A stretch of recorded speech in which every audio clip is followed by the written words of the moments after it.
You will not like him, I will answer for it." Lady Russell began talking of something else. Mary spoke with animation of their meeting with, or rather missing, Mr. Elliot so extraordinarily. "He is a man," said Lady Russell, "whom I have no wish to see. His declining to be on cordial terms with the head of his family has left a very strong impression in his disfavor with me." This decision checked Mary's eagerness and stopped her short in the midst of the Elliot countenance. With regard to Captain Wentworth, though, and hazarded no inquiries, there was voluntary communication sufficient. His spirits had been greatly recovering lately, as might be expected. As Louisa improved, he had improved, and he was now quite a different creature from what he had been the first week. He had not seen Louisa, and was so extremely fearful of any ill consequence to her from an interview that he did not press for it at all, and, on the contrary, seemed to have a plan of going away for a week or 10 days, till her head were stronger. He had talked of going down to Plymouth for a week, and wanted to persuade Captain Benwick to go with him, but, as Charles maintained to the last, Captain Benwick seemed much more disposed to ride over to Kellynch. There can be no doubt that Lady Russell and were both occasionally thinking of Captain Benwick from this time. Lady Russell could not hear the doorbell without feeling that it might be his herald, nor could and return from any stroll of solitary indulgence in her father's grounds, or any visit of charity in the village, without wondering whether she might see him or hear of him. Captain Benwick came not, however. He was either less disposed for it than Charles had imagined, or he was too shy, and after giving him a week's indulgence, Lady Russell determined him to be unworthy of the interest which he had been beginning to excite. The Musgroves came back to receive their happy boys and girls from school, bringing with them Mrs. Harville's little children, to improve the noise of Uppercross and lessen that of Lyme. Henrietta remained with Louisa, but all the rest of the family were again in their usual quarters. Lady Russell and paid their compliments to them once, when and could not but feel that Uppercross was already quite alive again. Though neither Henrietta, nor Louisa, nor Charles Hayter, nor Captain Wentworth were there, the room presented as strong a contrast as could be wished to the last state she had seen it in. Immediately surrounding Mrs. Musgrove were the little Harvilles, whom she was sedulously guarding from the tyranny of the 2 children from the cottage, expressly arrived to amuse them. On one side was a table, occupied by some chattering girls, cutting up silk and gold paper, and on the other were trestles and trays, bending under the weight of broncou and cold pies, where riotous boys were holding high revel, the whole completed by a roaring Christmas fire, which seemed determined to be heard, in spite of all the noise of the others. Charles and Mary also came in, of course, during their visit, and Mr. Musgrove made a point of paying his respects to Lady Russell, and sat down close to her for 10 minutes, talking with a very raised voice, but, from the clamor of the children on his knees, generally in vain. It was a fine family piece, and, judging from her own temperament, would have deemed such a domestic hurricane a bad restorative of the nerves, which Louisa's illness must have so greatly shaken. But Mrs. Musgrove, who got near her on purpose to thank her most cordially, again and again, for all her attentions to them, concluded a short recapitulation of what she had suffered herself, by observing, with a happy glance round the room, that after all she had gone through, Nothing was so likely to do her good as a little quiet cheerfulness at home. Louisa was now recovering apace. Her mother could even think of her being able to join their party at home before her brothers and sisters went to school again. The Harvilles had promised to come with her and stay at Uppercross whenever she returned. Captain Wentworth was gone, for the present, to see his brother in Shropshire. "I hope I shall remember, in future," said Lady Russell, as soon as they were reseated in the carriage, "not to call at Uppercross in the Christmas holidays. Everybody has their taste in noises as well as in other matters, and sounds are quite innoxious, CV, or most distressing, by their sort rather than their quantity." When Lady Russell, not long afterwards, was entering Bath on a wet afternoon, and driving through the long course of streets from the Old Bridge to Camden Place, amidst the dash of other carriages, the heavy rumble of carts and drays, the bawling of newsmen, muffin-men and milkmen, and the ceaseless clink of pattens, she made no complaint. No, these were noises which belonged to the winter pleasures. Her spirits rose under their influence, and, like Mrs. Musgrove, she was feeling, though not saying, that, after being long in the country, nothing could be so good for her as a little quiet cheerfulness. And did not share these feelings. She persisted in a very determined, though very silent, disinclination for Bath, caught the first dim view of the extensive buildings, smoking in rain, without any wish of seeing them better, felt their progress through the streets to be, however disagreeable, yet too rapid, for who would be glad to see her when she arrived? And looked back, with fond regret, to the bustles of Uppercross and the seclusion of Kellynch. Elizabeth's last letter had communicated a piece of news of some interest. Mr. Elliot was in Bath. He had called in Camden Place, had called a second time, a third, had been pointedly attentive, if Elizabeth and her father did not deceive themselves, had been taking as much pains to seek the acquaintance, and proclaim the value of the connection, as he had formerly taken pains to shew neglect. This was very wonderful, if it were true, and Lady Russell was in a state of very agreeable curiosity and perplexity about Mr. Elliot, already recanting the sentiment she had so lately expressed to Mary of his being a man whom she had no wish to see. She had a great wish to see him. If he really sought to reconcile himself like a dutiful branch, he must be forgiven for having dismembered himself from the paternal tree, and was not animated to an equal pitch by the circumstance, but she felt that she would rather see Mr. Elliot again than not, which was more than she could say for many other persons in Bath. She was put down in Camden Place, and Lady Russell then drove to her own lodgings in River Street. 15. Sir Walter had taken a very good house in Camden Place, a lofty, dignified situation, such as becomes a man of consequence, and both he and Elizabeth were settled there, much to their satisfaction, and entered it with a sinking heart, anticipating an imprisonment of many months, and anxiously saying to herself, "Oh, when shall I leave you again?" A degree of unexpected cordiality, however, in the welcome she received, did her good. Her father and sister were glad to see her, for the sake of shewing her the house and furniture, and met her with kindness. Her making a fourth, when they sat down to dinner, was noticed as an advantage.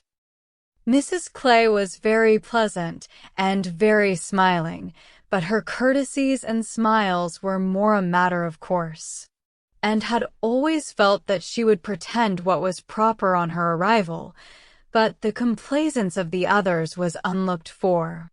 They were evidently in excellent spirits, and she was soon to listen to the causes. They had no inclination to listen to her. After laying out Forsey some compliments of being deeply regretted in their old neighborhood, which Anne could not pay, they had only a few faint inquiries to make, before the talk must be all their own. Uppercross excited no interest, Kellynch very little. It was all Bath.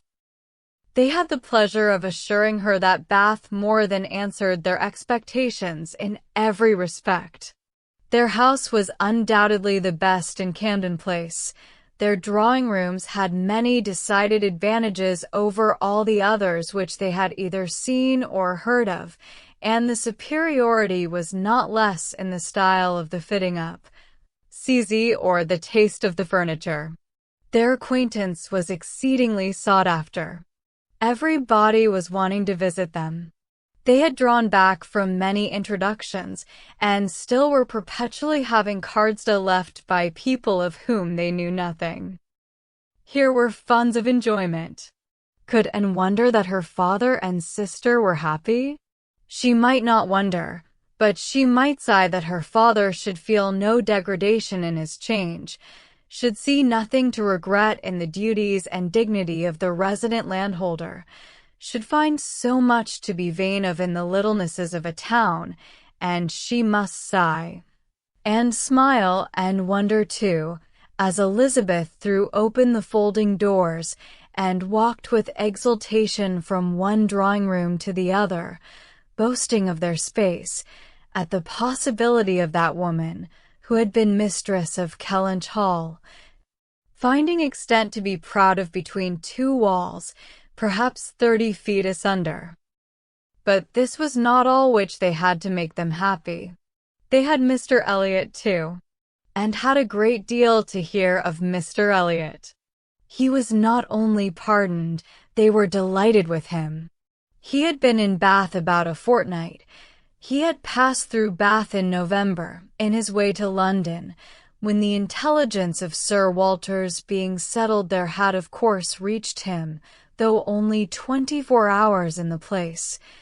But he had not been able to avail himself of it. But he had now been a fortnight in Bath, and his first object, on arriving, had been to leave his card in Camden Place, following it up by such assiduous endeavours to meet, and, when they did meet, by such great openness of conduct, such readiness to apologize for the past, such solicitude to be received as a relation again, that their former good understanding was completely re-established.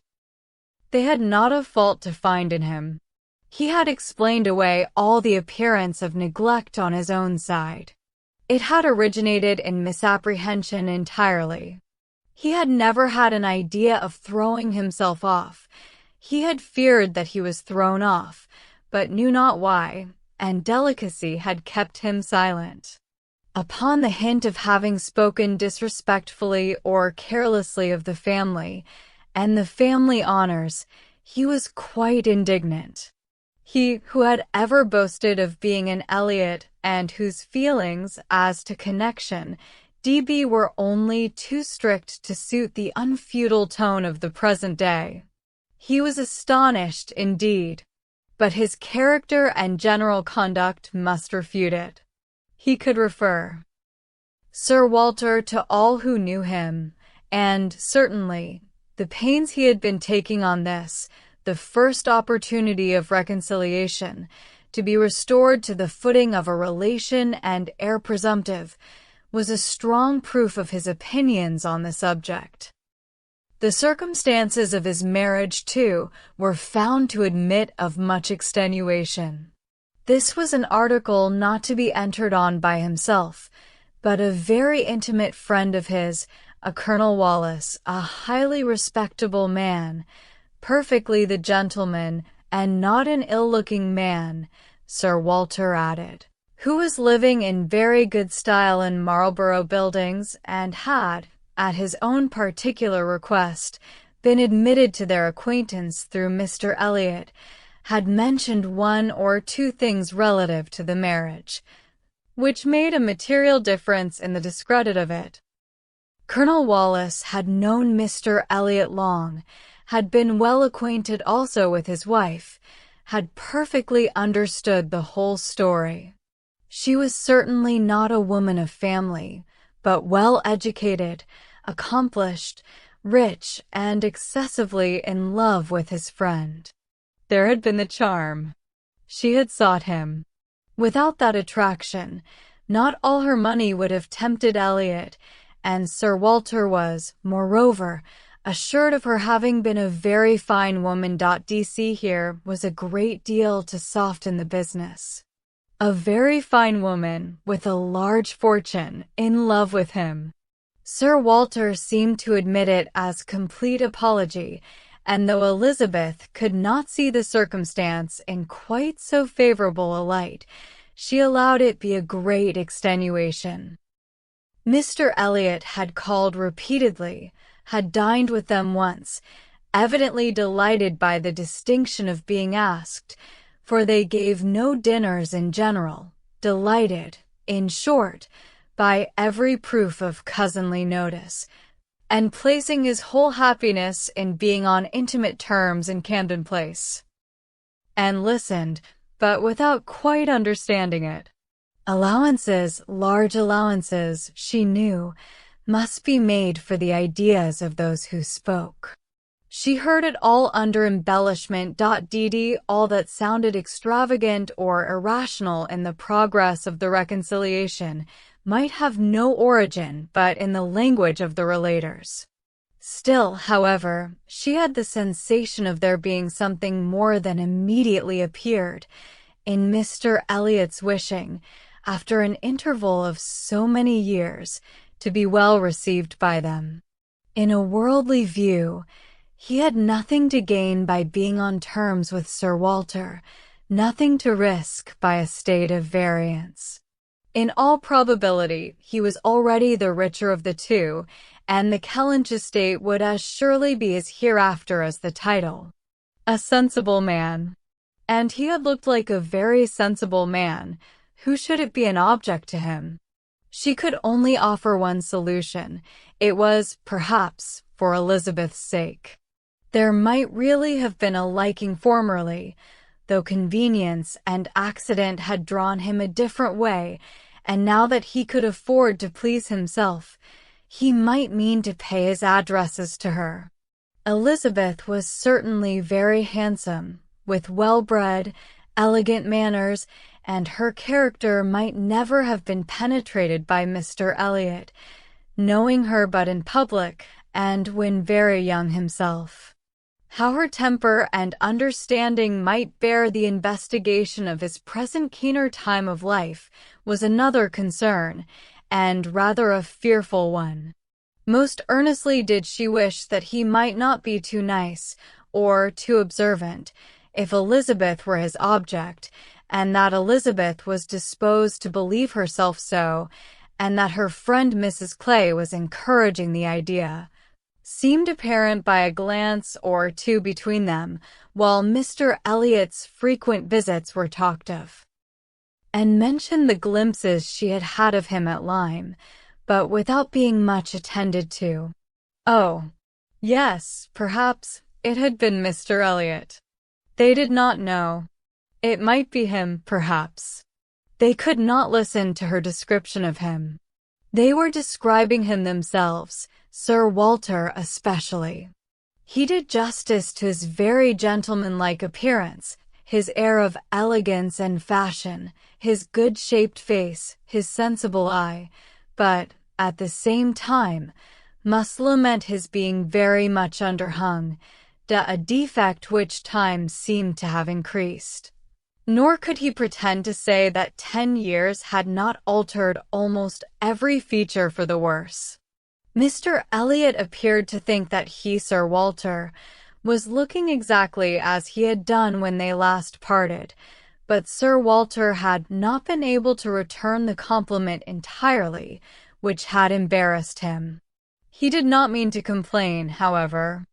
Mr. Elliot was better to look at than most men, and he had no objection to being seen with him anywhere. Mr. Elliot and his friends in Marlborough Buildings were talked of the whole evening. Colonel Wallace had been so impatient to be introduced to them, and Mr. Elliot so anxious that he should. And there was a Mrs. Wallace, at present only known to them by description, as she was in daily expectation of her confinement, but Mr. Elliot spoke of her as a most charming woman, quite worthy of being known in Camden Place, and as soon as she recovered, they were to be acquainted. Sir Walter thought much of Mrs. Wallace. She was said to be an excessively pretty woman, beautiful. He longed to see her. He hoped she might make some amends for the many very plain faces he was continually passing in the streets. The worst of Bath was the number of its plain women. He did not mean to say that there were no pretty women, but the number of the plain was out of all proportion. He had frequently observed, as he walked, that one handsome face would be followed by 30 or 35 frights, and once, as he had stood in a shop in Bond Street, he had counted 87 women go by, one after another, without there being a tolerable face among them. It had been a frosty morning, to be sure, a sharp frost, which hardly one woman in 1,000 could stand the test of. But still, there certainly were a dreadful multitude of ugly women in Bath, and as for the men, they were infinitely worse. Such scarecrows as the streets were full of. It was evident how little the women were used to the sight of anything tolerable, by the effect which a man of decent appearance produced. He had never walked anywhere arm in arm with Colonel Wallace, who was a fine military figure, though sandy-haired, without observing that every woman's eye was upon him, every woman's eye was sure to be upon Colonel Wallace. Modest Sir Walter. He was not allowed to escape, however. His daughter and Mrs. Clay united in hinting that Colonel Wallace's companion might have as good a figure as Colonel Wallace, and certainly was not sandy-haired. "How is Mary looking?" said Sir Walter, in the height of his good humor. "The last time I saw her, she had a red nose, but I hope that may not happen every day." "Oh, no, that must have been quite accidental. In general, she has been in very good health, and very good looks since Michaelmas. If I thought it would not tempt her to go out in sharp winds, and grow coarse, I would send her a new hat and pelisse." Anne was considering whether she should venture to suggest that a gown, or a cap, would not be liable to any such misuse, when a knock at the door suspended everything. A knock at the door. And so late. It was 10 o'clock. Could it be Mr. Elliot? They knew he was to dine in Lansdowne Crescent. It was possible that he might stop in his way home to ask them how they did. They could think of no one else. Mrs. Clay decidedly thought it Mr. Elliot's knock. Mrs. Clay was right. With all the state which a butler and footboy could give, Mr. Elliot was ushered into the room. It was the very same man, with no difference but of dress. Anne drew a little back, while the others received his compliments, and her sister his apologies for calling at so unusual an hour, but he could not be so near without wishing to know that neither she nor her friend had taken cold the day before, and see, which was all as politely done, and as politely taken as possible, but her part must follow then. Sir Walter talked of his youngest daughter. Mr. Elliot must give him leave to present him to his youngest daughter. There was no occasion for remembering Mary, and, smiling and blushing, very becomingly shewed to Mr. Elliot the pretty features which he had by no means forgotten, and instantly saw, with amusement at his little start of surprise, that he had not been at all aware of who she was. He looked completely astonished, but not more astonished than pleased. His eyes brightened, and with the most perfect alacrity, he welcomed the relationship, alluded to the past, and entreated to be received as an acquaintance already. He was quite as good-looking as he had appeared at Lyme, his countenance improved by speaking, and his manners were so exactly what they ought to be, so polished, so easy, so particularly agreeable, that she could compare them in excellence to only one person's manners. They were not the same, but they were, perhaps, equally good. He sat down with them and improved their conversation very much. There could be no doubt of his being a sensible man. 10 minutes were enough to certify that. His tone, his expressions, his choice of subject, his knowing where to stop, it was all the operation of a sensible, discerning mind. As soon as he could, he began to talk to her of Lyme, wanting to compare opinions respecting the place, but especially wanting to speak of the circumstance of their happening to be guests in the same inn at the same time, to give his own route, understand something of hers, and regret that he should have lost such an opportunity of paying his respects to her. She gave him a short account of her party and business at Lyme. His regret increased as he listened. He had spent his whole solitary evening in the room adjoining theirs, had heard voices, mirth continually, thought they must be a most delightful set of people, longed to be with them, but certainly without the smallest suspicion of his possessing the shadow of a right to introduce himself. If he had but asked who the party were, the name of Musgrove would have told him enough. Well, it would serve to cure him of an absurd practice of never asking a question at an inn, which he had adopted, when quite a young man, on the principle of its being very ungenteel to be curious. The notions of a young man of 21 or 22, said he, as to what is necessary in manners to make him quite the thing, are more absurd, I believe, than those of any other set of beings in the world. The folly of the means they often employ is only to be equaled by the folly of what they have in view. But he must not be addressing his reflections to and alone. He knew it.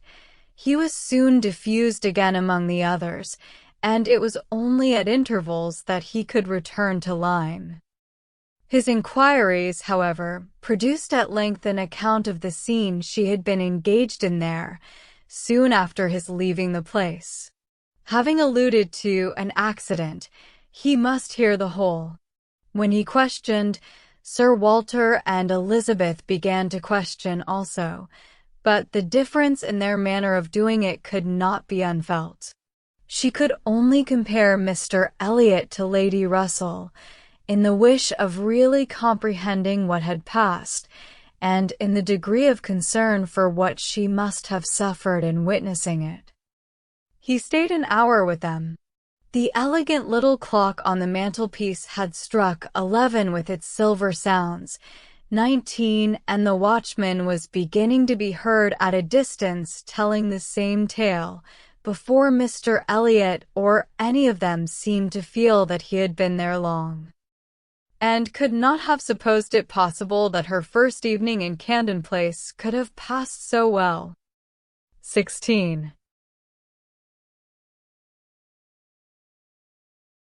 There was one point which Anne, on returning to her family, would have been more thankful to ascertain, even than Mr. Elliot's being in love with Elizabeth, which was, her father's not being in love with Mrs. Clay, and she was very far from easy about it, when she had been at home a few hours. On going down to breakfast the next morning, she found there had just been a decent pretense on the ladies' side of meaning to leave them. She could imagine Mrs. Clay to have said that now Miss and was come, she could not suppose herself at all wanted, for Elizabeth was replying, in a sort of whisper, that must not be any reason, indeed. I assure you I feel it none. She is nothing to me, compared with you, and she was in full time to hear her father say, My dear madam, this must not be. As yet, you have seen nothing of Bath. You have been here only to be useful. You must not run away from us now. You must stay to be acquainted with Mrs. Wallace, the beautiful Mrs. Wallace. To your fine mind, I well know the sight of beauty is a real gratification. He spoke and looked so much in earnest that Anne was not surprised to see Mrs. Clay stealing a glance at Elizabeth and herself. Her countenance, perhaps, might express some watchfulness, but the praise of the fine mind did not appear to excite a thought in her sister. The lady could not but yield to such joint entreaties and promise to stay. In the course of the same morning, and her father chancing to be alone together, he began to compliment her on her improved looks. He thought her less thin in her person, in her cheeks, her skin, her complexion, greatly improved, clearer, fresher. Had she been using anything in particular? No, nothing. Merely Gowland, D.F. he supposed. No, nothing at all. Ah! He was surprised at that, and added, Certainly you cannot do better than continue as you are. You cannot be better than well. Or I should recommend Gowland, the constant use of Gowland, during the spring months. Mrs. Clay has been using it at my recommendation, and you see what it has done for her. You see how it has carried away her freckles. If Elizabeth could but have heard this, such personal praise might have struck her, especially as it did not appear to, and that the freckles were at all lessened. But everything must take its chance. The evil of the marriage would be much diminished if Elizabeth were also to marry. As for herself, she might always command a home with Lady Russell. Lady Russell's composed mind and polite manners were put to some trial on this point, in her intercourse in Camden Place. The sight of Mrs. Clay in such favor, and so overlooked, was a perpetual provocation to her there, and vexed her as much when she was away, as a person in Bath who drinks the water, gets all the new publications, and has a very large acquaintance, has time to be vexed. As Mr. Elliot became known to her, she grew more charitable, or more indifferent, towards the others. His manners were an immediate recommendation, and on conversing with him she found the solid so fully supporting the superficial, that she was at first, as she told Anne, almost ready to exclaim, Can this be Mr. Elliot? And could not seriously picture to herself a more agreeable or estimable man. Everything united in him, good understanding, correct opinions, knowledge of the world, and a warm heart. He had strong feelings of family attachment and family honor, without pride or weakness. He lived with the liberality of a man of fortune, without display. He judged for himself in everything essential, without defying public opinion in any point of worldly decorum. He was steady, observant, moderate, candid, never run away with by spirits or by selfishness, which fancied itself strong feeling, and yet, with a sensibility to what was amiable and lovely, and a value for all the felicities of domestic life, which characters of fancied enthusiasm and violent agitation seldom really possess. She was sure that he had not been happy in marriage. Colonel Wallace said it, and Lady Russell saw it, but it had been no unhappiness to sour his mind, nor, she began pretty soon to suspect, to prevent his thinking of a second choice. Her satisfaction in Mr. Elliot outweighed all the plague of Mrs. Clay.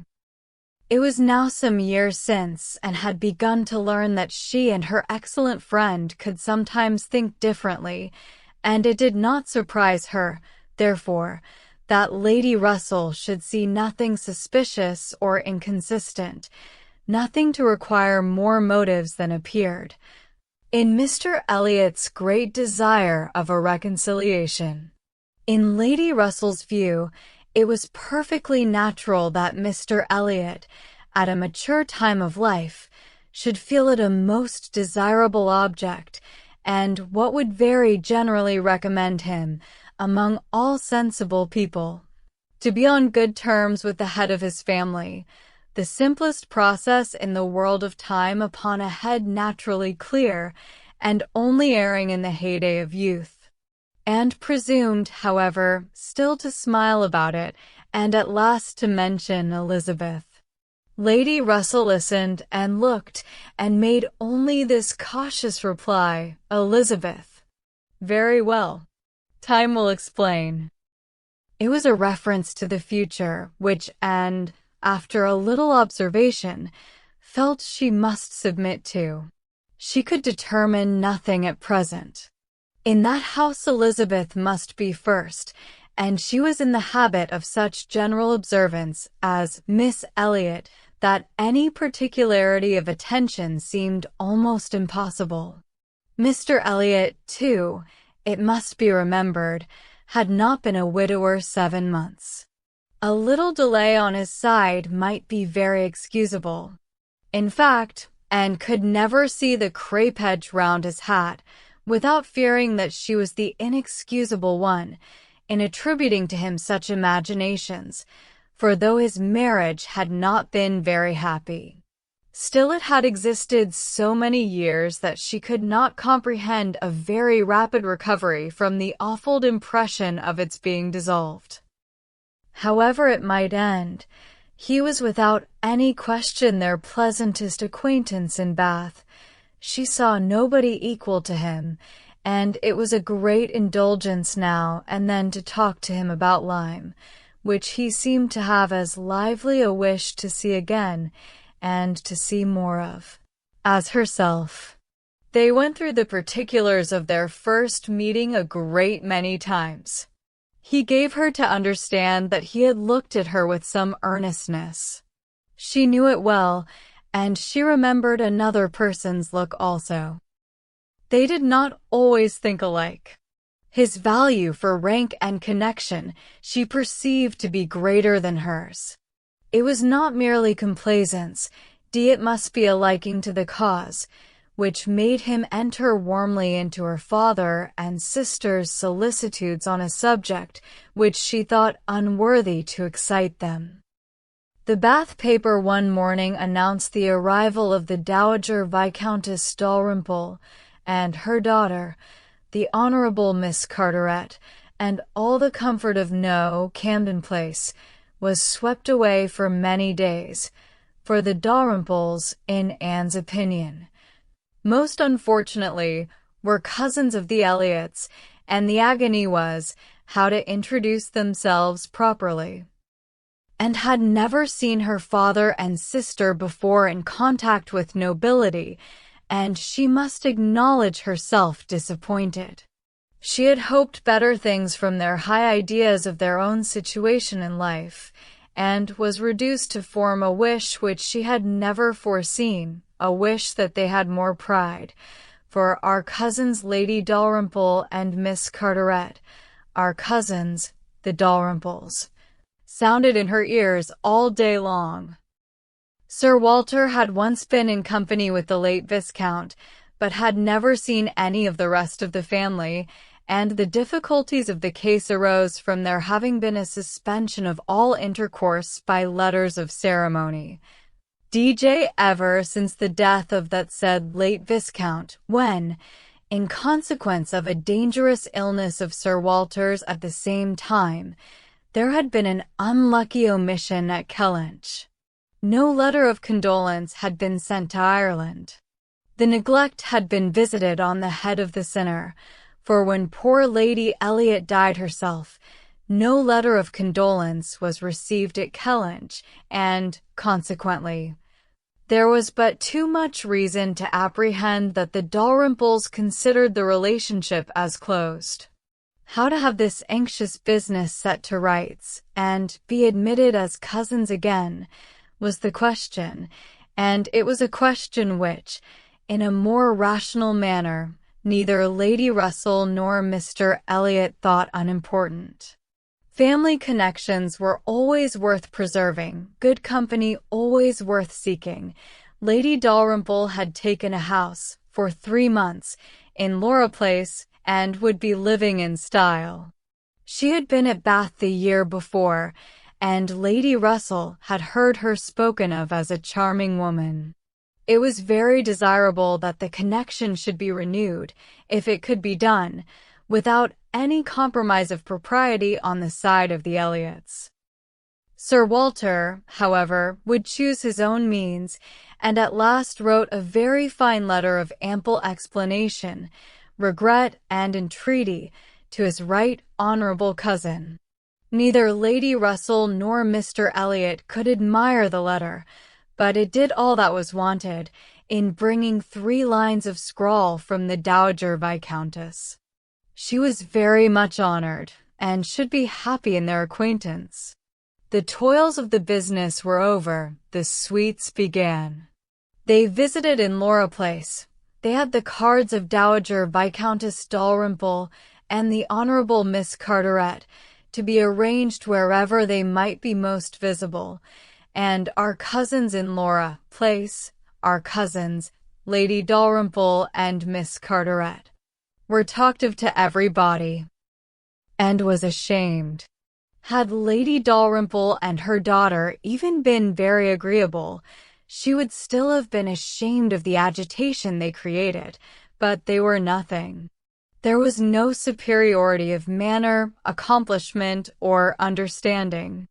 Lady Dalrymple had acquired the name of a charming woman because she had a smile and a civil answer for everybody. Miss Carteret, with still less to say, was so plain and so awkward that she would never have been tolerated in Camden Place but for her birth. Lady Russell confessed that she had expected something better, but yet it was an acquaintance worth having, and when Anne ventured to speak her opinion of them to Mr. Elliot, he agreed to their being nothing in themselves, but still maintained that as a family connection, as good company, as those who would collect good company around them, they had their value. Anne smiled and said, "My idea of good company, Mr. Elliot, is the company of clever, well-informed people who have a great deal of conversation. That is what I call good company." "You are mistaken," said he gently. "That is not good company. That is the best. Good company requires only birth, education, and manners, and with regard to education, is not very nice. Birth and good manners are essential, but a little learning is by no means a dangerous thing in good company. On the contrary, it will do very well. My cousin, and shakes her head. She is not satisfied. She is fastidious. My dear cousin, sitting down by her, you have a better right to be fastidious than almost any other woman I know. But will it answer? Will it make you happy? Will it not be wiser to accept the society of these good ladies in Laura Place, and enjoy all the advantages of the connection as far as possible? You may depend upon it, that they will move in the first set in Bath this winter, and as rank is rank, your being known to be related to them will have its use in fixing your family, our family let me say, in that degree of consideration which we must all wish for." "Yes," sighed Anne, "we shall, indeed, be known to be related to them." Then recollecting herself, and not wishing to be answered, she added, "I certainly do think there has been by far too much trouble taken to procure the acquaintance. I suppose, smiling, I have more pride than any of you, but I confess it does vex me that we should be so solicitous to have the relationship acknowledged, which we may be very sure is a matter of perfect indifference to them. Pardon me, my dear cousin, you are unjust to your own claims. In London, perhaps, in your present quiet style of living, it might be as you say, but in Bath, Sir Walter Elliot and his family will always be worth knowing, always acceptable as acquaintance. Well said, and I certainly am proud, too proud to enjoy a welcome which depends so entirely upon place. D.K. I love your indignation, said he. It is very natural. But here you are in Bath, and the object is to be established here with all the credit and dignity which ought to belong to Sir Walter Elliot. You talk of being proud. I am called proud, I know, and I shall not wish to believe myself otherwise, for our pride, if investigated, would have the same object, I have no doubt, though the kind may seem a little different. In one point, I am sure, my dear cousin, he continued, speaking lower, though there was no one else in the room, in one point, I am sure, we must feel alike. We must feel that every addition to your father's society, among his equals or superiors, may be of use in diverting his thoughts from those who are beneath him. He looked, as he spoke, to the seat which Mrs. Clay had been lately occupying, a sufficient explanation of what he particularly meant, and though and could not believe in their having the same sort of pride, she was pleased with him for not liking Mrs. Clay, and her conscience admitted that his wishing to promote her father's getting great acquaintance was more than excusable in the view of defeating her. 17. While Sir Walter and Elizabeth were assiduously pushing their good fortune in Laura Place, and was renewing an acquaintance of a very different description. She had called on her former governess, and had heard from her of there being an old schoolfellow in Bath, who had the two strong claims on her attention, of past kindness and present suffering.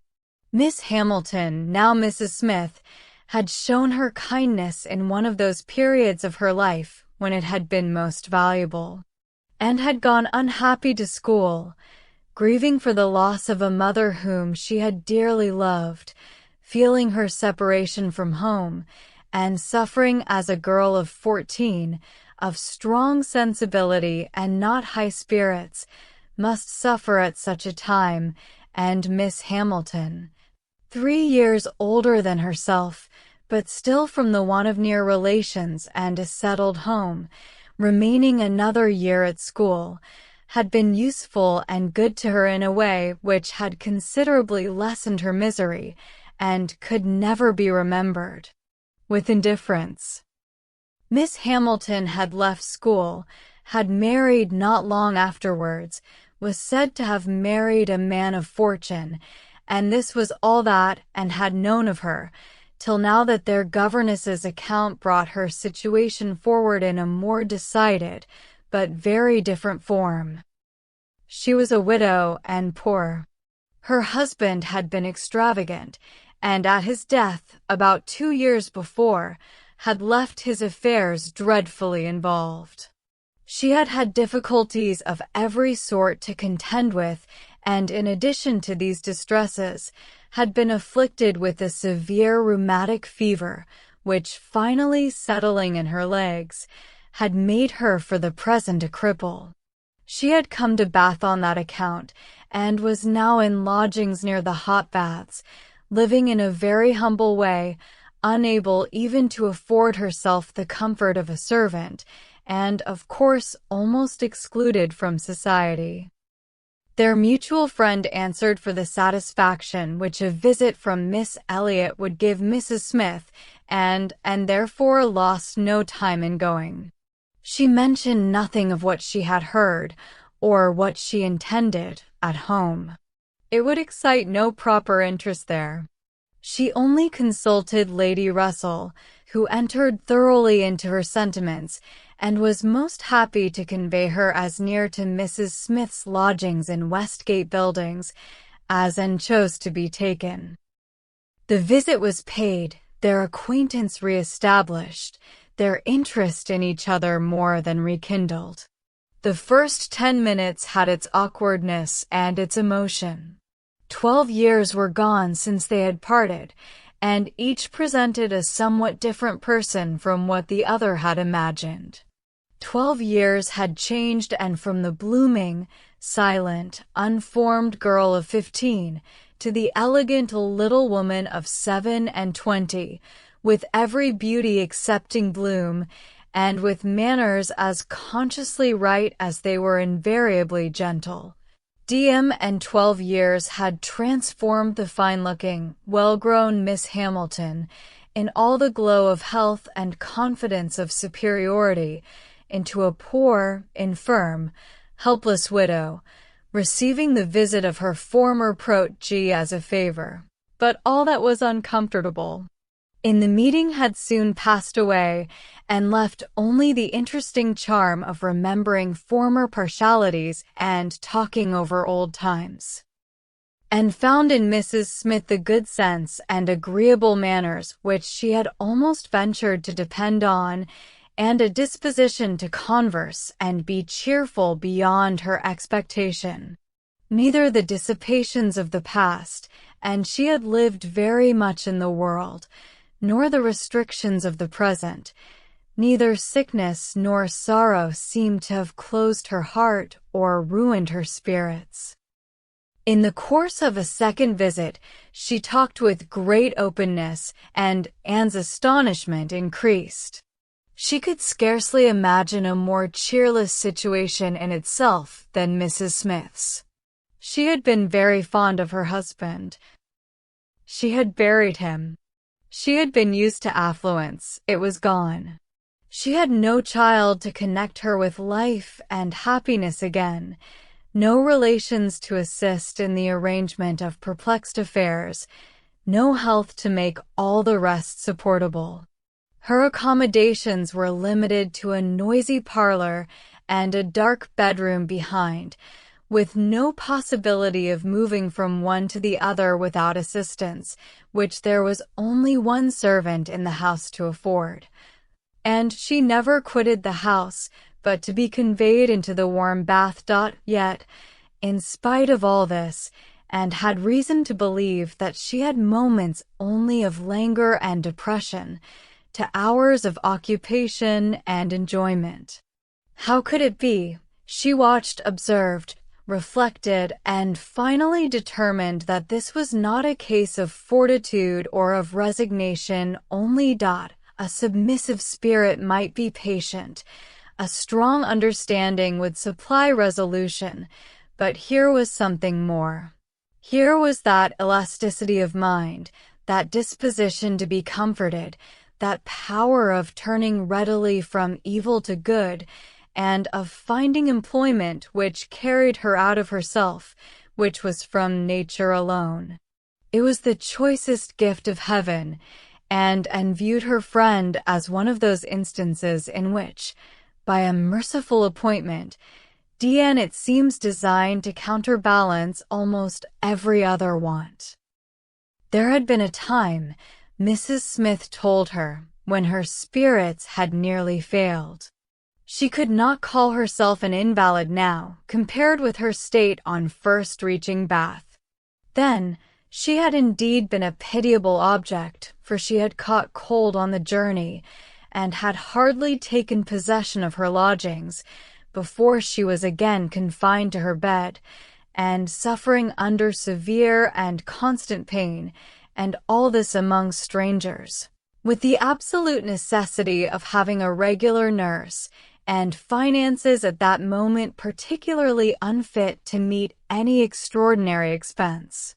She had weathered it, however, and could truly say that it had done her good. It had increased her comforts by making her feel herself to be in good hands. She had seen too much of the world, to expect sudden or disinterested attachment anywhere, but her illness had proved to her that her landlady had a character to preserve and would not use her ill, and she had been particularly fortunate in her nurse. As a sister of her landlady, a nurse by profession, and who had always a home in that house when unemployed, chanced to be at liberty just in time to attend her dot, and she, said Mrs. Smith, besides nursing me most admirably, has really proved an invaluable acquaintance.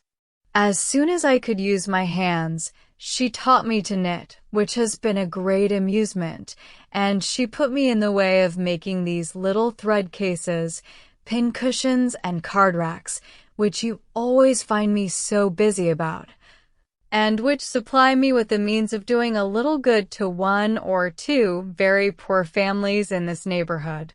She has a large acquaintance, of course professionally, among those who can afford to buy, and she disposes of my merchandise. She always takes the right time for applying. Everybody's heart is open, you know, when they have recently escaped from severe pain or are recovering the blessing of health, and Nurse Rook thoroughly understands when to speak. She is a shrewd, intelligent, sensible woman. Hers is a line for seeing human nature, and she has a fund of good sense and observation which, as a companion, make her infinitely superior to thousands of those who, having only received the best education in the world, know nothing worth attending to. Call it gossip if you will, but when Nurse Rook has half an hour's leisure to bestow on me, she is sure to have something to relate that is entertaining and profitable, something that makes one know one's species better. One likes to hear what is going on, to be au fait as to the newest modes of being trifling and silly. To me, who live so much alone, her conversation, I assure you, is a treat. And, far from wishing to cavil at the pleasure, replied, I can easily believe it. Women of that class have great opportunities, and if they are intelligent, may be well worth listening to. Such varieties of human nature as they are in the habit of witnessing. And it is not merely in its follies that they are well read, for they see it occasionally under every circumstance that can be most interesting or affecting. What instances must pass before them of ardent, disinterested, self-denying attachment, of heroism, fortitude, patience, resignation, of all the conflicts and all the sacrifices that ennoble us most. A sick chamber may often furnish the worth of volumes. Yes, said Mrs. Smith more doubtingly, sometimes it may, though I fear its lessons are not often in the elevated style you describe. Here and there, human nature may be great in times of trial, but generally speaking it is its weakness, and not its strength, that appears in a sick chamber. It is selfishness and impatience rather than generosity and fortitude that one hears of. There is so little real friendship in the world, and unfortunately, speaking low and tremulously, there are so many who forget to think seriously till it is almost too late. And saw the misery of such feelings. The husband had not been what he ought, and the wife had been led among that part of mankind which made her think worse of the world than she hoped it deserved. It was but a passing emotion, however, with Mrs. Smith. She shook it off, and soon added in a different tone, I do not suppose the situation my friend Mrs. Rook is in at present will furnish much either to interest or edify me. She is only nursing Mrs. Wallace of Marlborough Buildings, a mere pretty, silly, expensive, fashionable woman, I believe. And of course will have nothing to report but of lace and finery. I mean to make my profit of Mrs. Wallace, however. She has plenty of money, and I intend she shall buy all the high-priced things I have in hand now. and had called several times on her friend before the existence of such a person was known in Camden Place. At last, it became necessary to speak of her. Sir Walter, Elizabeth, and Mrs. Clay returned one morning from Laura Place, with a sudden invitation from Lady Dalrymple for the same evening, and was already engaged to spend that evening in Westgate Buildings. She was not sorry for the excuse. They were only asked, she was sure, because Lady Dalrymple, being kept at home by a bad cold, was glad to make use of the relationship which had been so pressed on her, and she declined on her own account with great alacrity. She was engaged to spend the evening with an old schoolfellow.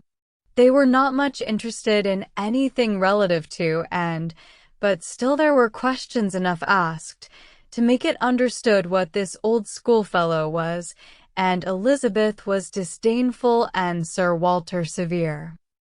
"Westgate Buildings," said he, "and who is Miss and Elliot to be visiting in Westgate Buildings? A Mrs. Smith, a widow Mrs. Smith, and who was her husband?" "One of the 5,000 Mr. Smiths whose names are to be met with everywhere." "And what is her attraction?"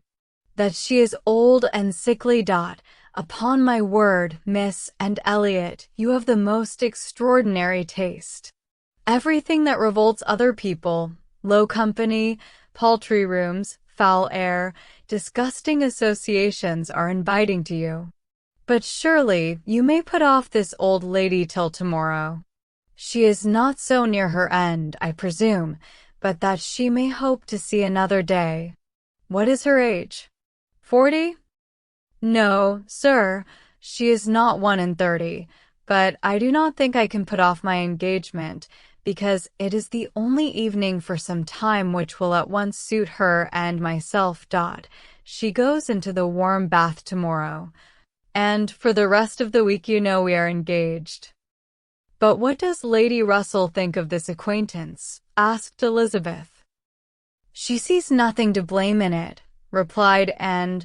"On the contrary, she approves it, and has generally taken me when I have called on Mrs. Smith." Westgate Buildings must have been rather surprised by the appearance of a carriage drawn up near its pavement, observed Sir Walter.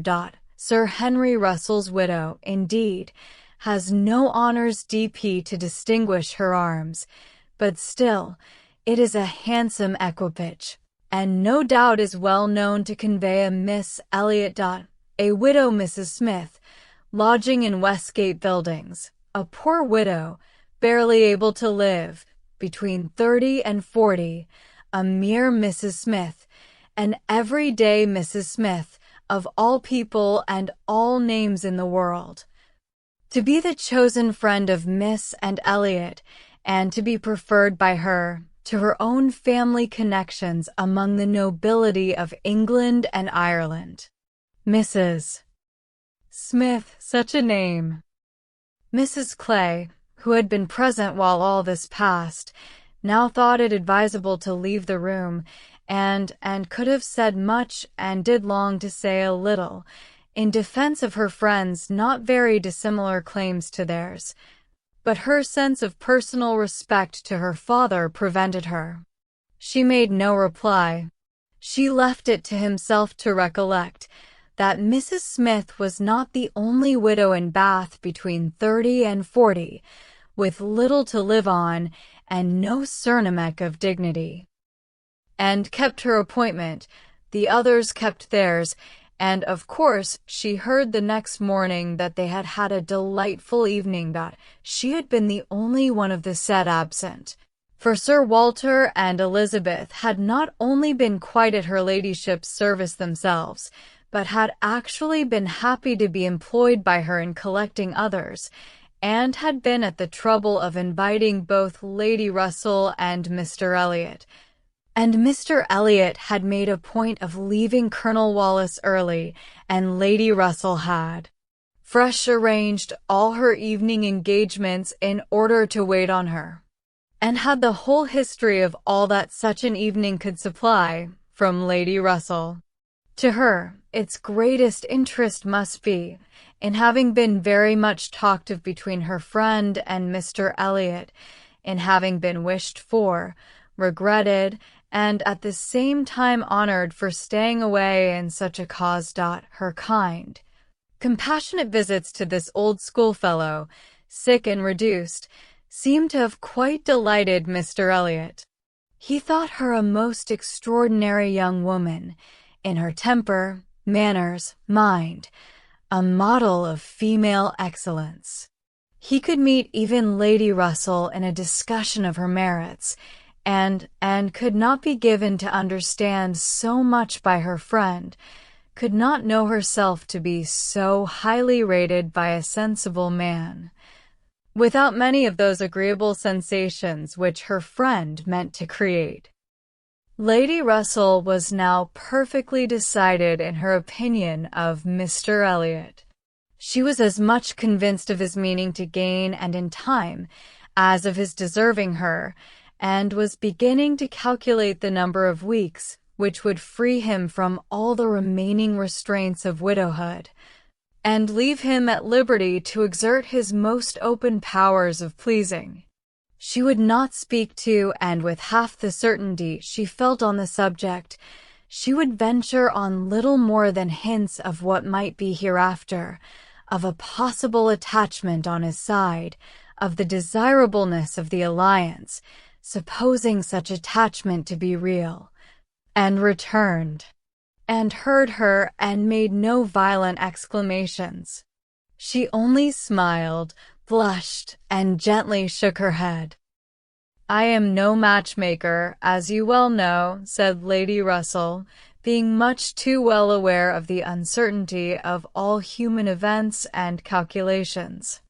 "I only mean that if Mr. Elliot should some time hence pay his addresses to you, and if you should be disposed to accept him, I think there would be every possibility of your being happy together.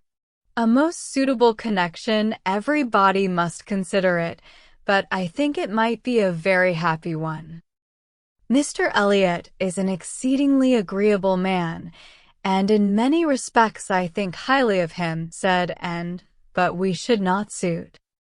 Lady Russell let this pass, and only said in rejoinder, "I own that to be able to regard you as the future mistress of Kellynch, the future Lady Elliot, to look forward and see you occupying your dear mother's place, succeeding to all her rights, and all her popularity, as well as to all her virtues, would be the highest possible gratification to me. You are your mother's self in countenance and disposition, and if I might be allowed to fancy you such as she was, in situation and name and home, presiding and blessing in the same spot, and only superior to her in being more highly valued, my dearest, and it would give me more delight than is often felt at my time of life," and was obliged to turn away, to rise, to walk to a distant table, and, leaning there in pretended employment, try to subdue the feelings this picture excited. For a few moments her imagination and her heart were bewitched. The idea of becoming what her mother had been, of having the precious name of Lady Elliot first revived in herself, of being restored to Kellynch, calling it her home again, her home forever, was a charm which she could not immediately resist. Lady Russell said not another word, willing to leave the matter to its own operation, and believing that, could Mr. Elliot at that moment with propriety have spoken for himself, she believed in short what, and did not believe. The same image of Mr. Elliot speaking for himself brought Anne to composure again. The charm of Kellynch and of Lady Elliot all faded away. She never could accept him. And it was not only that her feelings were still adverse to any man save one, her judgment, on a serious consideration of the possibilities of such a case, was against Mr. Elliot. Though they had now been acquainted a month, she could not be satisfied that she really knew his character. That he was a sensible man, an agreeable man, that he talked well, professed good opinions, seemed to judge properly, and as a man of principle, this was all clear enough. He certainly knew what was right, nor could she fix on any one article of moral duty evidently transgressed, but yet she would have been afraid to answer for his conduct. She distrusted the past, if not the present. The names which occasionally dropped of former associates, the allusions to former practices and pursuits, suggested suspicions not favorable of what he had been. She saw that there had been bad habits, that Sunday traveling had been a common thing, that there had been a period of his life, and probably not a short one, when he had been, at least, careless on all serious matters, and, though he might now think very differently, who could answer for the true sentiments of a clever, cautious man, grown old enough to appreciate a fair character? How could it ever be ascertained that his mind was truly cleansed? Mr. Elliot was rational, discreet, polished, but he was not open. There was never any burst of feeling, any warmth of indignation or delight at the evil or good of others. This, to N, was a decided imperfection. Her early impressions were incurable. She prized the frank, the open-hearted, the eager character beyond all others. Warmth and enthusiasm did captivate her still. She felt that she could so much more depend upon the sincerity of those who sometimes looked or said a careless or a hasty thing, than of those whose presence of mind never varied, whose tongue never slipped. Mr. Elliot was too generally agreeable. Various as were the tempers in her father's house, he pleased them all. He endured too well, stood too well with everybody. He had spoken to her with some degree of openness of Mrs. Clay, had appeared completely to see what Mrs. Clay was about, and to hold her in contempt, and yet Mrs. Clay found him as agreeable as anybody. Lady Russell saw either less or more than her young friend, for she saw nothing to excite distrust. She could not imagine a man more exactly what he ought to be than Mr. Elliot, nor did she ever enjoy a sweeter feeling than the hope of seeing him receive the hand of her beloved and in Kellynch Church in the course of the following autumn. 18. It was the beginning of February, and Anne, having been a month in Bath, was growing very eager for news from Uppercross and Lyme. She wanted to hear much more than Mary communicated. It was 3 weeks since she had heard at all. She only knew that Henrietta was at home again, and that Louisa, though considered to be recovering fast, was still at Lyme, and she was thinking of them all very intently one evening, when a thicker letter than usual from Mary was delivered to her, and, to quicken the pleasure and surprise, with Admiral and Mrs. Croft's compliments. The Crofts must be in Bath, a circumstance to interest her. They were people whom her heart turned to very naturally. "What is this?" cried Sir Walter. "The Crofts arrived in Bath? The Crofts who rent Kellynch? What have they brought you?" "A letter from Uppercross Cottage, sir." "Oh, those letters are convenient passports. They secure an introduction. I should have visited Admiral Croft, however, at any rate. I know what is due to my tenant." And could listen no longer.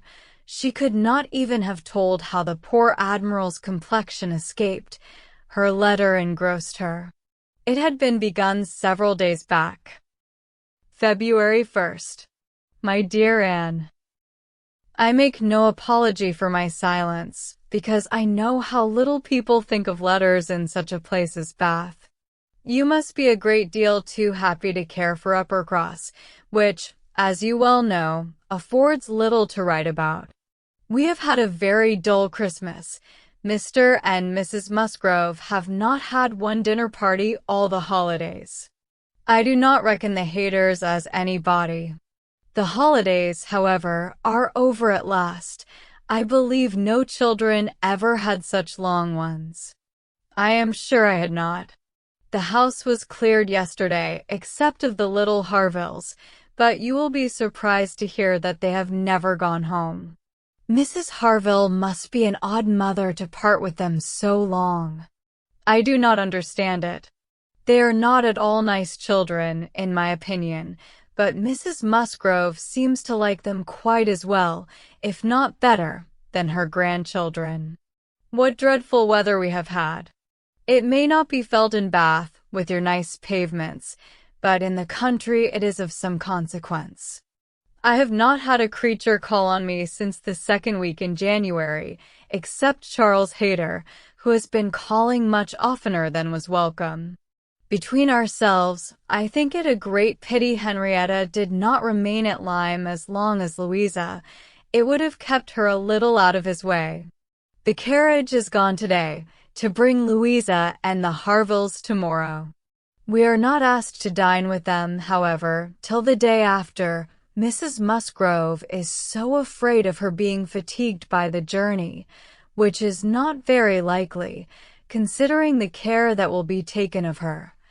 And it would be much more convenient to me to dine there tomorrow. I am glad you find Mr. Elliot so agreeable, and wish I could be acquainted with him too, but I have my usual luck. I am always out of the way when anything desirable is going on, always the last of my family to be noticed. What an immense time Mrs. Clay has been staying with Elizabeth. Does she never mean to go away? But perhaps if she were to leave the room vacant we might not be invited. Let me know what you think of this. I do not expect my children to be asked, you know. I can leave them at the great house very well, for a month or 6 weeks. I have this moment heard that the Crofts are going to Bath almost immediately. They think the Admiral gouty. Charles heard it quite by chance. They have not had the civility to give me any notice or offer to take anything. I do not think they improve at all as neighbors. We see nothing of them, and this is really an instance of gross inattention. Charles joins me in love and everything proper. Yours, affectionately, Mary M.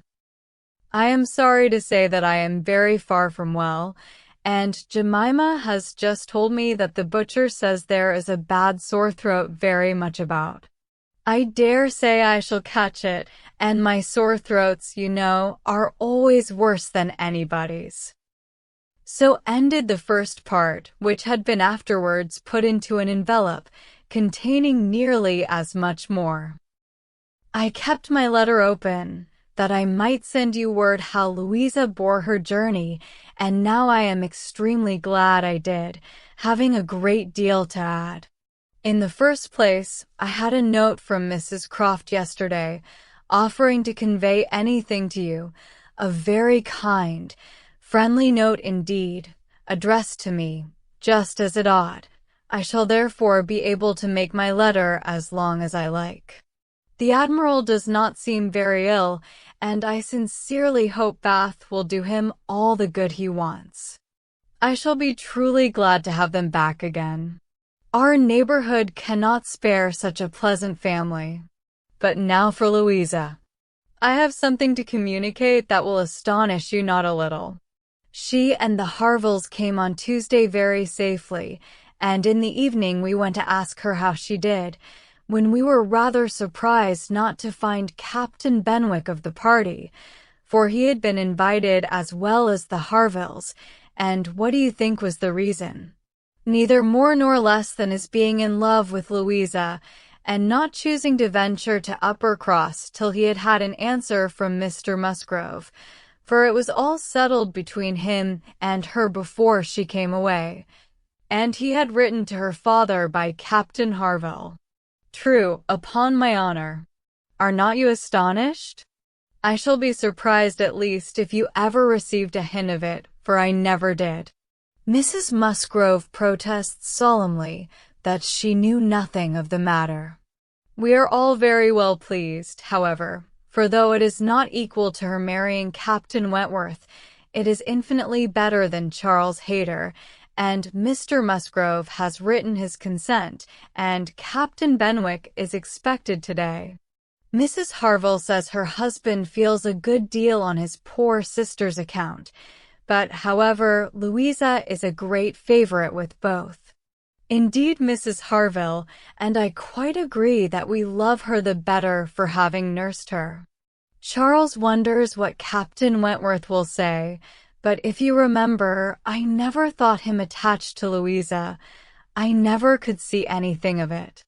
And this is the end, you see, of Captain Benwick's being supposed to be an admirer of yours. How Charles could take such a thing into his head was always incomprehensible to me. I hope he will be more agreeable now. Certainly not a great match for Louisa Musgrove, but 1,000,000 times better than marrying among the Hayters. Mary need not have feared her sisters being in any degree prepared for the news. She had never in her life been more astonished. Captain Benwick and Louisa Musgrove. It was almost too wonderful for belief, and it was with the greatest effort that she could remain in the room, preserve an air of calmness, and answer the common questions of the moment. Happily for her, they were not many.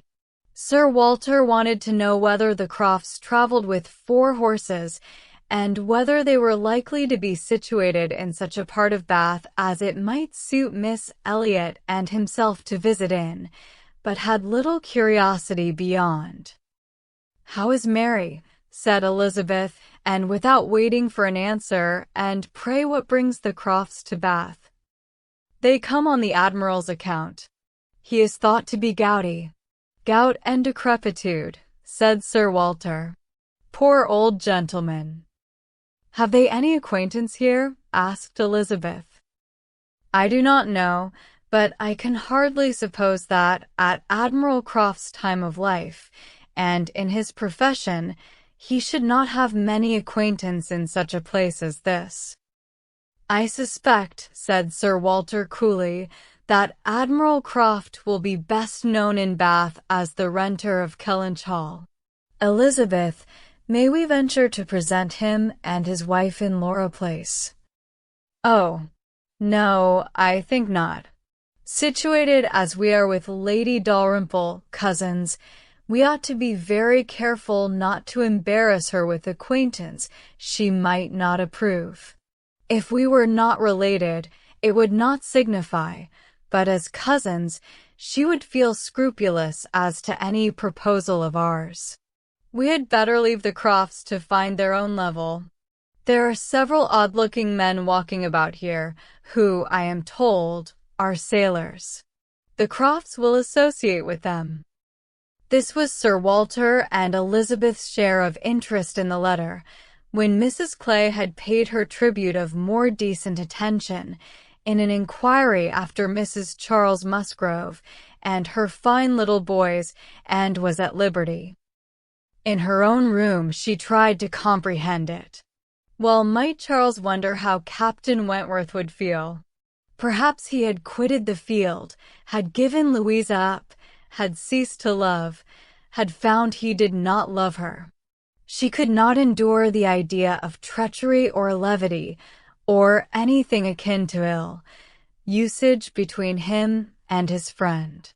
She could not endure that such a friendship as theirs should be severed unfairly. Captain Benwick and Louisa Musgrove.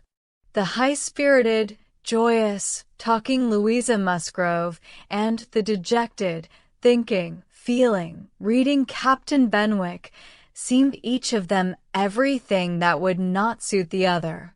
Their minds most dissimilar. Where could have been the attraction? The answer soon presented itself. It had been in situation. They had been thrown together several weeks. They had been living in the same small family party since Henrietta's coming away, They must have been depending almost entirely on each other, and Louisa, just recovering from illness, had been in an interesting state, and Captain Benwick was not inconsolable. That was a point which Anne had not been able to avoid suspecting before, and instead of drawing the same conclusion as Mary from the present course of events, they served only to confirm the idea of his having felt some dawning of tenderness toward herself. She did not mean, however, to derive much more from it to gratify her vanity than Mary might have allowed. She was persuaded that any tolerably pleasing young woman who had listened and seemed to feel for him would have received the same compliment. He had an affectionate heart. He must love somebody. She saw no reason against their being happy. Louisa had fine naval fervor to begin with, and they would soon grow more alike. He would gain cheerfulness, and she would learn to be an enthusiast for Scott and Lord Byron. Nay, that was probably learnt already. Of course they had fallen in love over poetry. The idea of Louisa Musgrove turned into a person of literary taste and sentimental reflection was amusing, but she had no doubt of its being so.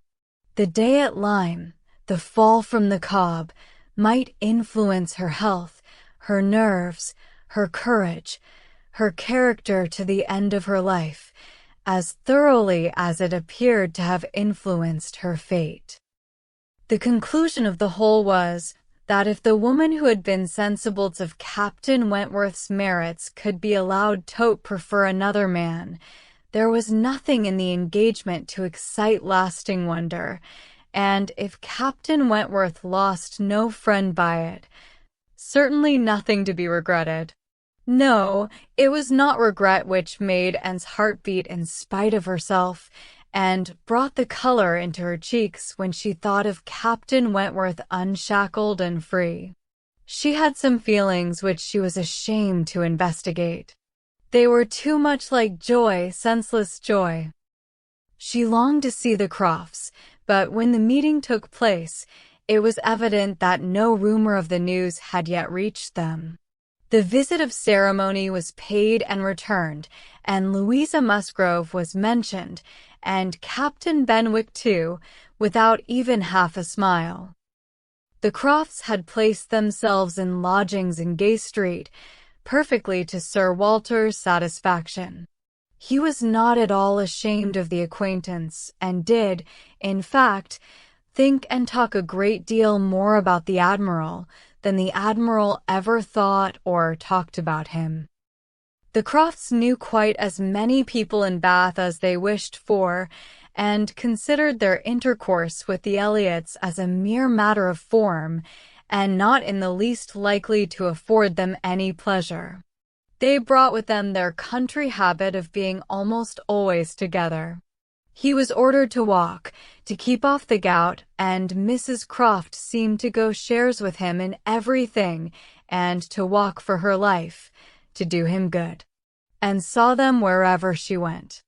Lady Russell took her out in her carriage almost every morning, and she never failed to think of them, and never failed to see them.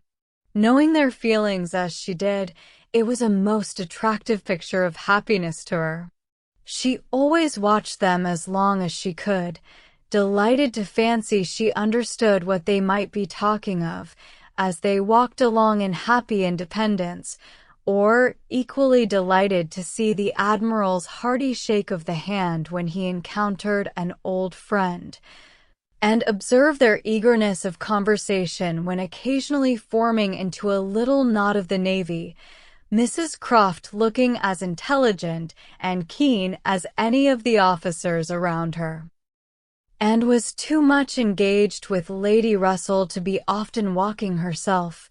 But it so happened that one morning, about a week or 10 days after the Crofts' arrival, it suited her best to leave her friend, or her friend's carriage, in the lower part of the town, and return alone to Camden Place, and in walking up Milsom Street, She had the good fortune to meet with the Admiral.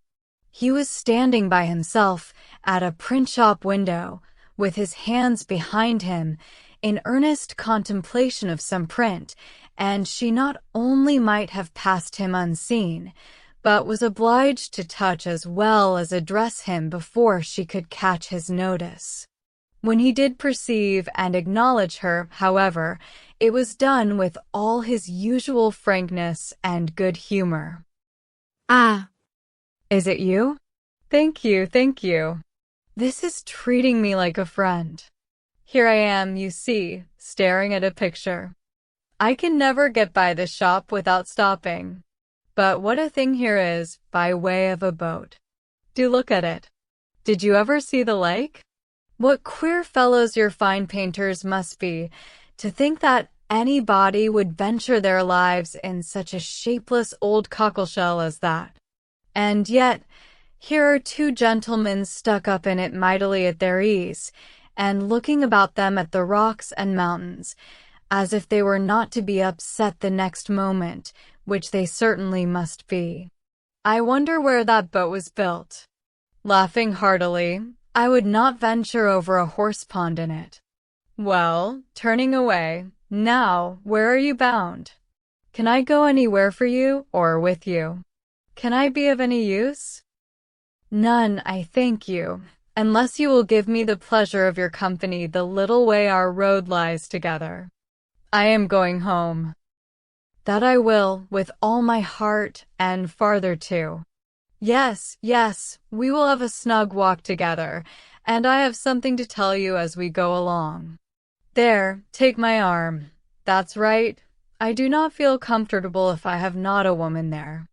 Lord, what a boat it is, taking a last look at the picture as they began to be in motion. Did you say that you had something to tell me, sir? Yes, I have. Presently. But here comes a friend, Captain Brigden. I shall only say, how d'ye do, as we pass, however. I shall not stop. How d'ye do?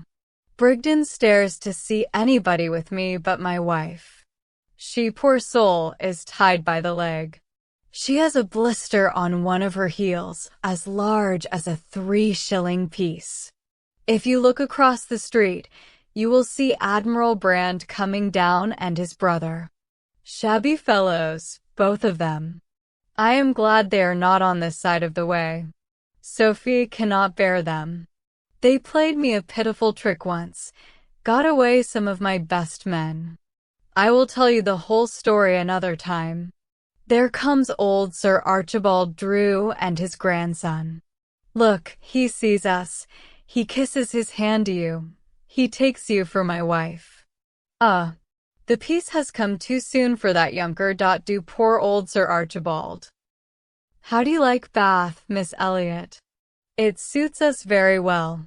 We are always meeting with some old friend or other, the streets full of them every morning, sure to have plenty of chat, and then we get away from them all, and shut ourselves into our lodgings, and draw in our chairs, and are as snug as if we were at Kellynch, or as we used to be even at North Yarmouth and Deal.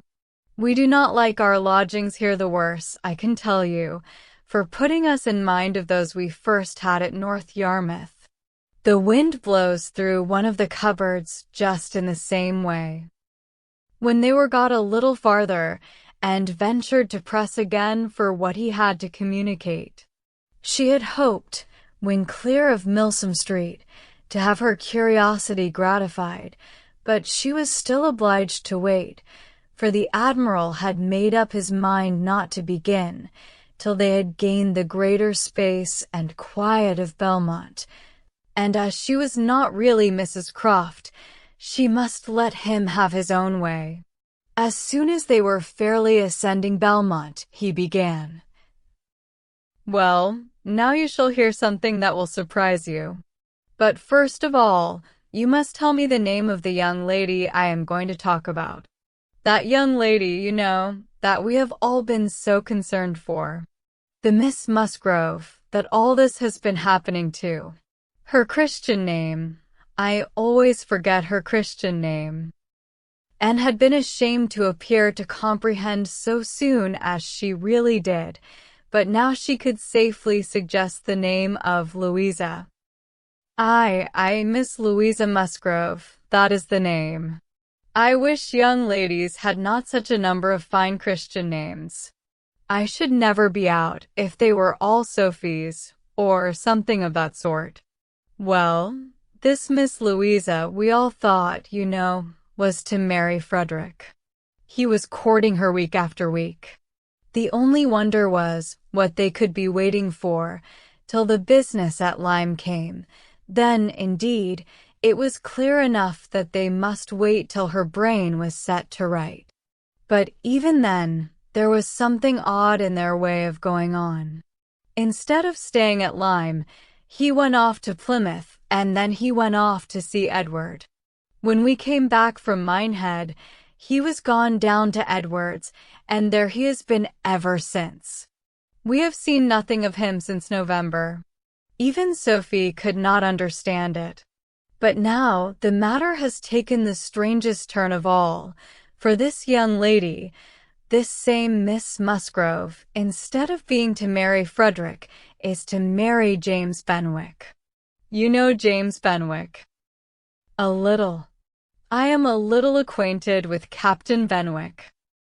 Well, she is to marry him. Nay, most likely they are married already, for I do not know what they should wait for. I thought Captain Benwick a very pleasing young man, said Anne, and I understand that he bears an excellent character. Oh, yes, there is not a word to be said against James Benwick. He is only a commander, it is true, made last summer, and these are bad times for getting on, but he has not another fault that I know of. An excellent, good-hearted fellow, I assure you, a very active, zealous officer too, which is more than you would think perhaps, for that soft sort of manner does not do him justice. Indeed you are mistaken there, sir. I should never augur one of spirit from Captain Benwick's manners. I thought them particularly pleasing, and I will answer for it they would generally please. Well, ladies are the best judges, but James Benwick is rather too pianid for me, and though very likely it is all our partiality, Sophie, and I cannot help thinking Frederick's manners better than his. There is something about Frederick more to our taste. Anne was caught. She had only meant to oppose the too common idea of spirit and gentleness being incompatible with each other, not at all to represent Captain Benwick's manners as the very best that could possibly be, and, after a little hesitation, she was beginning to say, I was not entering into any comparison of the two friends, but the Admiral interrupted her with, and the thing is certainly true. It is not a mere bit of gossip. We have it from Frederick himself. His sister had a letter from him yesterday, in which he tells us of it, and he had just had it in a letter from Harville, written upon the spot, from Upper Ross. I fancy they are all at Uppercross. This was an opportunity which Anne could not resist. She said, therefore, I hope, Admiral, there is nothing in the style of Captain Wentworth's letter to make you and Mrs. Croft particularly uneasy. It did certainly seem, last autumn, as if there were an attachment between him and Louisa Musgrove, but I hope it may be understood to have worn out on each side equally, and without violence. I hope his letter does not breathe the spirit of an ill-used man. Not at all, not at all. There is not an oath or a murmur from beginning to end. Anne looked down to hide her smile. No, Frederick is not a man to whine and complain. He has too much spirit for that. If the girl likes another man better, it is very fit she should have him. Certainly. But what I mean is, that I hope there is nothing in Captain Wentworth's manner of writing to make you suppose he thinks himself ill, used by his friend, which might appear, without its being absolutely said. I should be very sorry that such a friendship as has subsisted between him and Captain Benwick should be destroyed, or even wounded, by a circumstance of this sort. Yes, I understand you. But there is nothing at all of that nature in the letter. He does not give the least fling at Benwick, does not so much as say, I wonder at it, I have a reason of my own for wondering at it. No, you would not guess, from his way of writing, that he had ever thought of this miss, what's her name, for himself. He very handsomely hopes they will be happy together, and there is nothing very unforgiving in that, I think. And did not receive the perfect conviction which the Admiral meant to convey, but it would have been useless to press the inquirer farther. She, therefore, satisfied herself with commonplace remarks or quiet attention, and the Admiral had it all his own way. Poor Frederick, said he at last. Now he must begin all over again with somebody else. I think we must get him to Bath. Sophie must write and beg him to come to Bath. Here are pretty girls enough, I am sure. It would be of no use to go to Uppercross again, for that other Miss Musgrove, I find, is bespoke by her cousin, the young parson. Do not you think, Miss Elliot, we had better try to get him to Bath? 19. While Admiral Croft was taking this walk with and expressing his wish of getting Captain Wentworth to Bath, Captain Wentworth was already on his way thither. Before Mrs. Croft had written, he was arrived, and the very next time and walked out, she saw him. Mr. Elliot was attending his two cousins and Mrs. Clay. They were in Milsom Street. It began to rain, not much, but enough to make shelter desirable for women, and quite enough to make it very desirable for Miss Elliot to have the advantage of being conveyed home in Lady Dalrymple's carriage, which was seen waiting at a little distance. She, Anne, and Mrs. Clay, therefore, turned into Mullins, D.W., while Mr. Elliot stepped to Lady Dalrymple to request her assistance. He soon joined them again, successful, of course. Lady Dalrymple would be most happy to take them home, and would call for them in a few minutes. Her ladyship's carriage was a barouche, DX, and did not hold more than 4 with any comfort. Miss Carteret was with her mother. Consequently, it was not reasonable to expect accommodation for all the 3 Camden Place ladies. There could be no doubt as to Miss Elliot. Whoever suffered inconvenience, she must suffer none, but it occupied a little time to settle the point of civility between the other 2. The rain was a mere trifle, and was most sincere in preferring a walk with Mr. Elliot. But the rain was also a mere trifle to Mrs. Clay. She would hardly allow it even to drop at all, and her boots were so thick, much thicker than Miss Anne's, and, in short, her civility rendered her quite as anxious to be left to walk with Mr. Elliot as and could be, and it was discussed between them with a generosity so polite and so determined that the others were obliged to settle it for them, Miss Elliot maintaining that Mrs. Clay had a little cold already, and Mr. Elliot deciding on appeal that his cousin Anne's boots were rather the thickest. It was fixed accordingly that Mrs. Clay should be of the party in the carriage, and they had just reached this point when Anne, as she sat near the window, descried, most decidedly and distinctly, Captain Wentworth walking down the street. Her start was perceptible only to herself, but she instantly felt that she was the greatest simpleton in the world, the most unaccountable and absurd. For a few minutes she saw nothing before her. It was all confusion. She was lost, and when she had scolded back her senses, she found the others still waiting for the carriage, and Mr. Elliot, always obliging, just setting off for Union Street on a commission of Mrs. Clay's. She now felt a great inclination to go to the outer door. She wanted to see if it rained.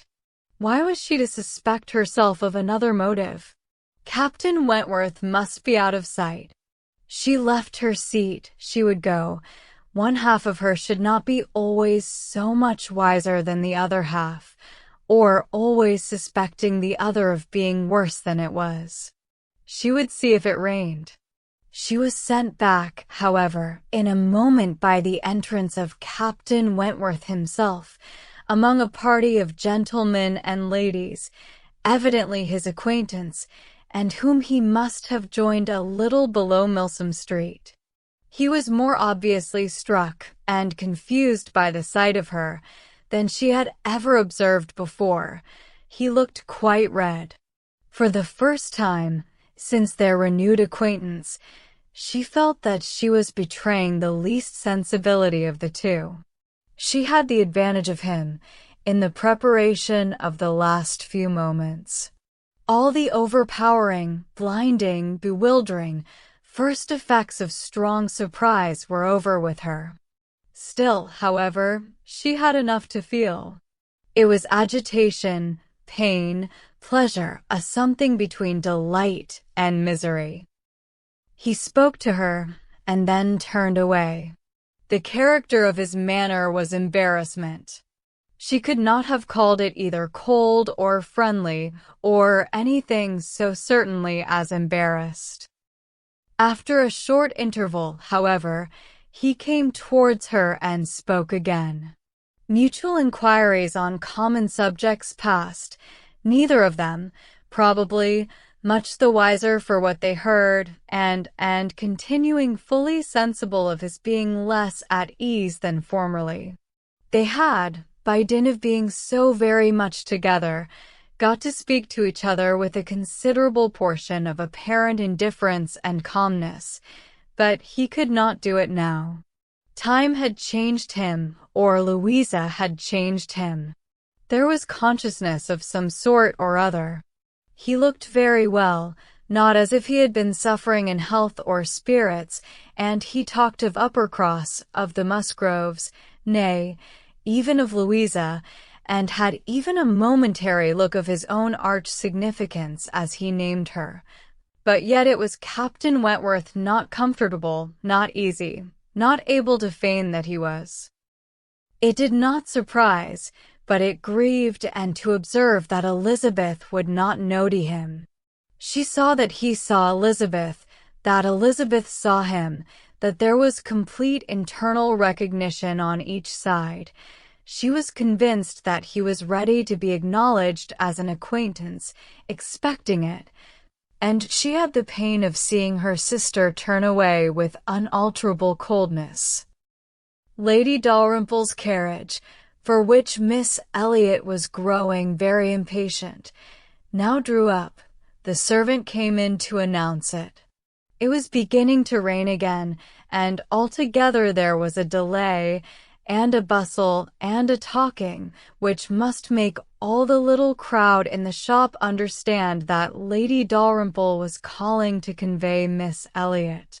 At last Miss Elliot and her friend, unattended but by the servant, for there was no cousin returned, were walking off, and Captain Wentworth, watching them, turned again to and by manner rather than words, was offering his services to her.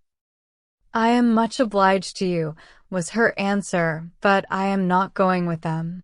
The carriage would not accommodate so many. I walk. I prefer walking." "But it rains." "Oh, very little. Nothing that I regard." After a moment's pause he said, "Though I came only yesterday, I have equipped myself properly for Bath already. You see," pointing to a new umbrella, I wish you would make use of it if you are determined to walk, though I think it would be more prudent to let me get you a chair, Deasy." She was very much obliged to him, but declined it all, repeating her conviction that the rain would come to nothing at present, and adding, "I am only waiting for Mr. Elliot. He will be here in a moment, I am sure." She had hardly spoken the words when Mr. Elliot walked in. Captain Wentworth recollected him perfectly. There was no difference between him and the man who had stood on the steps at Lyme, admiring and as she passed, except in the air and look and manner of the privileged relation and friend. He came in with eagerness, appeared to see and think only of her, apologized for his stay, was grieved to have kept her waiting, and anxious to get her away without further loss of time, and before the rain increased, and in another moment they walked off together, her arm under his, a gentle and embarrassed glance, and a "good morning to you," being all that she had time for, as she passed away. As soon as they were out of sight, the ladies of Captain Wentworth's party began talking of them. "Mr. Elliot does not dislike his cousin, I fancy?" "Oh, no, that is clear enough. One can guess what will happen there. He is always with them, half lives in the family, I believe. What a very good-looking man." "Yes, and Miss Atkinson, who dined with him once at the Wallaces, says he is the most agreeable man she ever was in company with. She is pretty, I think, and Elliot, very pretty, when one comes to look at her. It is not the fashion to say so, but I confess I admire her more than her sister." "Oh, so do I. And so do I. No comparison. But the men are all wild after Miss Elliot, and is too delicate for them, and would have been particularly obliged to her cousin if he would have walked by her side all the way to Camden Place without saying a word. She had never found it so difficult to listen to him, though nothing could exceed his solicitude and care, and though his subjects were principally such as were wont to be always interesting praise, warm, just, and discriminating of Lady Russell, and insinuations highly rational against Mrs. Clay.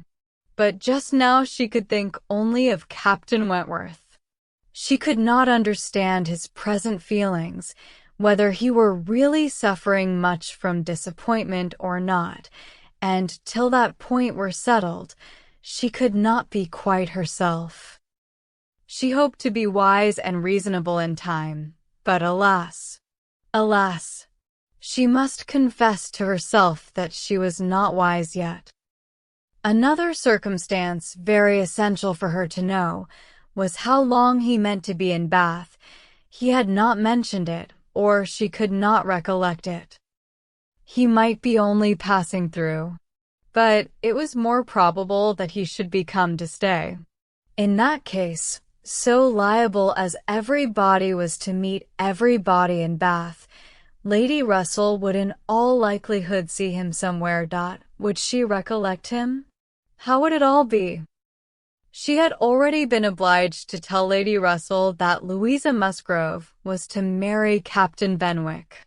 It had cost her something to encounter Lady Russell's surprise, and now, if she were by any chance to be thrown into company with Captain Wentworth, her imperfect knowledge of the matter might add another shade of prejudice against him. The following morning Anne was out with her friend, and for the first hour, in an incessant and fearful sort of watch for him in vain, but at last, in returning down Pulteney Street, she distinguished him on the right-hand pavement at such a distance as to have him in view the greater part of the street. There were many other men about him, many groups walking the same way, but there was no mistaking him. She looked instinctively at Lady Russell, but not from any mad idea of her recognizing him so soon as she did herself. No, it was not to be supposed that Lady Russell would perceive him till they were nearly opposite. She looked at her, however, from time to time, anxiously, and when the moment approached which must point him out, though not daring to look again, for her own countenance she knew was unfit to be seen.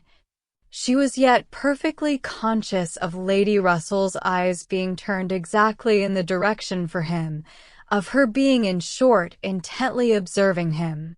She could thoroughly comprehend the sort of fascination he must possess over Lady Russell's mind, the difficulty it must be for her to withdraw her eyes, the astonishment she must be feeling that 8 or 9 years should have passed over him, and in foreign climes and in active service too, without robbing him of one personal grace. At last, Lady Russell drew back her head. Now, how would she speak of him? "You will wonder," said she, "what has been fixing my eye so long, but I was looking after some window curtains, which Lady Alicia and Mrs. Frankland were telling me of last night. They described the drawing-room window curtains of one of the houses on this side of the way, and this part of the street, as being the handsomest and best hung of any in Bath, but could not recollect the exact number.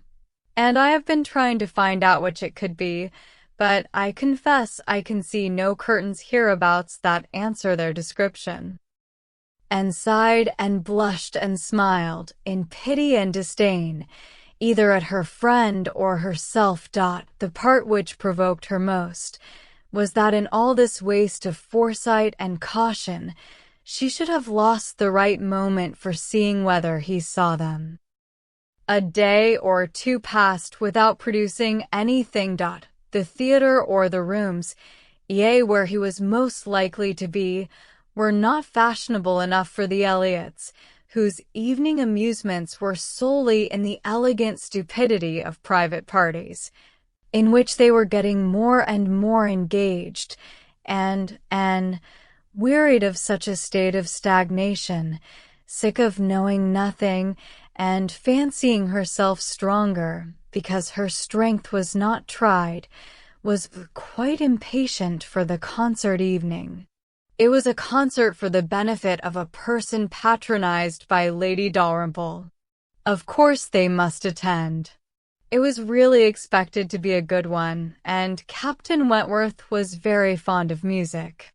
If she could only have a few minutes' conversation with him again, she fancied she should be satisfied, and as to the power of addressing him, she felt all over courage if the opportunity occurred. Elizabeth had turned from him. Lady Russell overlooked him. Her nerves were strengthened by these circumstances. She felt that she owed him attention. She had once partly promised Mrs. Smith to spend the evening with her, but in a short hurried call she excused herself and put it off, with the more decided promise of a longer visit on the morrow. Mrs. Smith gave a most good-humored acquiescence.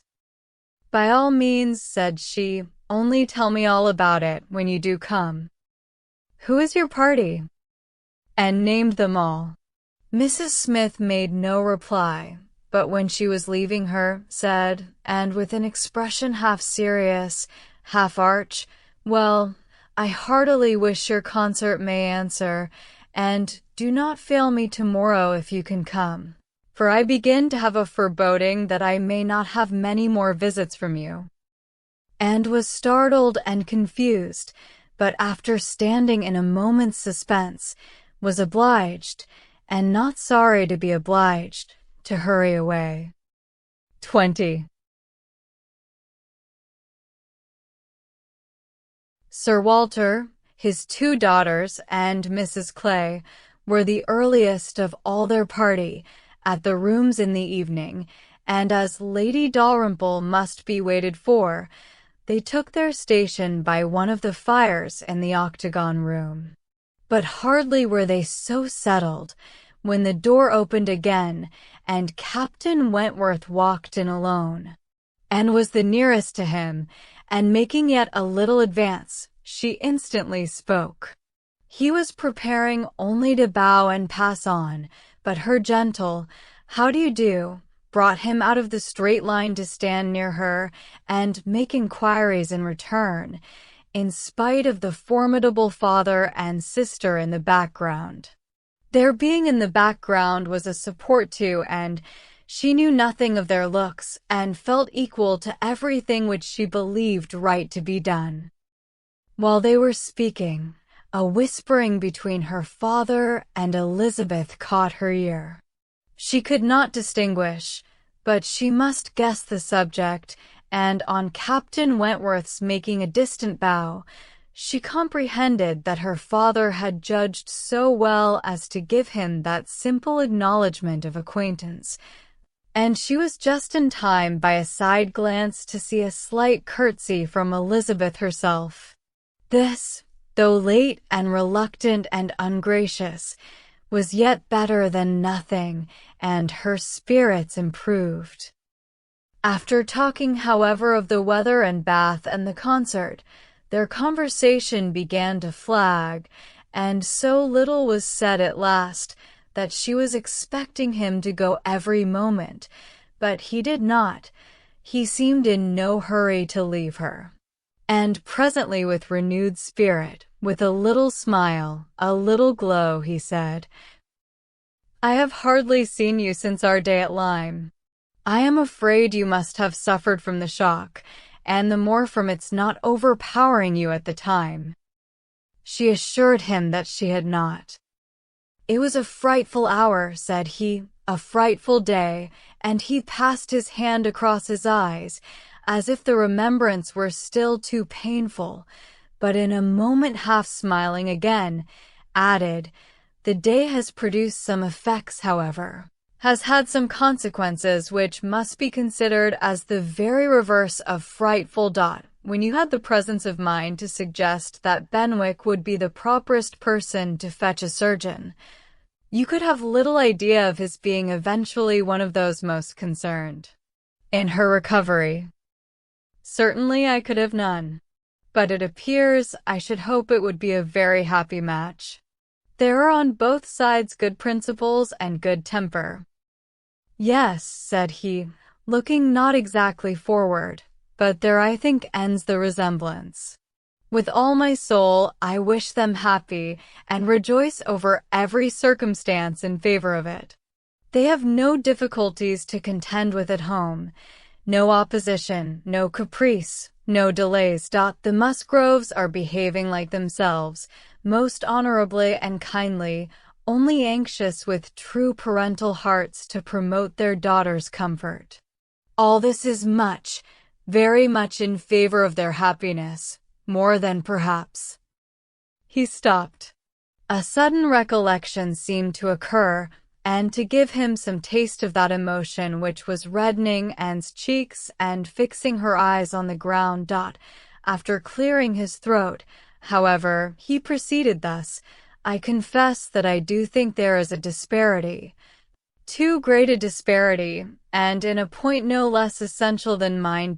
I regard Louisa Musgrove as a very amiable, sweet-tempered girl, and not deficient in understanding, but Benwick is something more. He is a clever man, a reading man, and I confess that I do consider his attaching himself to her with some surprise. Had it been the effect of gratitude, had he learnt to love her, because he believed her to be preferring him, it would have been another thing. But I have no reason to suppose it so. It seems, on the contrary, to have been a perfectly spontaneous, untaught feeling on his side, and this surprises me. A man like him in his situation, with a heart pierced, wounded, almost broken. Fanny Harville was a very superior creature, and his attachment to her was indeed attachment. A man does not recover from such a devotion of the heart to such a woman. He ought not, he does not. either from the consciousness, however, that his friend had recovered, or from some other consciousness.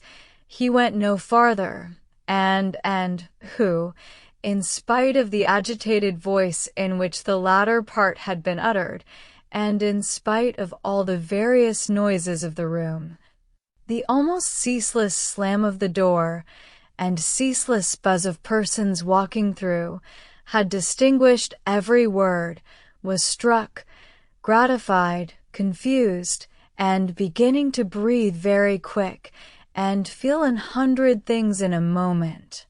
It was impossible for her to enter on such a subject, and yet, after a pause, feeling the necessity of speaking, and having not the smallest wish for a total change, she only deviated so far as to say, "You were a good while at Lyme, I think?" "About a fortnight. I could not leave it till Louise's doing well was quite ascertained. I had been too deeply concerned in the mischief to be soon at peace. It had been my doing, solely mine. She would not have been obstinate if I had not been weak. The country round Lyme is very fine. I walked and rode a great deal, and the more I saw, the more I found to admire." "I should very much like to see Lyme again," said Anne. "Indeed, I should not have supposed that you could have found anything in Lyme to inspire such a feeling. The horror and distress you were involved in, the stretch of mind, the wear of spirits. I should have thought your last impressions of Lyme must have been strong disgust." "The last few hours were certainly very painful," replied Anne, "but when pain is over, the remembrance of it often becomes a pleasure. One does not love a place the less for having suffered in it, unless it has been all suffering, nothing but suffering, which was by no means the case at Lyme. We were only in anxiety and distress during the last 2 hours, and, previously, there had been a great deal of enjoyment. So much novelty and beauty. I have traveled so little that every fresh place would be interesting to me, but there is real beauty at Lyme, and, in short, with a faint blush at some recollections, altogether my impressions of the place are very agreeable." As she ceased, the entrance door opened again, and the very party appeared for whom they were waiting. Lady Dalrymple, Lady Dalrymple, was the rejoicing sound, and with all the eagerness compatible with anxious elegance, Sir Walter and his 2 ladies stepped forward to meet her. Lady Dalrymple and Miss Carteret, escorted by Mr. Elliot and Colonel Wallis, who had happened to arrive nearly at the same instant, advanced into the room. The others joined them, and it was a group in which Anne found herself also necessarily included. She was divided from Captain Wentworth. Their interesting, almost too interesting conversation must be broken up for a time, but slight was the penance compared with the happiness which brought it on. She had learnt, in the last 10 minutes, more of his feelings towards Louisa, more of all his feelings than she dared to think of, and she gave herself up to the demands of the party, to the needful civilities of the moment, with exquisite, though agitated sensations. She was in good humor with all. She had received ideas which disposed her to be courteous and kind to all, and to pity every one, as being less happy than herself. The delightful emotions were a little subdued, when, on stepping back from the group, to be joined again by Captain Wentworth, she saw that he was gone. She was just in time to see him turn into the concert room. He was gone, he had disappeared. She felt a moment's regret. But they should meet again. He would look for her, he would find her out long before the evening were over, and at present, perhaps, it was as well to be asunder. She was in need of a little interval for recollection.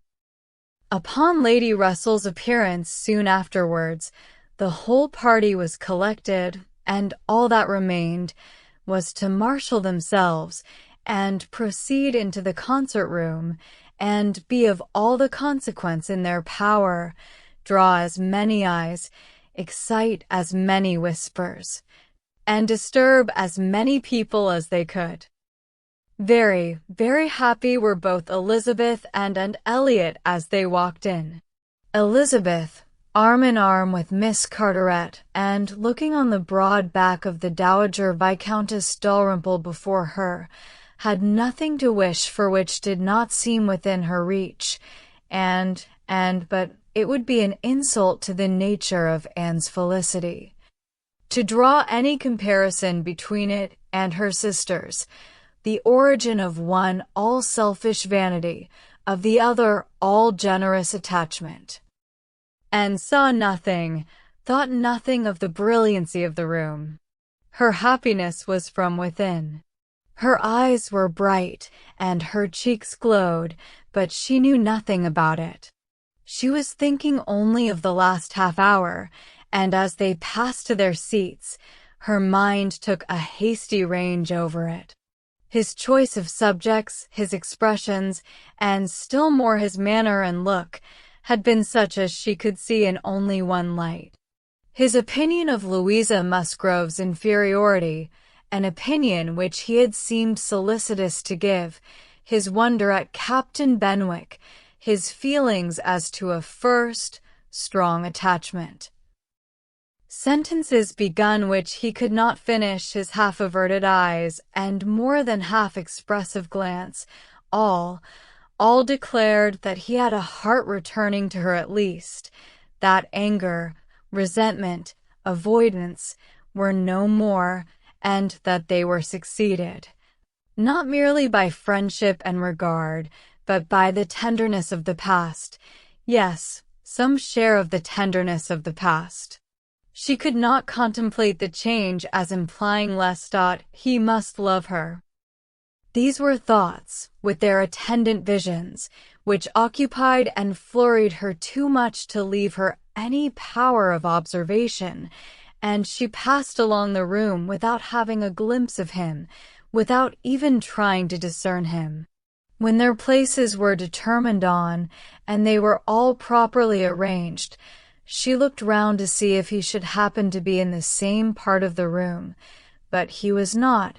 Her eye could not reach him, and the concert being just opening, she must consent for a time to be happy in an humbler way. The party was divided, and disposed of on two contiguous benches, and was among those on the foremost, and Mr. Elliot had maneuvered so well, with the assistance of his friend Colonel Wallis, as to have a seat by her. Miss Elliot, surrounded by her cousins, and the principal object of Colonel Wallis's gallantry, was quite contented. Anne's mind was in a most favorable state for the entertainment of the evening. It was just occupation enough. She had feelings for the tender, spirits for the gay, attention for the scientific, and patience for the wearisome, and had never liked a concert better, at least during the first act. Towards the close of it, in the interval succeeding an Italian song, she explained the words of the song to Mr. Elliot. They had a concert billet between them. "This," said she, "is nearly the sense, or rather the meaning of the words, for certainly the sense of an Italian love song must not be talked of, but it is as nearly the meaning as I can give, for I do not pretend to understand the language. I am a very poor Italian scholar." Yes, I see you are. I see you know nothing of the matter. You have only knowledge enough of the language to translate at sight these inverted, transposed, curtailed Italian lines into clear, comprehensible, elegant English. You need not say anything more of your ignorance. Here is complete proof. I will not oppose such kind politeness, but I should be sorry to be examined by a real proficient.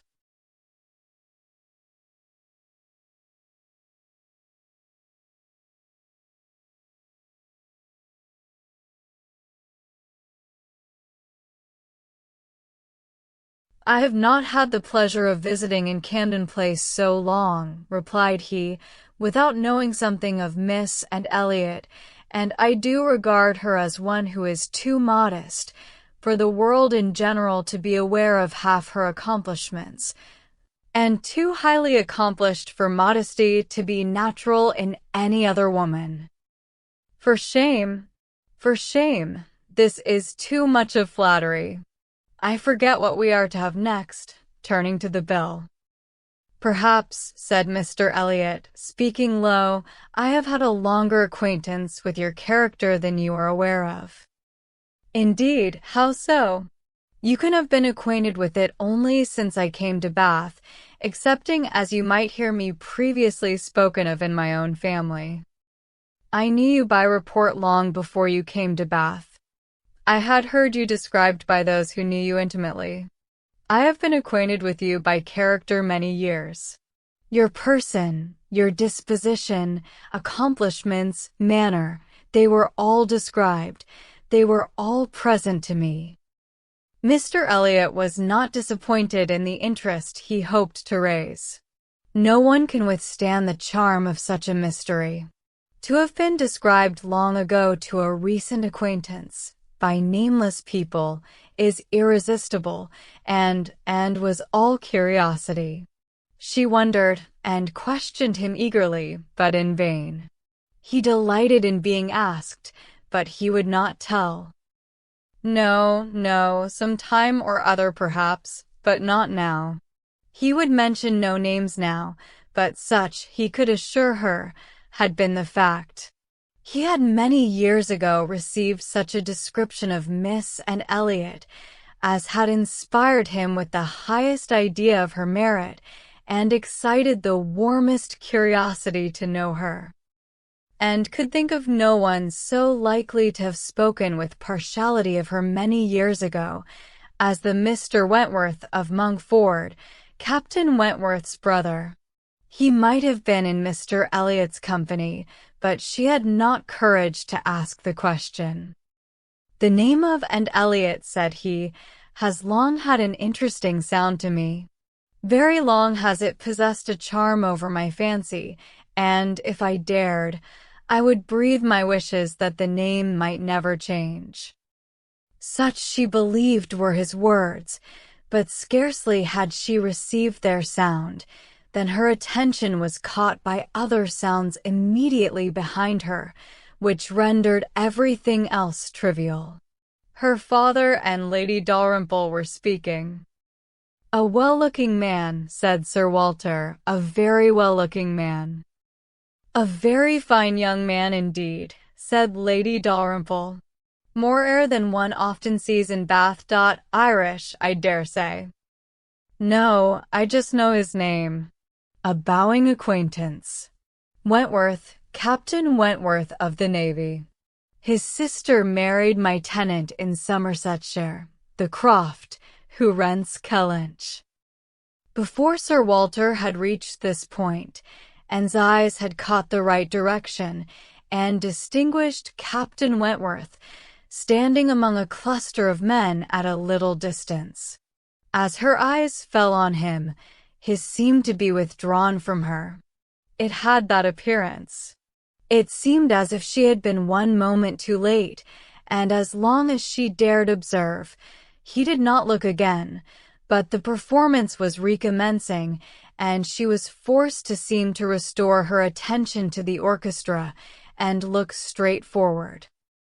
When she could give another glance, he had moved away. He could not have come nearer to her if he would. She was so surrounded and shut in, but she would rather have caught his eye. Mr. Elliot's speech too distressed her. She had no longer any inclination to talk to him. She wished him not so near her. The first act was over. Now she hoped for some beneficial change, and, after a period of nothing saying amongst the party, some of them did decide on going in quest of tea, and was one of the few who did not choose to move. She remained in her seat, and so did Lady Russell, but she had the pleasure of getting rid of Mr. Elliot, and she did not mean, whatever she might feel on Lady Russell's account, to shrink from conversation with Captain Wentworth, if he gave her the opportunity. She was persuaded by Lady Russell's countenance that she had seen him. He did not come, however, and sometimes fancied she discerned him at a distance, but he never came. The anxious interval wore away unproductively. The others returned, the room filled again, benches were reclaimed and repossessed, and another hour of pleasure or of penance was to be set out. Another hour of music was to give delight, or the gapes, easy as real or affected taste for it prevailed, too, and it chiefly wore the prospect of an hour of agitation. She could not quit that room in peace without seeing Captain Wentworth once more, without the interchange of one friendly look. In resettling themselves, there were now many changes, the result of which was favorable for her. Colonel Wallis declined sitting down again, and Mr. Elliot was invited by Elizabeth and Miss Carteret, in a manner not to be refused, to sit between them, and by some other removals, and a little scheming of her own, and was enabled to place herself much nearer the end of the bench than she had been before, much more within reach of a passer-by. She could not do so without comparing herself with Miss Larolles, the inimitable Miss Larolles, 20, but still she did it, and not with much happier effect, though by what seemed prosperity in the shape of an early abdication in her next neighbors. She found herself at the very end of the bench before the concert closed.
Such was her situation, with a vacant space at hand, when Captain Wentworth was again in sight.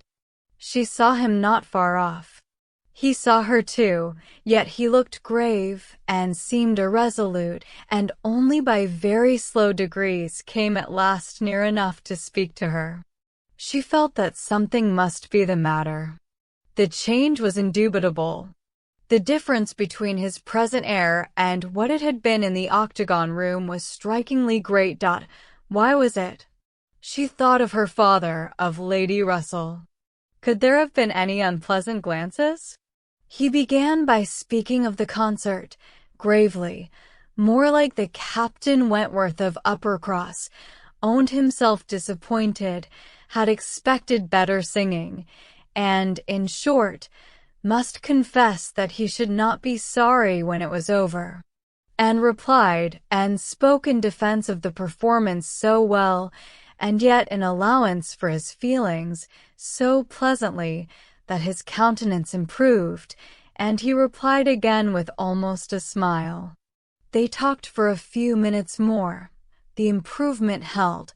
He even looked down towards the bench, as if he saw a place on it well worth occupying, when, at that moment, a touch on her shoulder obliged and to turn round.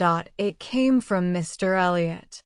He begged her pardon, but she must be applied to explain Italian again. Miss Carteret was very anxious to have a general idea of what was next to be sung, and could not refuse, but never had she sacrificed to politeness with a more suffering spirit. A few minutes, though as few as possible, were inevitably consumed, and when her own mistress again, when able to turn and look as she had done before, she found herself accosted by Captain Wentworth in a reserved yet hurried sort of farewell. He must wish her good night. He was going, he should get home as fast as he could. "Is not this song worth staying for?" said, and suddenly struck by an idea which made her yet more anxious to be encouraging. "No," he replied impressively, "there is nothing worth my staying for," and he was gone directly. Jealousy of Mr. Elliot. It was the only intelligible motive. Captain Wentworth jealous of her affection. Could she have believed it a week ago? 3 hours ago? For a moment the gratification was exquisite. But alas, there were very different thoughts to succeed. How is such jealousy to be quieted? How is the truth to reach him? How, in all the peculiar disadvantages of their respective situations, would he ever learn her real sentiments? It was misery to think of Mr. Elliot's attentions. Their evil was incalculable. 21. And recollected with pleasure the next morning her promise of going to Mrs. Smith, meaning that it should engage her from home at the time when Mr. Elliot would be most likely to call, for to avoid Mr. Elliot was almost a first object. She felt a great deal of goodwill towards him. In spite of the mischief of his attentions, she owed him gratitude and regard, perhaps compassion. She could not help thinking much of the extraordinary circumstances attending their acquaintance, of the right which he seemed to have to interest her, by everything in situation, by his own sentiments, by his early prepossession. It was altogether very extraordinary, flattering, but painful. There was much to regret. How she might have felt had there been no Captain Wentworth in the case was not worth inquiry, for there was a Captain Wentworth, and be the conclusion of the present suspense good or bad, her affection would be his forever. Their union, she believed, could not divide her more from other men than their final separation. Prettier musings of high-wrought love and eternal constancy could never have passed along the streets of Bath then and was sporting with from Camden Place to Westgate Buildings. It was almost enough to spread purification and perfume all the way. She was sure of a pleasant reception, and her friend seemed this morning particularly obliged to her for coming, seemed hardly to have expected her, though it had been an appointment.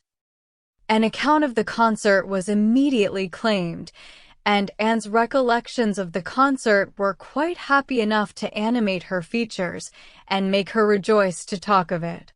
All that she could tell, she told most gladly, but the all was little for one who had been there, and unsatisfactory for such an enquirer as Mrs. Smith, who had already heard, through the short cut of a laundress and a waiter, rather more of the general success and produce of the evening than and could relate, and who now asked in vain for several particulars of the company. Everybody of any consequence or notoriety in Bath was well known by name to Mrs. Smith. "The little Durands were there, I conclude," said she, "with their mouths open to catch the music, like unfledged sparrows ready to be fed. They never miss a concert." "Yes, I did not see them myself, but I heard Mr. Elliot say they were in the room." "The Ibbotsons, were they there?" "And the two new beauties, with the tall Irish officer, who is talked of for one of them." "I do not know. I do not think they were." "Old Lady Mary MacLane?" "I need not ask after her." She never misses, I know, and you must have seen her. She must have been in your own circle, for as you went with Lady Dalrymple, you were in the seats of grandeur, round the orchestra, of course. No, that was what I dreaded. It would have been very unpleasant to me in every respect. But happily Lady Dalrymple always chooses to be farther off, and we were exceedingly well placed, that is for hearing. I must not say for seeing, because I appear to have seen very little. Oh, you saw enough for your own amusement. I can understand. There is a sort of domestic enjoyment to be known even in a crowd, and this you had. You were a large party in yourselves, and you wanted nothing beyond. But I ought to have looked about me more, said Anne, conscious while she spoke that there had in fact been no one of looking about, that the object only had been deficient. No, you were better employed. You need not tell me that you had a pleasant evening. I see it in your eye. I perfectly see how the hours passed. That you had always something agreeable to listen to. In the intervals of the concert, it was conversation. And half smiled and said, "Do you see that in my eye?" "Yes, I do." "Your countenance perfectly informs me that you were in company last night with the person whom you think the most agreeable in the world, the person who interests you at this present time, more than all the rest of the world put together." A blush overspread Anne's cheeks. She could say nothing. "And such being the case," continued Mrs. Smith, after a short pause, "I hope you believe that I do know how to value your kindness in coming to me this morning. It is really very good of you to come and sit with me when you must have so many pleasanter demands upon your time." And heard nothing of this. She was still in the astonishment and confusion excited by her friend's penetration, unable to imagine how any report of Captain Wentworth could have reached her. After another short silence, "Pray," said Mrs. Smith, "is Mr. Elliot aware of your acquaintance with me? Does he know that I am in Bath?" "Mr. Elliot," repeated Anne, looking up surprised. A moment's reflection shewed her the mistake she had been under. She caught it instantaneously, and, recovering courage with a feeling of safety, soon added, more composedly, "Are you acquainted with Mr. Elliot?" "I have been a good deal acquainted with him," replied Mrs. Smith, gravely, "but it seems worn out now. It is a great while since we met." "I was not at all aware of this. You never mentioned it before. Had I known it, I would have had the pleasure of talking to him about you."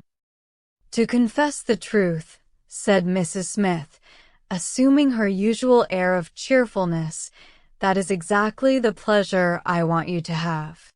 I want you to talk about me to Mr. Elliot. I want your interest with him. He can be of essential service to me, and if you would have the goodness, my dear Miss Elliot, to make it an object to yourself, of course it is done. I should be extremely happy. I hope you cannot doubt my willingness to be of even the slightest use to you," replied Anne, "but I suspect that you are considering me as having a higher claim on Mr. Elliot, a greater right to influence him, than is really the case. I am sure you have, somehow or other, imbibed such a notion. You must consider me only as Mr. Elliot's relation. If in that light, if there is anything which you suppose his cousin might fairly ask of him, I beg you would not hesitate to employ me." Mrs. Smith gave her a penetrating glance, and then, smiling, said, "I have been a little premature, I perceive. I beg your pardon. I ought to have waited for official information. But now, my dear Miss Elliot, as an old friend, do give me a hint as to when I may speak." "Next week?" To be sure, by next week I may be allowed to think it all settled and build my own selfish schemes on Mr. Elliot's good fortune." "No," replied Anne, "nor next week, nor next, nor next. I assure you that nothing of the sort you are thinking of will be settled any week. I am not going to marry Mr. Elliot. I should like to know why you imagine I am." Mrs. Smith looked at her again, looked earnestly, smiled, shook her head, and exclaimed, "Now, how I do wish I understood you. How I do wish I knew what you were at. I have a great idea that you do not design to be cruel when the right moment comes. Till it does come, you know, we women never mean to have any body.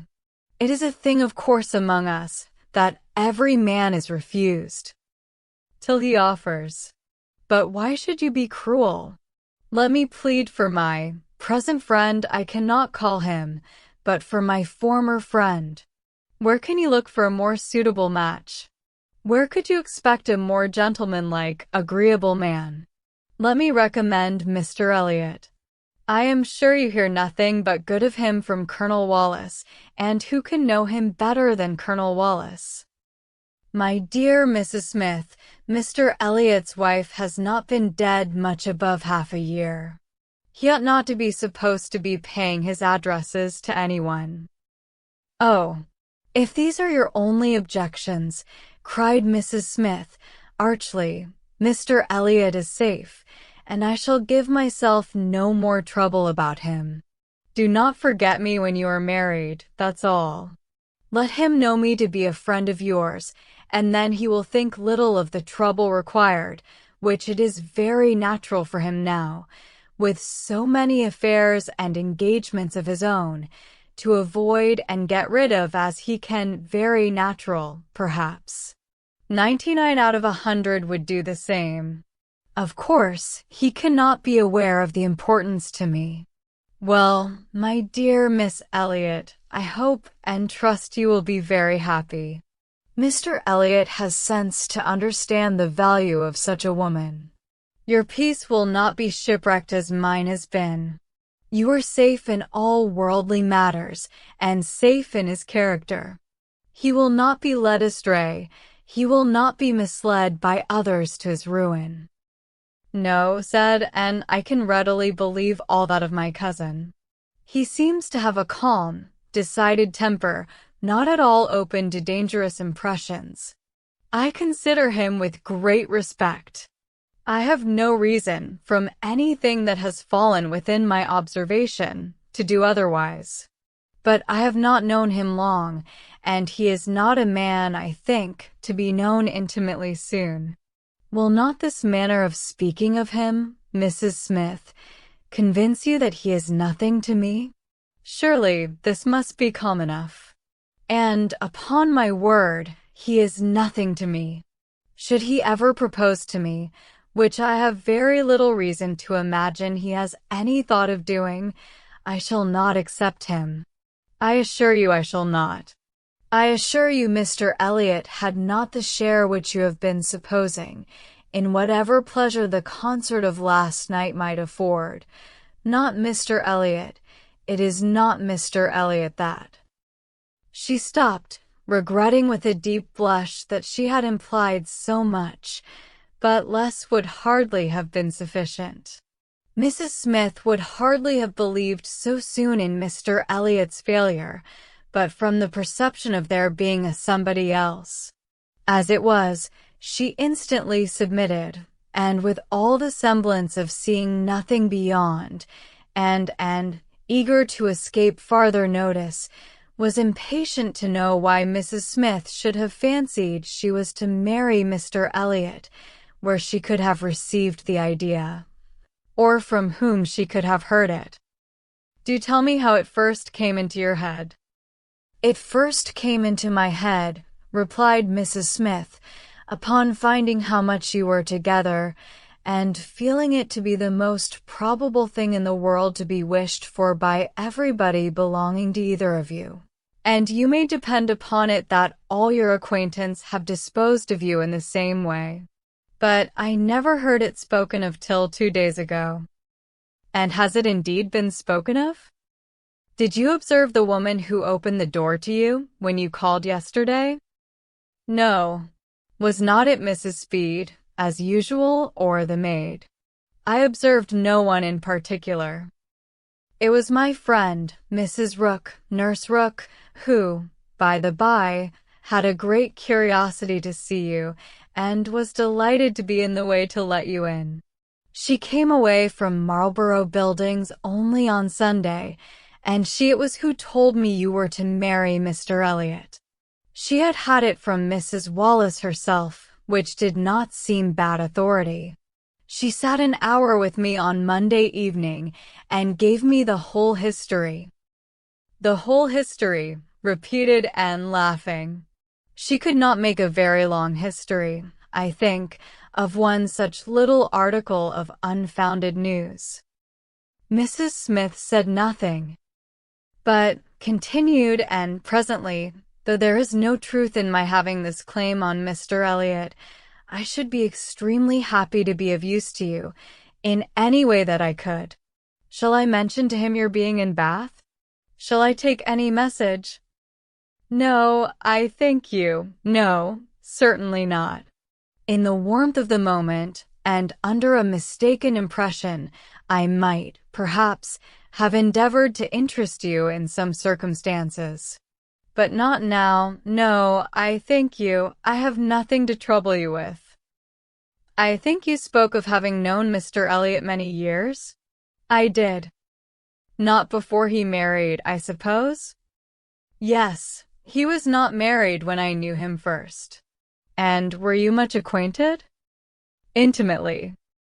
Indeed. Then do tell me what he was at that time of life. I have a great curiosity to know what Mr. Elliot was as a very young man. Was he at all such as he appears now? I have not seen Mr. Elliot these 3 years, was Mrs. Smith's answer, given so gravely that it was impossible to pursue the subject farther, and felt that she had gained nothing but an increase of curiosity. They were both silent, Mrs. Smith very thoughtful. At last, "I beg your pardon, my dear Miss Elliot," she cried, in her natural tone of cordiality. "I beg your pardon for the short answers I have been giving you, but I have been uncertain what I ought to do. I have been doubting and considering as to what I ought to tell you. There were many things to be taken into the account. One hates to be officious, to be giving bad impressions, making mischief. Even the smooth surface of family union seems worth preserving, though there may be nothing durable beneath. However, I have determined. I think I am right. I think you ought to be made acquainted with Mr. Elliot's real character. Though I fully believe that, at present, you have not the smallest intention of accepting him, there is no saying what may happen. You might, some time or other, be differently affected towards him. Hear the truth, therefore, now, while you are unprejudiced.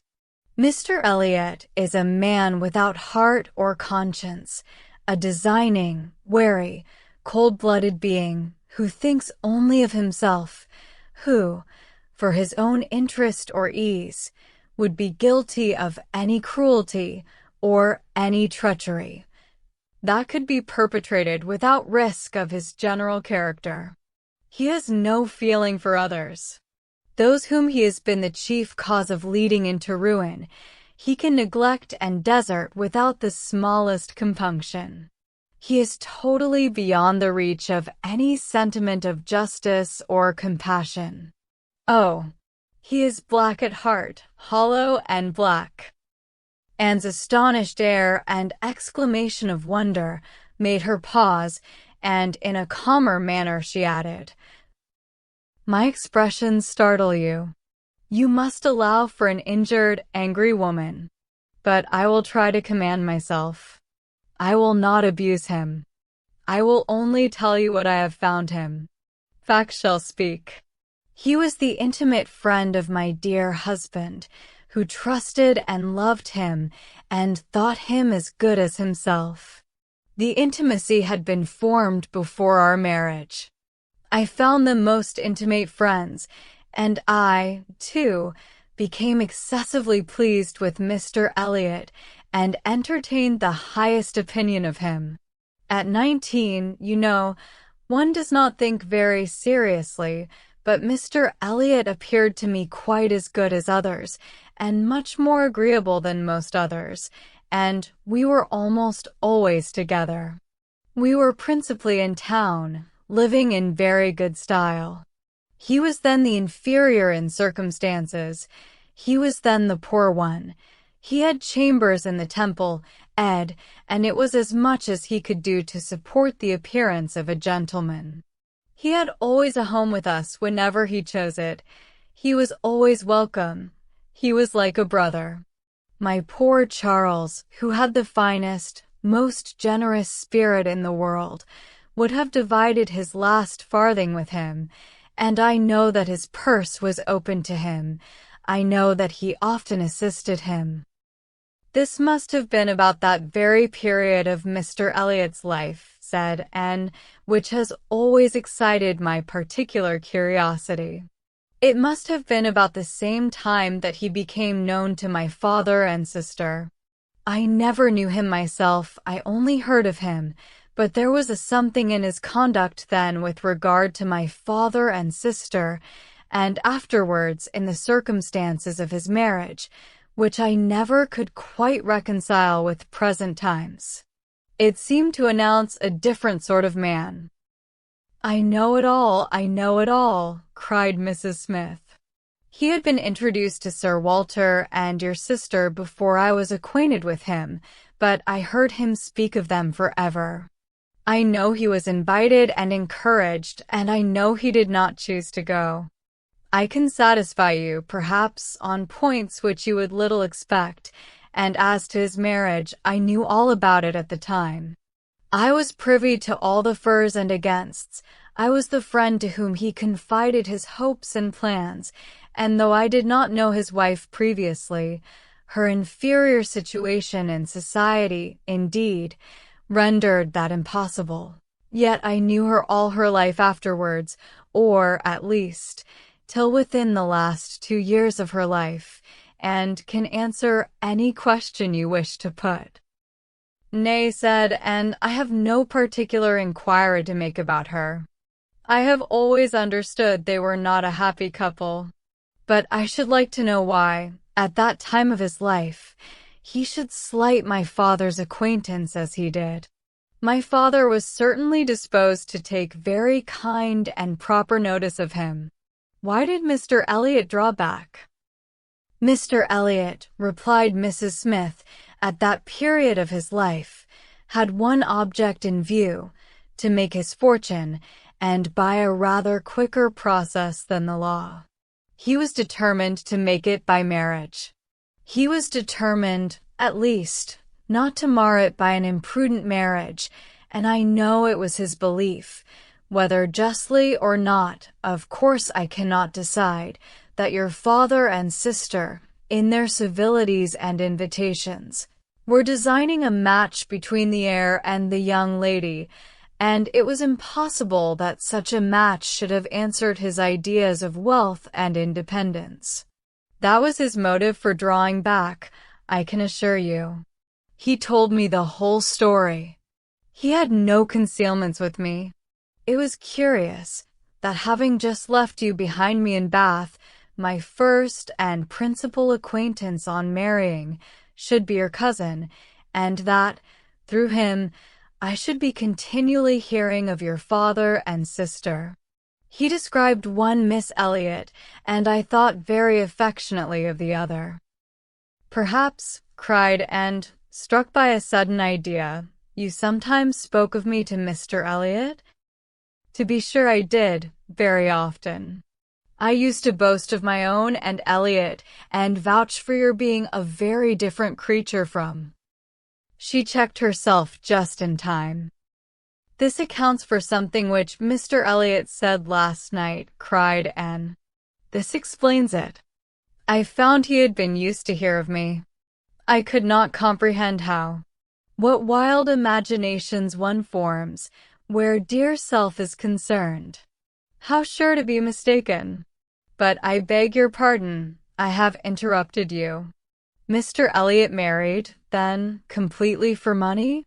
The circumstance, probably, which first opened your eyes to his character.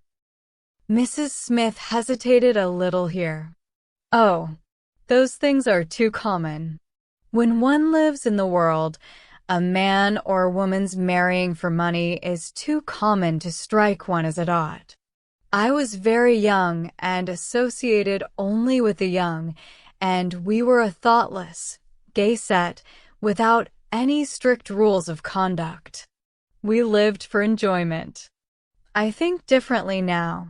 Time and sickness and sorrow have given me other notions, but at that period, I must own I saw nothing reprehensible in what Mr. Elliot was doing. To do the best for himself passed as a duty. But was not she a very lowy woman? Yes, which I objected to, but he would not regard. Money was all that he wanted. Her father was a grazier, her grandfather had been a butcher, but that was all nothing.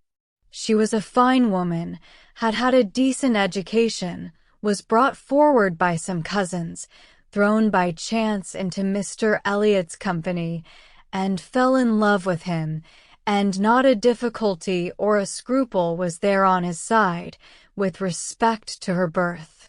All his caution was spent in being secured of the real amount of her fortune, before he committed himself. Depend upon it, whatever esteem Mr. Elliot may have for his own situation in life now, as a young man he had not the smallest value for it. His chance of the Kellynch estate was something, but all the honor of the family he held as cheap as dirt. I have often heard him declare that if baronetcies were saleable, any body should have his for £50, arms and motto, name and livery included, but I will not pretend to repeat half that I used to hear him say on that subject. It would not be fair. And yet you ought to have proof. For what is all this but assertion? And you shall have proof. Indeed, my dear Mrs. Smith, I want none, cried Anne. You have asserted nothing contradictory to what Mr. Elliot appeared to be some years ago. This is all in confirmation, rather, of what we used to hear and believe. I am more curious to know why he should be so different now. But for my satisfaction, if you will have the goodness to ring for Mary. Stay, I am sure you will have the still greater goodness of going yourself into my bedroom and bringing me the small inlaid box which you will find on the upper shelf of the closet. And, seeing her friend to be earnestly bent on it, did as she was desired. The box was brought and placed before her, and Mrs. Smith, sighing over it as she unlocked it, said, "This is full of papers belonging to him, to my husband, a small portion only of what I had to look over when I lost him. The letter I am looking for was one written by Mr. Elliot to him before our marriage, and happened to be saved. Why, one can hardly imagine. But he was careless and immethodical, like other men, about those things, and when I came to examine his papers, I found it with others still more trivial from different people scattered here and there, while many letters and memorandums of real importance had been destroyed. Here it is. I would not burn it, because being even then very little satisfied with Mr. Elliot, I was determined to preserve every document of former intimacy. I have now another motive for being glad that I can produce it." This was the letter, directed to Charles Smith, Esq. Tunbridge Wells, and dated from London, as far back as July, 1803. Dear Smith, I have received yours. Your kindness almost overpowered me. I wish nature had made such hearts as yours more common, but I have lived 23 years in the world and have seen none like it. At present, believe me, I have no need of your services, being in cash again. Give me joy. I have got rid of Sir Walter and Mississippi. They are gone back to Kellynch and almost made me swear to visit them this summer, but my first visit to Kellynch will be with a surveyor, to tell me how to bring it with best advantage to the Hammerigg the baronet, nevertheless, is not unlikely to marry again. He is quite full enough. If he does, however, they will leave me in peace, which may be a decent equivalent for the reversion. He is worse than last year. I wish I had any name but Elliot. I am sick of it. The name of Walter I can drop, thank God. And I desire you will never insult me with my second W, again, meaning, for the rest of my life, to be only yours truly. W.M. Elliot. Such a letter could not be read without putting and in a glow, and Mrs. Smith, observing the high color in her face, said, "The language, I know, is highly disrespectful. Though I have forgot the exact terms, I have a perfect impression of the general meaning. But it shews you the man. Mark his professions to my poor husband. Can anything be stronger?" And could not immediately get over the shock and mortification of finding such words applied to her father. She was obliged to recollect that her seeing the letter was a violation of the laws of honor, that no one ought to be judged or to be known by such testimonies, that no private correspondence could bear the eye of others. Before she could recover calmness enough to return the letter which she had been meditating over and say, "Thank you. This is full proof, undoubtedly, proof of everything you were saying. But why be acquainted with us now?"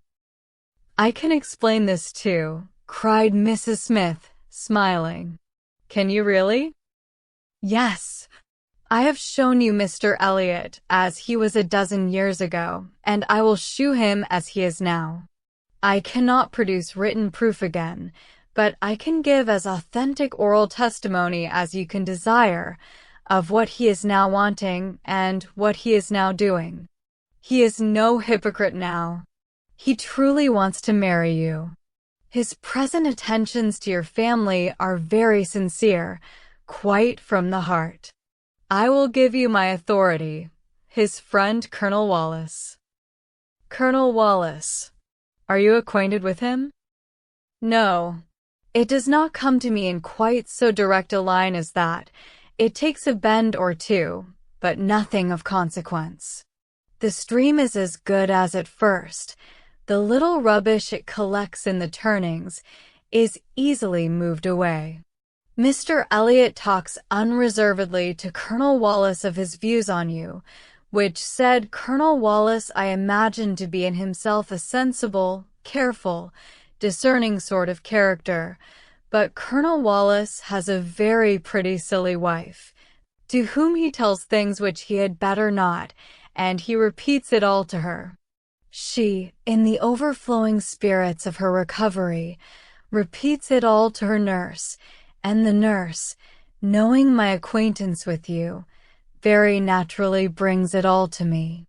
On Monday evening my good friend Mrs. Rook let me thus much into the secrets of Marlborough Buildings. When I talked of a whole history, therefore, you see, I was not romancing so much as you supposed. My dear Mrs. Smith, your authority is deficient. This will not do. Mr. Elliot's having any views on me will not in the least account for the efforts he made towards a reconciliation with my father. That was all prior to my coming to Bath. I found them on the most friendly terms when I arrived. I know you did. I know it all perfectly, but... Indeed, Mrs. Smith, We must not expect to get real information in such a line. Facts or opinions which are to pass through the hands of so many, to be misconceived by folly in one, and ignorance in another, can hardly have much truth left. Only give me a hearing. You will soon be able to judge of the general credit due, by listening to some particulars which you can yourself immediately contradict or confirm. Nobody supposes that you were his first inducement. He had seen you indeed, before he came to Bath and admired you, but without knowing it to be you. So says my historian at least. Is this true? Did he see you last summer or autumn, somewhere down in the West, to use her own words, without knowing it to be you? He certainly did. So far it is very true. At Lyme. I happened to be at Lyme. Well, continued Mrs. Smith triumphantly, grant my friend the credit due to the establishment of the first point asserted.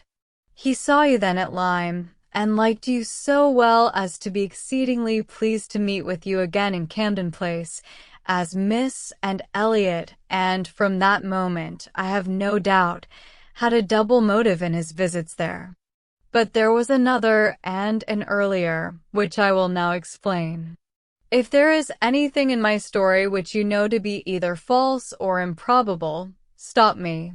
My account states that your sister's friend, the lady now staying with you, whom I have heard you mention, came to Bath with Miss Elliot and Sir Walter as long ago as September, in short when they first came themselves, and has been staying there ever since. That she is a clever, insinuating, handsome woman, poor and plausible, and altogether such in situation and manner, as to give a general idea among Sir Walter's acquaintance of her meaning to be Lady Elliot, and as general a surprise that Miss Elliot should be apparently blind to the danger. Here Mrs. Smith paused a moment, and had not a word to say, and she continued. This was the light in which it appeared to those who knew the family, long before your return to it, and Colonel Wallace had his eye upon your father enough to be sensible of it, though he did not then visit in Camden Place. But his regard for Mr. Elliot gave him an interest in watching all that was going on there, and when Mr. Elliot came to Bath for a day or two, as he happened to do a little before Christmas, Colonel Wallace made him acquainted with the appearance of things, and the reports beginning to prevail. Now you are to understand that time had worked a very material change in Mr. Elliot's opinions as to the value of a baronetcy. Upon all points of blood and connection, he is a completely altered man. Having long had as much money as he could spend, nothing to wish for on the side of avarice or indulgence, he has been gradually learning to pin his happiness upon the consequence he is heir to. I thought it coming on, before our acquaintance ceased, but it is now a confirmed feeling. He cannot bear the idea of not being Sir William. You may guess, therefore, that the news he heard from his friend could not be very agreeable, and you may guess what it produced. The resolution of coming back to Bath as soon as possible, and of fixing himself here for a time, with the view of renewing his former acquaintance and recovering such a footing in the family as might give him the means of ascertaining the degree of his danger, and of circumventing the lady if he found it material. This was agreed upon between the two friends as the only thing to be done, and Colonel Wallace was to assist in every way that he could. He was to be introduced, and Mrs. Wallace was to be introduced, and everybody was to be introduced. Mr. Elliot came back accordingly, and on application was forgiven, as you know, and readmitted into the family, and there it was his constant object, and his only object, till your arrival added another motive, to watch Sir Walter and Mrs. Clay. He omitted no opportunity of being with them, threw himself in their way, called at all hours, but I need not be particular on this subject. You can imagine what an artful man would do, and with this guide, perhaps, may recollect what you have seen him do. Yes, said, and you tell me nothing which does not accord with what I have known, or could imagine. There is always something offensive in the details of cunning. The maneuvers of selfishness and duplicity must ever be revolting, but I have heard nothing which really surprises me. I know those who would be shocked by such a representation of Mr. Elliot, who would have difficulty in believing it, but I have never been satisfied. I have always wanted some other motive for his conduct than appeared. I should like to know his present opinion as to the probability of the event he has been in dread of, whether he considers the danger to be lessening or not. Lessening, I understand, replied Mrs. Smith. He thinks Mrs. Clay afraid of him, aware that he sees through her, and not daring to proceed as she might do in his absence. But since he must be absent some time or other, I do not perceive how he can ever be secure, while she holds her present influence.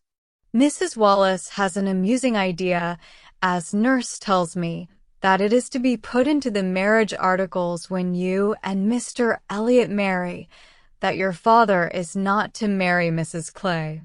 A scheme worthy of Mrs. Wallace's understanding, by all accounts, but my sensible nurse Rook sees the absurdity of it.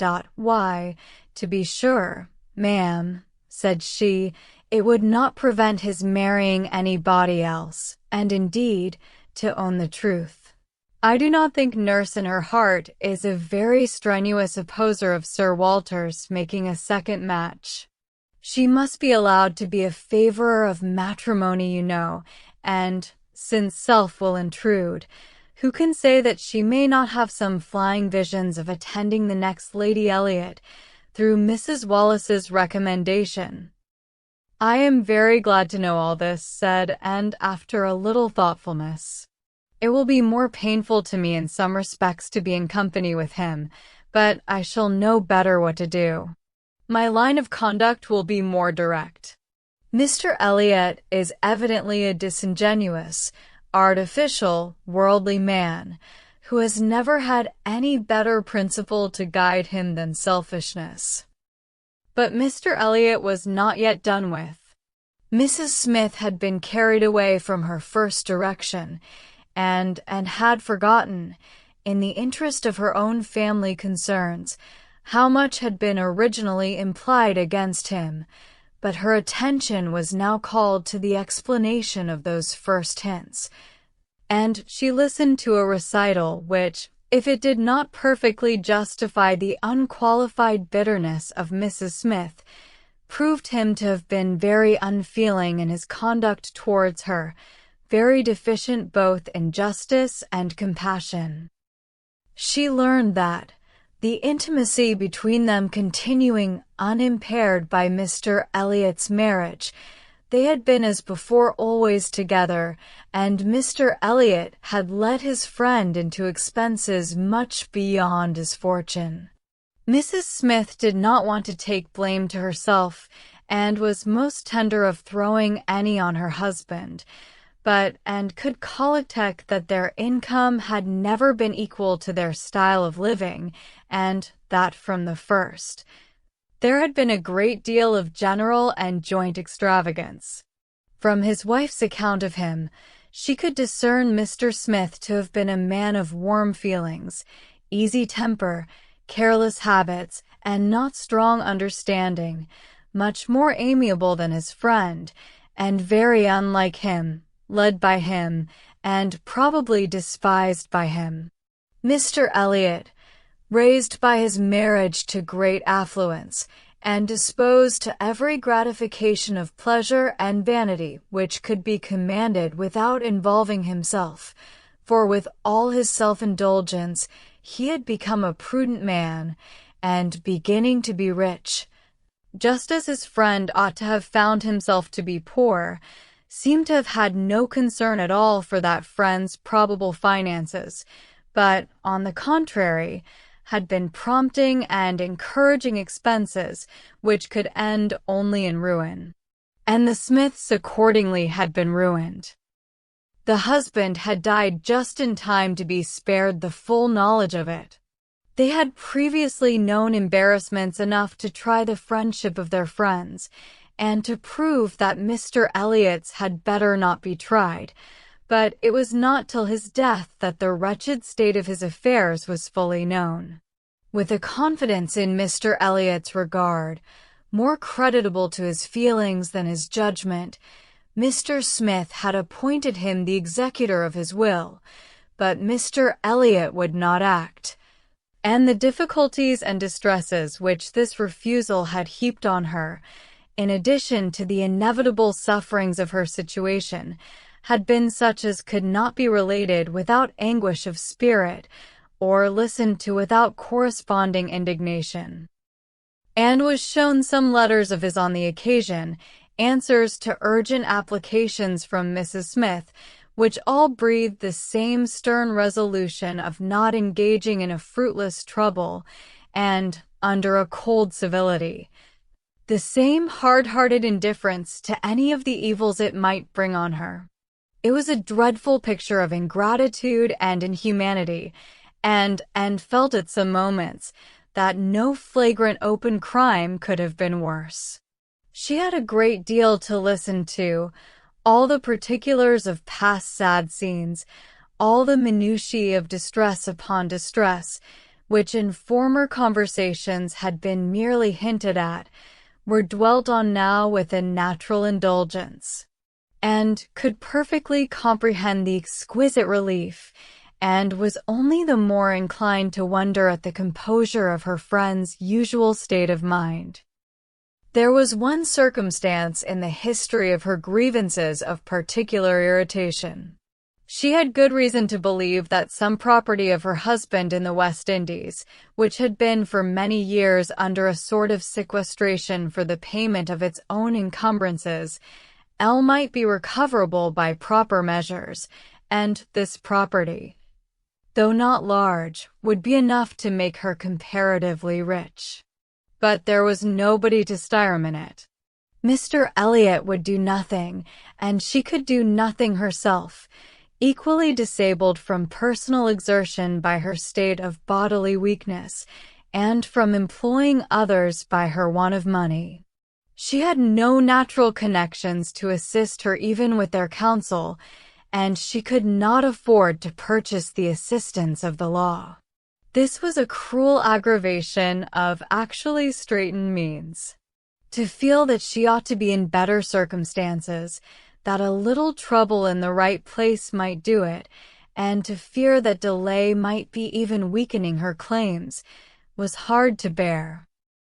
It was on this point that she had hoped to engage Anne's good offices with Mr. Elliot. She had previously, in the anticipation of their marriage, been very apprehensive of losing her friend by it, but on being assured that he could have made no attempt of that nature, since he did not even know her to be in Bath, it immediately occurred that something might be done in her favor by the influence of the woman he loved, and she had been hastily preparing to interest Anne's feelings as far as the observances due to Mr.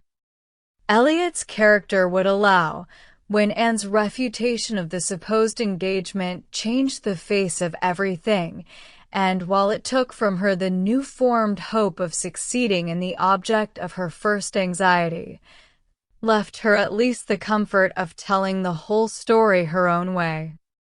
After listening to this full description of Mr. Elliot, Anne could not but express some surprise at Mrs. Smith's having spoken of him so favorably in the beginning of their conversation. She had seemed to recommend and praise him. "My dear," was Mrs. Smith's reply, "there was nothing else to be done. I considered your marrying him as certain, though he might not yet have made the offer, and I could no more speak the truth of him than if he had been your husband. My heart bled for you as I talked of happiness. And yet he is sensible, he is agreeable, and with such a woman as you, it was not absolutely hopeless. He was very unkind to his first wife. They were wretched together. But she was too ignorant and giddy for respect, and he had never loved her. I was willing to hope that you must fare better, and could just acknowledge within herself such a possibility of having been induced to marry him as made her shudder at the idea of the misery which must have followed. It was just possible that she might have been persuaded by Lady Russell. And under such a supposition, which would have been most miserable, when time had disclosed all, too late? It was very desirable that Lady Russell should be no longer deceived, and one of the concluding arrangements of this important conference, which carried them through the greater part of the morning, was that Anne had full liberty to communicate to her friend everything relative to Mrs. Smith, in which his conduct was involved. 22. And went home to think over all that she had heard.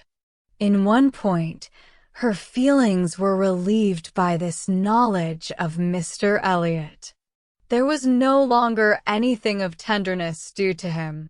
He stood, as opposed to Captain Wentworth, in all his own unwelcome obtrusiveness, and the evil of his attentions last night, the irremediable mischief he might have done, was considered with sensations unqualified, unperplexed. Pity for him was all over. But this was the only point of relief. In every other respect, in looking around her or penetrating forward, she saw more to distrust and to apprehend. She was concerned for the disappointment and pain Lady Russell would be feeling, for the mortifications which must be hanging over her father and sister, and had all the distress of foreseeing many evils, without knowing how to avert any one of them. She was most thankful for her own knowledge of him. She had never considered herself as entitled to reward for not slighting an old friend like Mrs. Smith, but here was a reward indeed springing from it. Mrs. Smith had been able to tell her what no one else could have done. Could the knowledge have been extended through her family, but this was a vain idea. She must talk to Lady Russell, tell her, consult with her, and having done her best, wait the even 10 with as much composure as possible, and after all, her greatest want of composure would be in that quarter of the mind which could not be opened to Lady Russell, in that flow of anxieties and fears which must be all to herself. She found, on reaching home, that she had, as she intended, escaped seeing Mr. Elliot, that he had called and paid them a long morning visit, but hardly had she congratulated herself and felt safe till tomorrow, when she heard that he was coming again in the evening. "I had not the smallest intention of asking him," said Elizabeth, with affected carelessness, "but he gave so many hints. So Mrs. Clay says, at least." "Indeed I do say it. I never saw anybody in my life spell harder for an invitation. Poor man. I was really in pain for him, for your hard-hearted sister, Miss, and seems bent on cruelty." "Oh," cried Elizabeth, "I have been rather too much used to the game to be soon overcome by a gentleman's hints. However, when I found how excessively he was regretting that he should miss my father this morning, I gave way immediately, for I would never really omit an opportunity of bringing him and Sir Walter together. They appear to so much advantage in company with each other, each behaving so pleasantly, Mr. Elliot looking up with so much respect." "Quite delightful," cried Mrs. Clay, not daring, however, to turn her eyes towards Anne. "Exactly like father and son. Dear Miss Elliot, may I not say father and son? Oh, I lay no embargo on anybody's words, if you will have such ideas. But, upon my word, I am scarcely sensible of his attentions being beyond those of other men. My dear Miss Elliot, exclaimed Mrs. Clay, lifting up her hands and eyes, and sinking all the rest of her astonishment in a convenient silence. Well, my dear Penelope, you need not be so alarmed about him. I did invite him, you know. I sent him away with smiles. When I found he was really going to his friends at Thornbury Park for the whole day tomorrow, I had compassion on him, and admired the good acting of the friend in being able to shew such pleasure as she did in the expectation and in the actual arrival of the very person whose presence must really be interfering with her prime object. It was impossible but that Mrs. Clay must hate the sight of Mr. Elliot, and yet she could assume a most obliging, placid look, and appear quite satisfied with the curtailed license of devoting herself only half as much to Sir Walter as she would have done otherwise. To and herself it was most distressing to see Mr. Elliot enter the room, and quite painful to have him approach and speak to her. She had been used before to feel that he could not be always quite sincere, but now she saw insincerity in everything. His attentive deference to her father, contrasted with his former language, was odious, and when she thought of his cruel conduct towards Mrs. Smith, she could hardly bear the sight of his present smiles and mildness, or the sound of his artificial good sentiments. She meant to avoid any such alteration of manners as might provoke a remonstrance on his side. It was a great object with her to escape all inquiry or eclat, but it was her intention to be as decidedly cool to him as might be compatible with their relationship, and to retrace, as quietly as she could, the few steps of unnecessary intimacy she had been gradually led along. She was accordingly more guarded and more cool than she had been the night before. He wanted to animate her curiosity again as to how and where he could have heard her formerly praised, wanted very much to be gratified by more solicitation, but the charm was broken. He found that the heat and animation of a public room were necessary to kindle his modest cousin's vanity. He found, at least, that it was not to be done now, by any of those attempts which he could hazard among the too commanding claims of the others.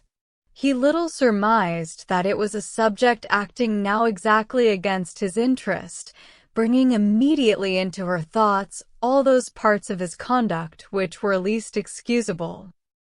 She had some satisfaction in finding that he was really going out of Bath the next morning, going early, and that he would be gone the greater part of 2 days. He was invited again to Camden Place the very evening of his return, but from Thursday to Saturday evening his absence was certain. It was bad enough that a Mrs. Clay should be always before her, but that a deeper hypocrite should be added to their party seemed the destruction of everything like peace and comfort. It was so humiliating to reflect on the constant deception practiced on her father and Elizabeth, to consider the various sources of mortification preparing for them. Mrs. Clay's selfishness was not so complicatique nor so revolting as his, and would have compounded for the marriage at once, with all its evils, to be clear of Mr. Elliot's subtleties in endeavoring to prevent it. On Friday morning, she meant to go very early to Lady Russell and accomplish the necessary communication, and she would have gone directly after breakfast, but that Mrs. Clay was also going out on some obliging purpose of saving her sister trouble, which determined her to wait till she might be safe from such a companion. She saw Mrs. Clay fairly off, therefore, before she began to talk of spending the morning in River Street. "Very well," said Elizabeth, "I have nothing to send but my love." "Oh, you may as well take back that tiresome book she would lend me, and pretend I have read it through. I really cannot be plaguing myself forever with all the new poems and states of the nation that come out. Lady Russell quite bores one with her new publications. You need not tell her so, but I thought her dress hideous the other night. I used to think she had some taste in dress, but I was ashamed of her at the concert. Something so formal and a ranger in her air. And she sits so upright. My best love, of course." "And mine," added Sir Walter. "Kindest regards. And you may say that I mean to call upon her soon. Make a civil message. But I shall only leave my card. Morning visits are never fair by women at her time of life, who make themselves up so little. If she would only wear rouge, she would not be afraid of being seen, but last time I called, I observed the blinds were let down immediately." While her father spoke, there was a knock at the door. Who could it be? And, remembering the preconcerted visits at all hours of Mr. Elliot, would have expected him, but for his known engagement 7 miles off. After the usual period of suspense, the usual sounds of approach were heard, and Mr. and Mrs. Charles Musgrove were ushered into the room.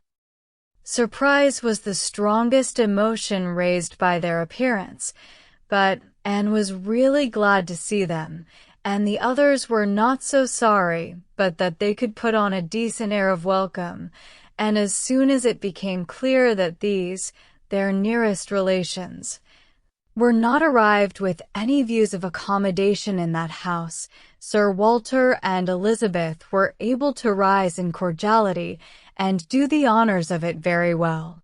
They were come to Bath for a few days with Mrs. Musgrove, and were at the White Hart. So much was pretty soon understood, but till Sir Walter and Elizabeth were walking Mary into the other drawing-room, and regaling themselves with her admiration, and could not draw upon Charles's brain for a regular's history of their coming, or an explanation of some smiling hints of particular business, which had been ostentatiously dropped by Mary, as well as of some apparent confusion as to whom their party consisted of. She then found that it consisted of Mrs. Musgrove, Henrietta, and Captain Harville, beside their 2 selves. He gave her a very plain, intelligible account of the whole, a narration in which she saw a great deal of most characteristic proceeding. The scheme had received its first impulse by Captain Harville's wanting to come to Bath on business. He had begun to talk of it a week ago, and by way of doing something, as shooting was over, Charles had proposed coming with him, and Mrs. Harville had seemed to like the idea of it very much, as an advantage to her husband. But Mary could not bear to be left, and had made herself so unhappy about it that, for a day or 2, everything seemed to be in suspense or at an end. But then, it had been taken up by his father and mother. His mother had some old friends in Bath, whom she wanted to see. It was thought a good opportunity for Henrietta to come and buy wedding clothes for herself and her sister, and, in short, it ended in being his mother's party. That everything might be comfortable and easy to Captain Harville, and he and Mary were included in it, by way of general convenience. They had arrived late the night before. Mrs. Harville, her children, and Captain Benwick remained with Mr. Musgrove and Louisa at Uppercross. Anne's only surprise was that affairs should be in forwardness enough for Henrietta's wedding clothes to be talked of. She had imagined such difficulties of fortune to exist there as must prevent the marriage from being near at hand, but she learned from Charles that, very recently, since Mary's last letter to herself, Charles Hayter had been applied to by a friend to hold a living for a youth who could not possibly claim it under many years, 21, and that, on the strength of this present income, with almost a certainty of something more permanent long before the time in question, the two families had consented to the young people's wishes, and that their marriage was likely to take place in a few months, quite as soon as Louisa's. And a very good living it was, Charles added, only 20 miles from Uppercross, and in a very fine country, fine part of Dorsetshire, in the centre of some of the best preserves in the kingdom, surrounded by 3 great proprietors, each more careful and jealous than the other, and to 2 of the 3, at least, Charles Hayter might get a special recommendation. Not that he will value it as he ought, he observed. Charles is too cool about sporting. That's the worst of him. I am extremely glad, indeed, cried, and particularly glad that this should happen, and that of 2 sisters, who both deserve equally well, and who have always been such good friends. The pleasant prospects of one should not be dimming those of the other. That they should be so equal in their prosperity and comfort. I hope your father and mother are quite happy with regard to both. Oh, yes. My father would be as well pleased if the gentleman were richer, but he has no other fault to find. Money, you know, coming down with money, 2 daughters at once, it cannot be a very agreeable operation, and it straightens him as to many things. However, I do not mean to say they have not a right to it. It is very fit they should have daughters' shares. Ev, and I am sure he has always been a very kind, liberal father to me. Mary does not above half like Henrietta's match. She never did, you know. But she does not do him justice, nor think enough about Winthrop. I cannot make her attend to the value of the property. It is a very fair match, as times go, and I have liked Charles Hayter all my life, and I shall not leave off now. Such excellent parents as Mr. and Mrs. Musgrove, exclaimed, and should be happy in their children's marriages. They do everything to confer happiness, I am sure. What a blessing to young people to be in such hands. Your father and mother seem so totally free from all those ambitious feelings which have led to so much misconduct and misery, both in young and old. I hope you think Louisa perfectly recovered now. He answered rather hesitatingly, yes, I believe I do, very much recovered, but she is altered. There is no running or jumping about, no laughing or dancing. It is quite different. If one happens only to shut the door a little hard, she starts and wriggles like a young dab chickue in the water, and Benwick sits at her elbow, reading verses, or whispering to her, all day long. And could not help laughing. That cannot be much to your taste, I know, said she, but I do believe him to be an excellent young man. To be sure he is. Nobody doubts it, and I hope you do not think I am so illiberal as to want every man to have the same objects and pleasures as myself. I have a great value for Benwick, and when one can but get him to talk, he has plenty to say.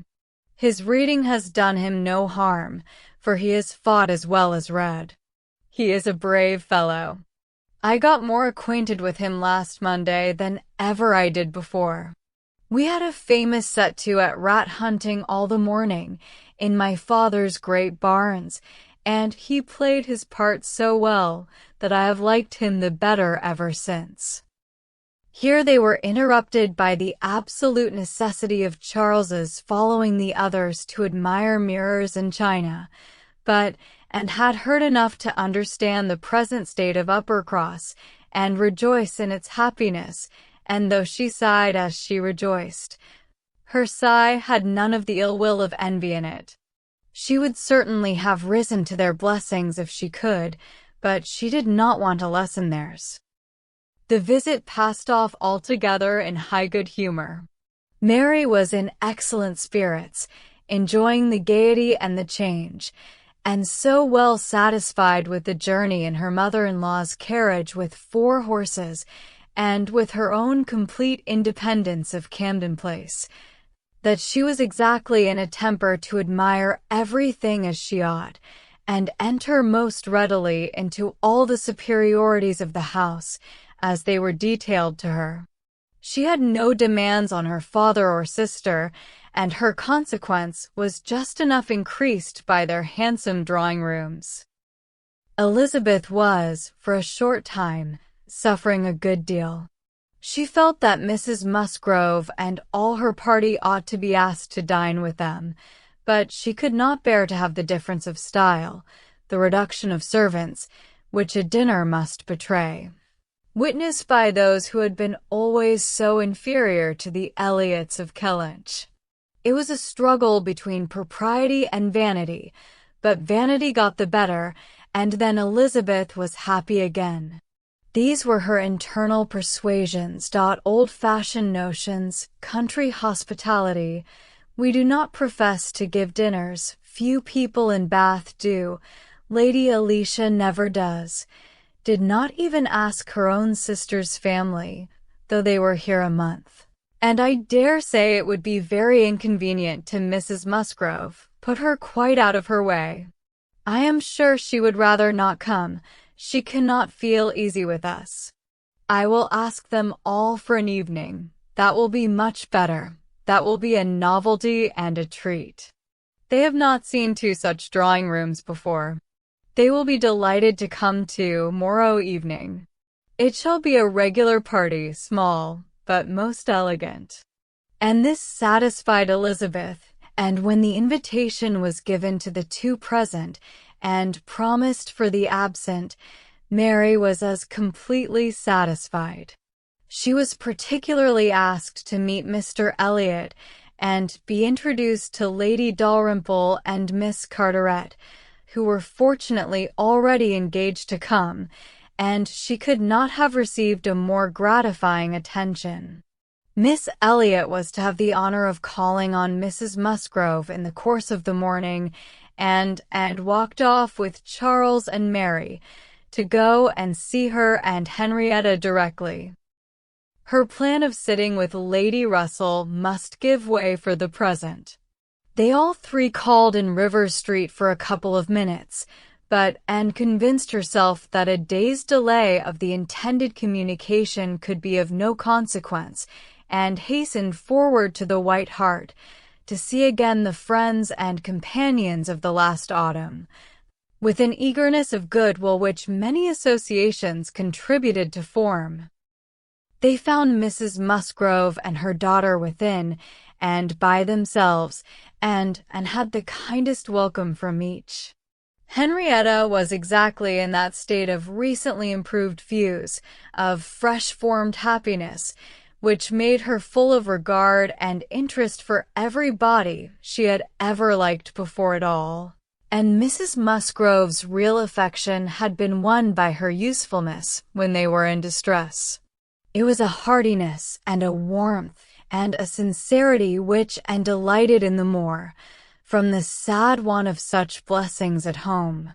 She was entreated to give them as much of her time as possible, invited for every day and all day long, or rather claimed as a part of the family, and in return, she naturally fell into all her wonted ways of attention and assistance, and on Charles's leaving them together, was listening to Mrs. Musgrove's history of Louisa, and to Henrietta's of herself, giving opinions on business and recommendations to shops, with intervals of every help which Mary required, from altering her ribbon to settling her accounts, from finding her keys and assorting her trinkets, to trying to convince her that she was not ill-used by anybody, which Mary, Well amused as she generally was in her station at a window overlooking the entrance to the Pumpernicks, could not but have her moments of imagining. A morning of thorough confusion was to be expected. A large party in an hotel ensured a quick-changing, unsettled scene. 5 minutes brought a note, the next a parcel, and had not been there half an hour, when their dining room, spacious as it was, seemed more than half filled. A party of steady old friends were seated round Mrs. Musgrove, and Charles came back with Captains Harville and Wentworth. The appearance of the latter could not be more than the surprise of the moment. It was impossible for her to have forgotten to feel that this arrival of their common friends must be soon bringing them together again. Their last meeting had been most important in opening his feelings. She had derived from it a delightful conviction, but she feared from his looks that the same unfortunate persuasion which had hastened him away from the concert room still governed. He did not seem to want to be near enough for conversation. She tried to be calm and leave things to take their course, and tried to dwell much on this argument of rational dependence. Surely, if there be constant attachment on each side, our hearts must understand each other ere long. We are not boy and girl, to be captiously irritable, misled by every moment's inadvertence, and wantonly playing with our own happiness. And yet, a few minutes afterwards, she felt as if their being in company with each other, under their present circumstances, could only be exposing them to inadvertencies and misconstructions of the most mischievous, easy kind. "And," cried Mary, still at her window, "there is Mrs. Clay, I am sure, standing under the colonnade, and a gentleman with her. I saw them turn the corner from Bath Street just now. They seem deep in talk. Who is it? Come and tell me. Good heavens! I recollect. It is Mr. Elliot himself." "No," cried and quickly, "it cannot be Mr. Elliot, I assure you. He was to leave Bath at 9 this morning, and does not come back till tomorrow." As she spoke, she felt that Captain Wentworth was looking at her, the consciousness of which vexed and embarrassed her, and made her regret that she had said so much, simple as it was. Mary, resenting that she should be supposed not to know her own cousin, began talking very warmly about the family features and protesting still more positively that it was Mr. Elliot, calling again upon and to come and look herself, but did not mean to stir, and tried to be cool and unconcerned. Her distress returned, however, on perceiving smiles and intelligent glances pass between 2 or 3 of the lady visitors, as if they believed themselves quite in the secret. It was evident that the report concerning her had spread, and a short pause succeeded, which seemed to ensure that it would now spread farther. "Do come, and," cried Mary, "come and look yourself. You will be too late if you do not make haste. They are parting, they are shaking hands. He is turning away. Not know Mr. Elliot, indeed, you seem to have forgot all about Lyme." To pacify Mary, and perhaps screen her own embarrassment, and did move quietly to the window. She was just in time to ascertain that it really was Mr. Elliot, which she had never believed, before he disappeared on one side, as Mrs. Clay walked quickly off on the other, and, checking the surprise which she could not but feel at such an appearance of friendly conference between 2 persons of totally opposite interests, she calmly said, "Yes, it is Mr. Elliot certainly. He has changed his hour of going, I suppose, that is all, or I may be mistaken. I might not attend," and walked back to her chair, recomposed, and with the comfortable hope of having acquitted herself well. The visitors took their leave, and Charles, having civilly seen them off, and then made a face at them and abused them for coming, began with, "Well, Mother, I have done something for you that you will like. I have been to the theater and secured a box for tomorrow night. And Ti, good boy? I know you love a play, and there is room for us all. It holds 9. I have engaged Captain Wentworth, and will not be sorry to join us, I am sure. We all like a play. Have not I done well, Mother?" Mrs. Musgrove was good-humoredly beginning to express her perfect readiness for the play, if Henrietta and all the others liked it, when Mary eagerly interrupted her by exclaiming, "Good heavens, Charles! How can you think of such a thing? Take a box for tomorrow night. Have you forgot that we are engaged to Camden Place tomorrow night? And that we were most particularly asked on purpose to meet Lady Dalrymple and her daughter, and Mr. Elliot, all the principal family connections on purpose to be introduced to them? How can you be so forgetful?"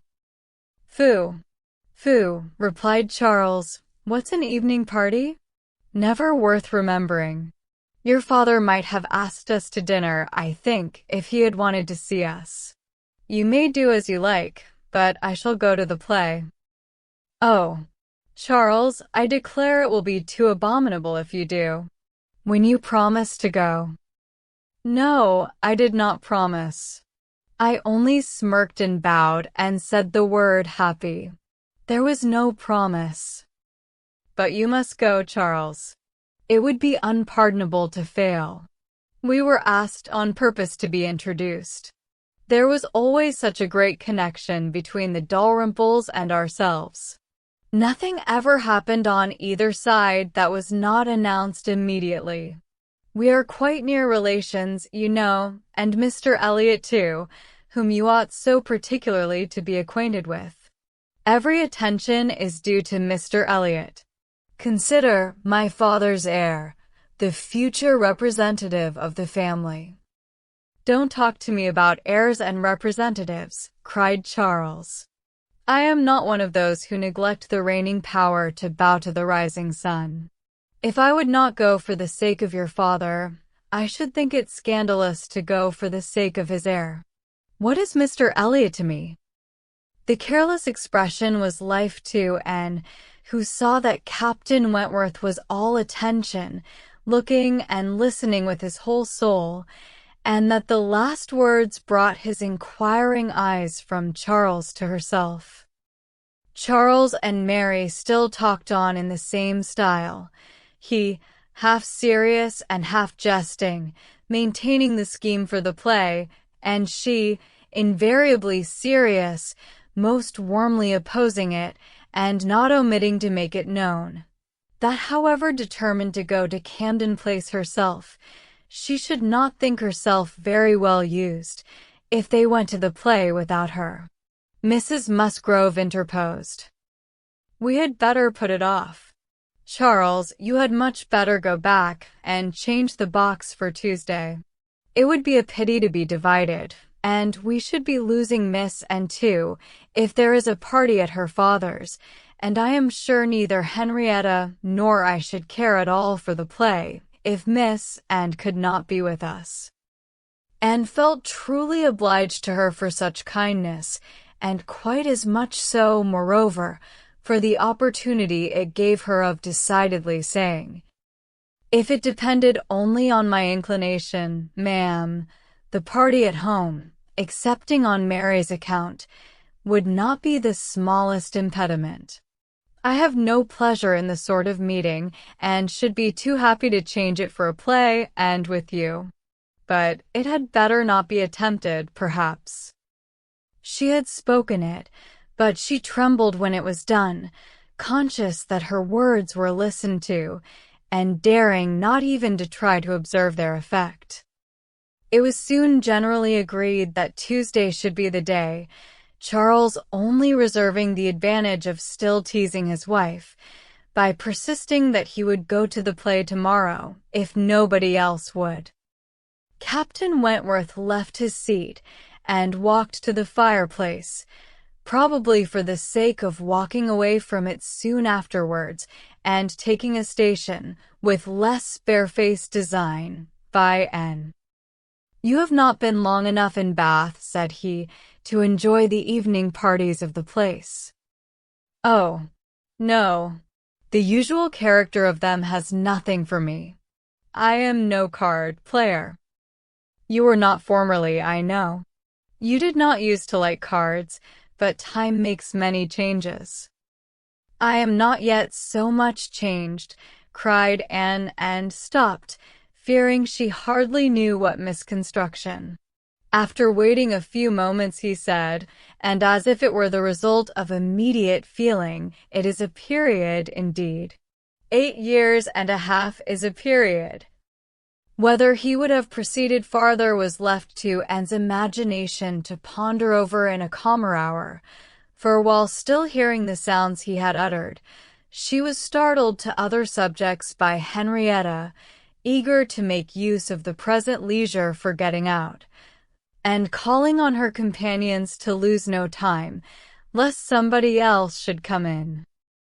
They were obliged to move, and talked of being perfectly ready, and tried to look it, but she felt that could Henrietta have known the regret and reluctance of her heart in quitting that chair, in preparing to quit the room, she would have found, in all her own sensations for her cousin, in the very security of his affection, wherewith to pity her.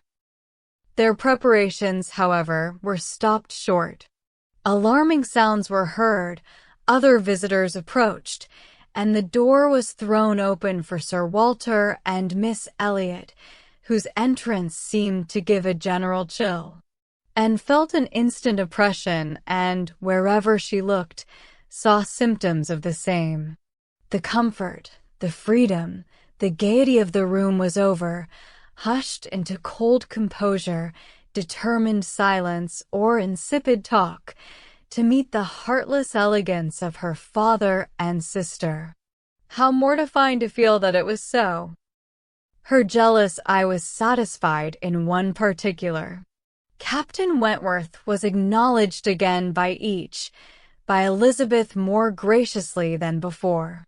She even addressed him once, and looked at him more than once. Elizabeth was, in fact, revolving a great measure. The sequel explained it.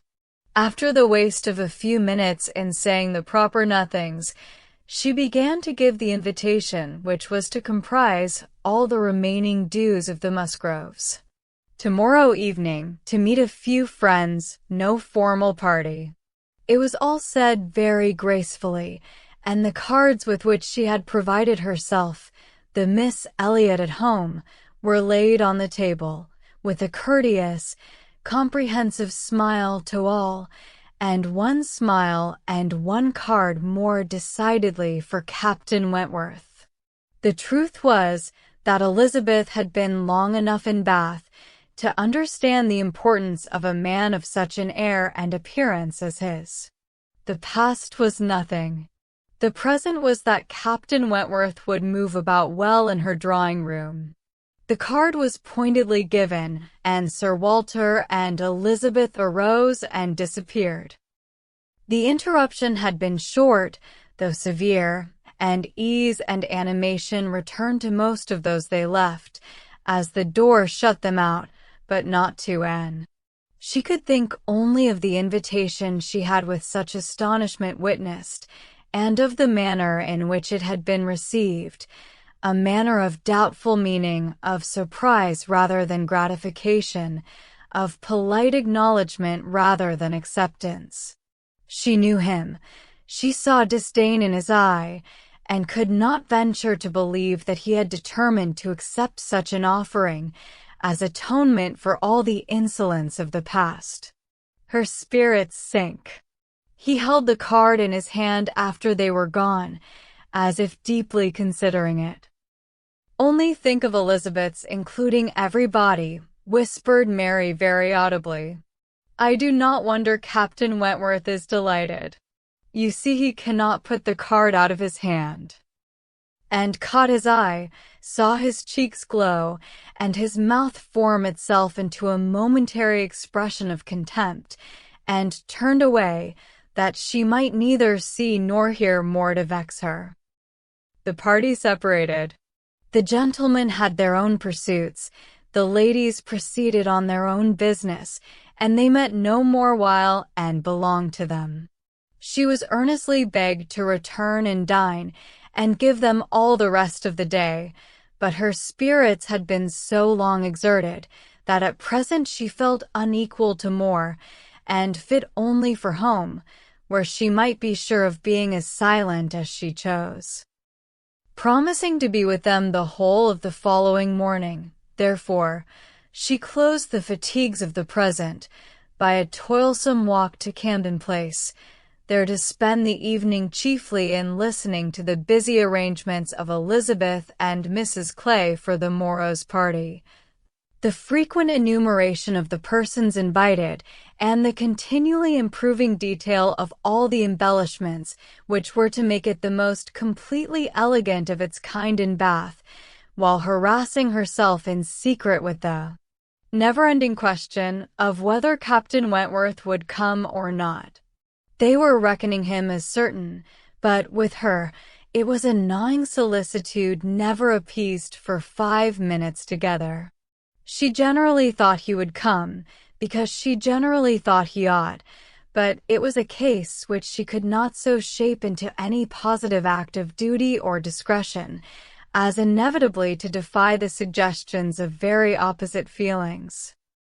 She only roused herself from the broodings of this restless agitation to let Mrs. Clay know that she had been seen with Mr. Elliot 3 hours after his being supposed to be out of Bath. For having watched in vain for some intimation of the interview from the lady herself, she determined to mention it, and it seemed to her that there was guilt in Mrs. Clay's face as she listened.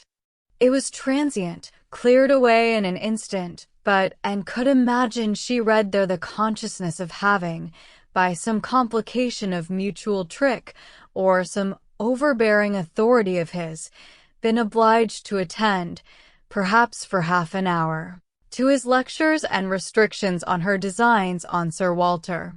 She exclaimed, however, with a very tolerable imitation of nature, "Oh dear! Very true. Only think, Miss Elliot, to my great surprise I met with Mr. Elliot in Bath Street. I was never more astonished. He turned back and walked with me to the pump yard. He had been prevented setting off for Thornbury, but I really forget by what, for I was in a hurry, and could not much attend, and I can only answer for his being determined not to be delayed in his return. He wanted to know how early he might be admitted tomorrow.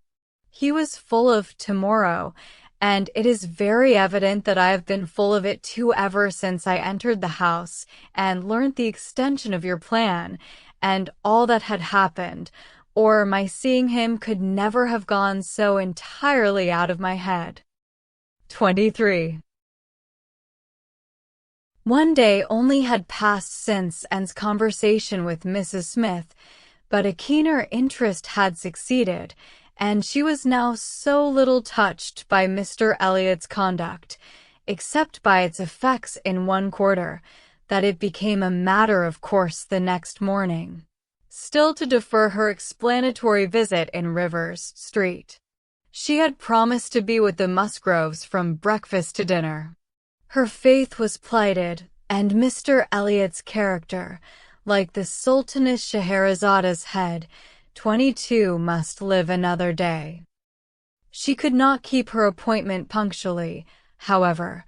The weather was unfavorable, and she had grieved over the rain on her friend's account, and felt it very much on her own, before she was able to attempt the walk. When she reached the White Hart and made her way to the proper apartment, she found herself neither arriving quite in time, nor the first to arrive.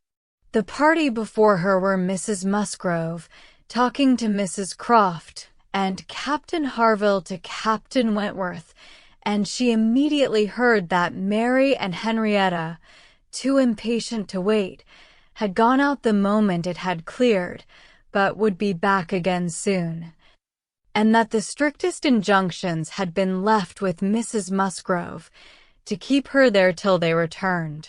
She had only to submit, sit down, be outwardly composed, and feel herself plunged at once in all the agitations which she had merely laid her account off tasting a little before the morning closed. There was no delay, no waste of time. She was deep in the happiness of such misery, or the misery of such happiness, instantly. 2 minutes after her entering the room, Captain Wentworth said, "We will write the letter we were talking of, Harville, now, if you will give me materials." Materials were all at hand, on a separate table. He went to it, and nearly turning his back on them all, was engrossed by writing.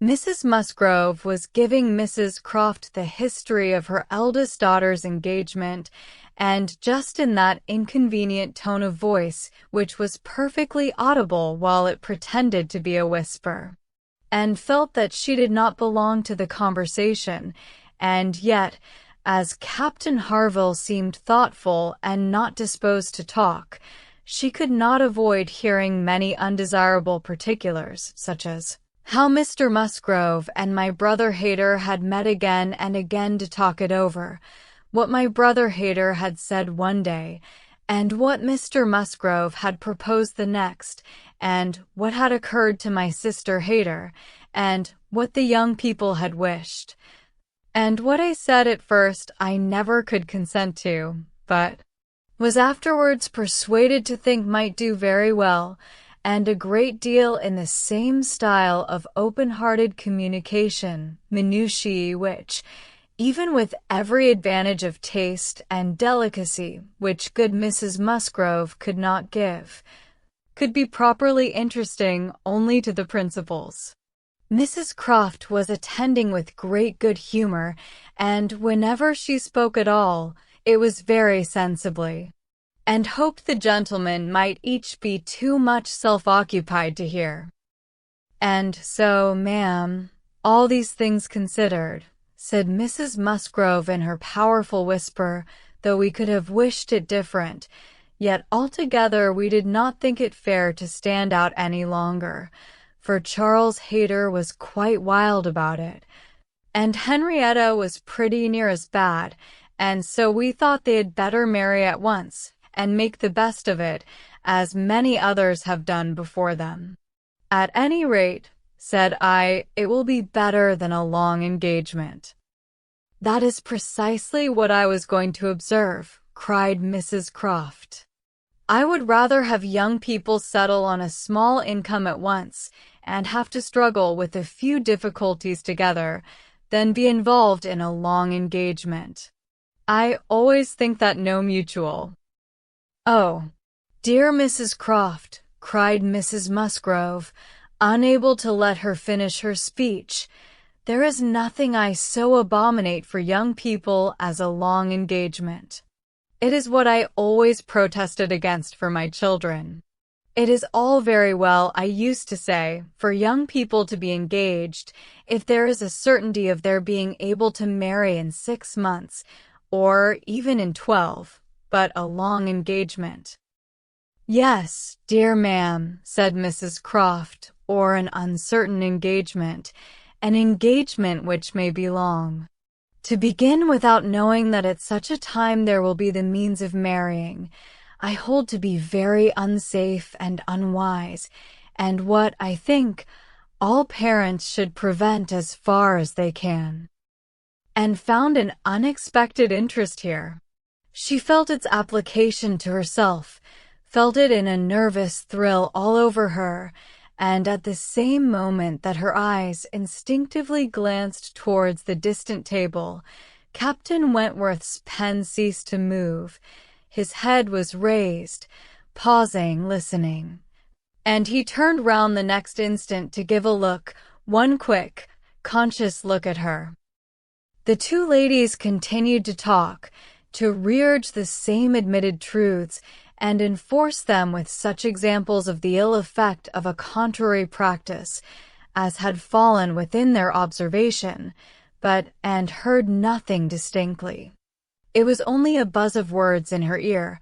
Her mind was in confusion. Captain Harville, who had in truth been hearing none of it, now left his seat and moved to a window, and seeming to watch him, though it was from thorough absence of mind, became gradually sensible that he was inviting her to join him where he stood. He looked at her with a smile and a little motion of the head, which expressed, "Come to me, I have something to say," and the unaffected, easy kindness of manner which denoted the feelings of an older acquaintance than he really was, strongly enforced the invitation. She roused herself and went to him. The window at which he stood was at the other end of the room from where the two ladies were sitting, and though nearer to Captain Wentworth's table, not very near. As she joined him, Captain Harville's countenance reassumed the serious, thoughtful expression which seemed its natural character.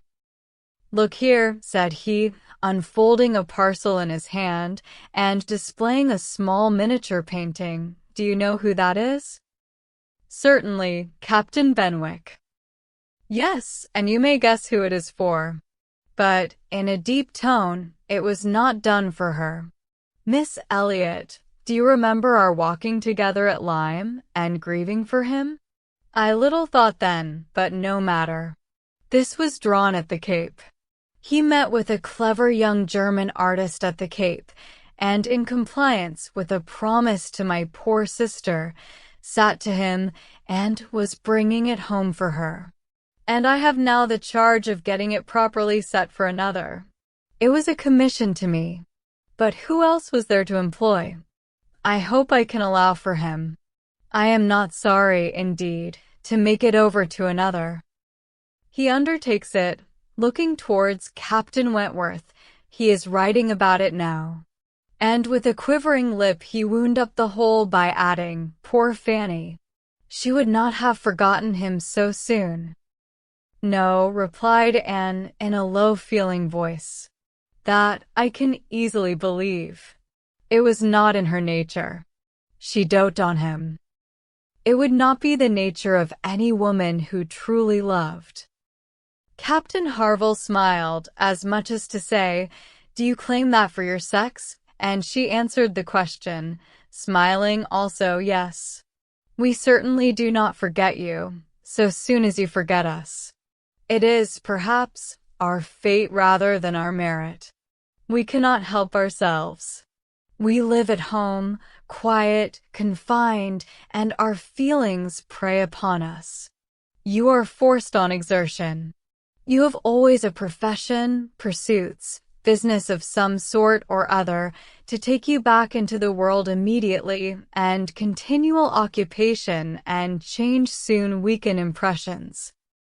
Granting your assertion that the world does all this so soon for men, which, however, I do not think I shall grant, it does not apply to Benwick. He has not been forced upon any exertion. The peace turned him on shore at the very moment, and he has been living with us, in our little family circle, ever since." "True," said Anne, "very true. I did not recollect. But what shall we say now, Captain Harville? If the change be not from outward circumstances, it must be from within. It must be nature, man's nature, which has done the business for Captain Benwick." "No, no, it is not man's nature. I will not allow it to be more man's nature than woman's to be inconstant and forget those they do love, or have loved. I believe the reverse. I believe in a true analogy between our bodily frames and our mental, and that as our bodies are the strongest, so are our feelings, capable of bearing most rough usage and riding out the heaviest weather. Your feelings may be the strongest, replied Anne, but the same spirit of analogy will authorize me to assert that ours are the most tender. Man is more robust than woman, but he is not longer lived, which exactly explains my view of the nature of their attachments. Nay, it would be too hard upon you if it were otherwise. You have difficulties and privations, and dangers enough to struggle with. You are always laboring and toiling, exposed to every risk and hardship. Your home, country, friends, all quitted. Neither time, nor health, nor life, to be called your own. It would be too hard indeed, with a faltering voice, if woman's feelings were to be added to all this. We shall never agree upon this question, Captain Harville was beginning to say, when a slight noise called their attention to Captain Wentworth's hitherto perfectly quiet division of the room. It was nothing more than that his pen had fallen down, but Anne was startled at finding him nearer than she had supposed, and half inclined to suspect that the pen had only fallen because he had been occupied by them, striving to catch sounds, which yet she did not think he could have caught. "Have you finished your letter?" said Captain Harville. "Not quite, a few lines more. I shall have done in 5 minutes. There is no hurry on my side. I am only ready whenever you are. I am in very good anchorage here," smiling at Anne, "well supplied, and want for nothing. No hurry for a signal at all. Well, Miss Elliot," lowering his voice, "as I was saying, we shall never agree, I suppose, upon this point. No man and woman would, probably. But let me observe that all histories are against you, all stories, prose and verse. If I had such a memory as Benwick, I could bring you 50 quotations in a moment on my side the argument, and I do not think I ever opened a book in my life which had not something to say upon woman's inconstancy. Songs and proverbs all talk of woman's fickleness. But perhaps you will say, these were all written by men. Perhaps I shall. Yes, if you please, no reference to examples in books. Men have had every advantage of us in telling their own story. Education has been theirs in so much higher a degree. The pen has been in their hands. I will not allow books to prove anything. But how shall we prove anything? We never shall. We never can expect to prove anything upon such a point. It is a difference of opinion which does not admit of proof. We each begin probably with a little bias towards our own sex, and upon that bias build every circumstance in favor of it which has occurred within our own circle, many of which circumstances, perhaps those very cases which strike us the most, may be precisely such as cannot be brought forward without betraying a confidence, or in some respect saying what should not be said. "Ah," cried Captain Harville, in a tone of strong feeling, "if I could but make you comprehend what a man suffers when he takes a last look at his wife and children, and watches the boat that he has sent them off in, as long as it is in sight, and then turns away and says, 'God knows whether we ever meet again.' And then, if I could convey to you the glow of his soul when he does see them again, when, coming back after a 12-month's absence perhaps, and obliged to put into another port, he calculates how soon it be possible to get them there, pretending to deceive himself and saying they cannot be here till such a day, but all the while hoping for them 12 hours sooner, and seeing them arrive at last, as if heaven had given them wings, by many hours sooner still.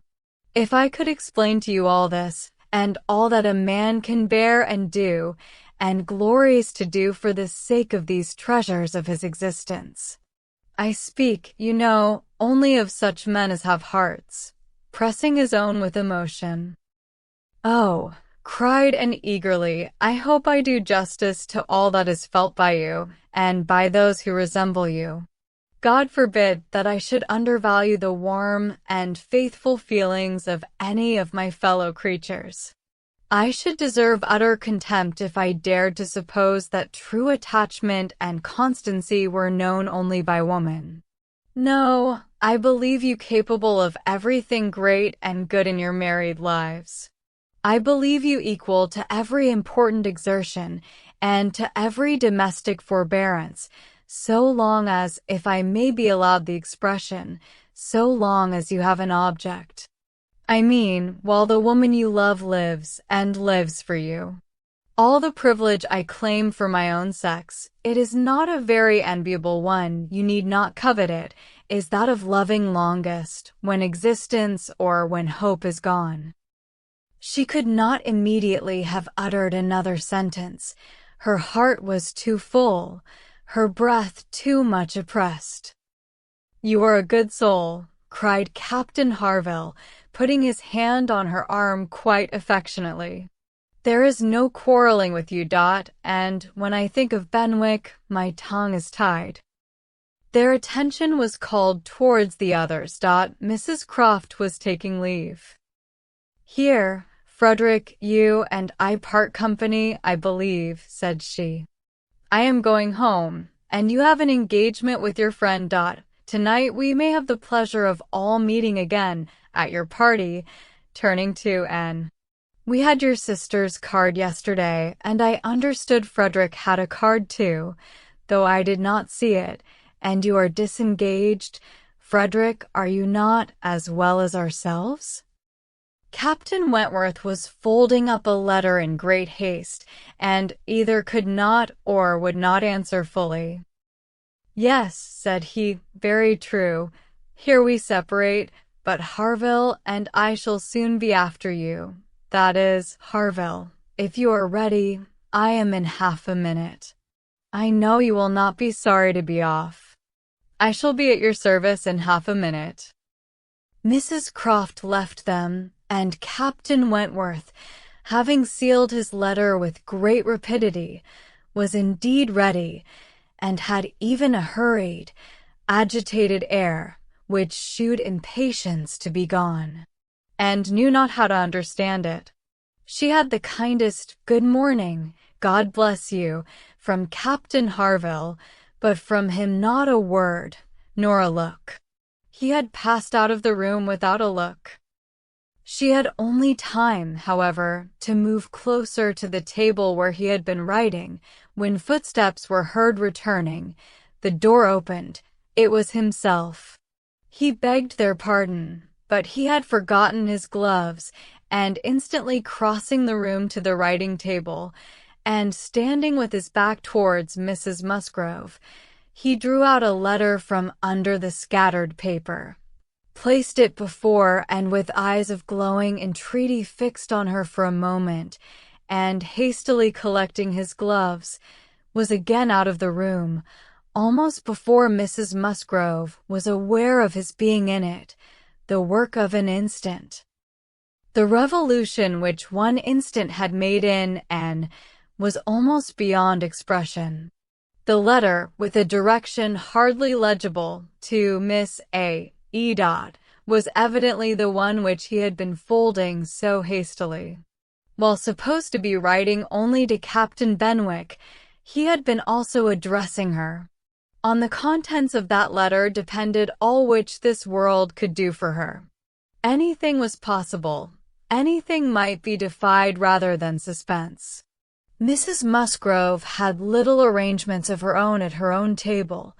To their protection she must trust, and sinking into the chair which he had occupied, succeeding to the very spot where he had leaned and written, her eyes devoured the following words: "I can listen no longer in silence. I must speak to you by such means as are within my reach. You pierce my soul. I am half agony, half hope. Tell me not that I am too late, that such precious feelings are gone forever. I offer myself to you again with a heart even more your own than when you almost broke it 8 years and a half ago. Dare not say that man forgets sooner than woman, that his love has an earlier death. I have loved none but you. Unjust I may have been, weak and resentful I have been, but never inconstant. You alone have brought me to Bath. For you alone I think and plan. Have you not seen this? Can you fail to have understood my wishes? I had not waited even these 10 days. Could I have read your feelings, as I think you must have penetrated mine? I can hardly write. I am every instant hearing something which overpowers me. You sink your voice, but I can distinguish the tones of that voice, when they would be lost on others. Too good, too excellent creature. You do us justice indeed. You do believe that there is true attachment and constancy among men. Believe it to be most fervent, most undeviating in F.W. I must go, uncertain of my fate, but I shall return hither or follow your party as soon as possible. A word, a look will be enough to decide whether I enter your father's house this evening or never. Such a letter was not to be soon recovered from. Half an hour's solitude and reflection might have tranquilized her, but the 10 minutes only, which now passed before she was interrupted, with all the restraints of her situation, could do nothing towards tranquillity. Every moment rather brought fresh agitation. It was an overpowering happiness. And before she was beyond the first stage of full sensation, Charles, Mary, and Henrietta all came in. The absolute necessity of seeming like herself produced then an immediate struggle, but after a while she could do no more. She began not to understand a word they said, and was obliged to plead indisposition and excuse herself. They could then see that she looked very ill, were shocked and concerned, and would not stir without her for the world. This was dreadful. Would they only have gone away, and left her in the quiet possession of that room, it would have been her cure, but to have them all standing or waiting around her was distracting, and, in desperation, she said she would go home. "By all means, my dear," cried Mrs. Musgrove, "go home directly and take care of yourself, that you may be fit for the evening. I wish Sarah was here to doctor you, but I am no doctor myself. Charles, ring and order a chair. She must not walk." But the chair would never do. Worse than all, to lose the possibility of speaking 2 words to Captain Wentworth in the course of her quiet, solitary progress up the town, and she felt almost certain of meeting him, could not be borne. The chair was earnestly protested against, and Mrs. Musgrove, who thought only of one sort of illness, having assured herself, with some anxiety, that there had been no fall in the case, that, and had not, at any time lately, slipped down, and got a blow on her head, that she was perfectly convinced of having had no fall, could part with her cheerfully, and depend on finding her better at night. Anxious to omit no possible precaution, and struggled, and said, "I am afraid, ma'am, that it is not perfectly understood. Pray be so good as to mention to the other gentlemen that we hope to see your whole party this evening. I am afraid there has been some mistake, and I wish you particularly to assure Captain Harville and Captain Wentworth that we hope to see them both." "Oh, my dear, it is quite understood, I give you my word. Captain Harville has no thought but of going." "Do you think so? But I am afraid, and I should be so very sorry. Will you promise me to mention it when you see them again? You will see them both again this morning, I dare say. Do promise me." "To be sure I will, if you wish it." Charles, if you see Captain Harville anywhere, remember to give Miss N's message. But indeed, my dear, you need not be uneasy. Captain Harville holds himself quite engaged, I'll answer for it, and Captain Wentworth the same, I dare say. And could do no more, but her heart prophesied some mischance, to damp the perfection of her felicity. It could not be very lasting, however. Even if he did not come to Camden Place himself, it would be in her power to send an intelligible sentence by Captain Harville. Another momentary vexation occurred.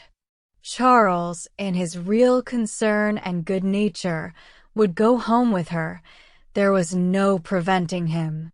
This was almost cruel. But she could not be long ungrateful.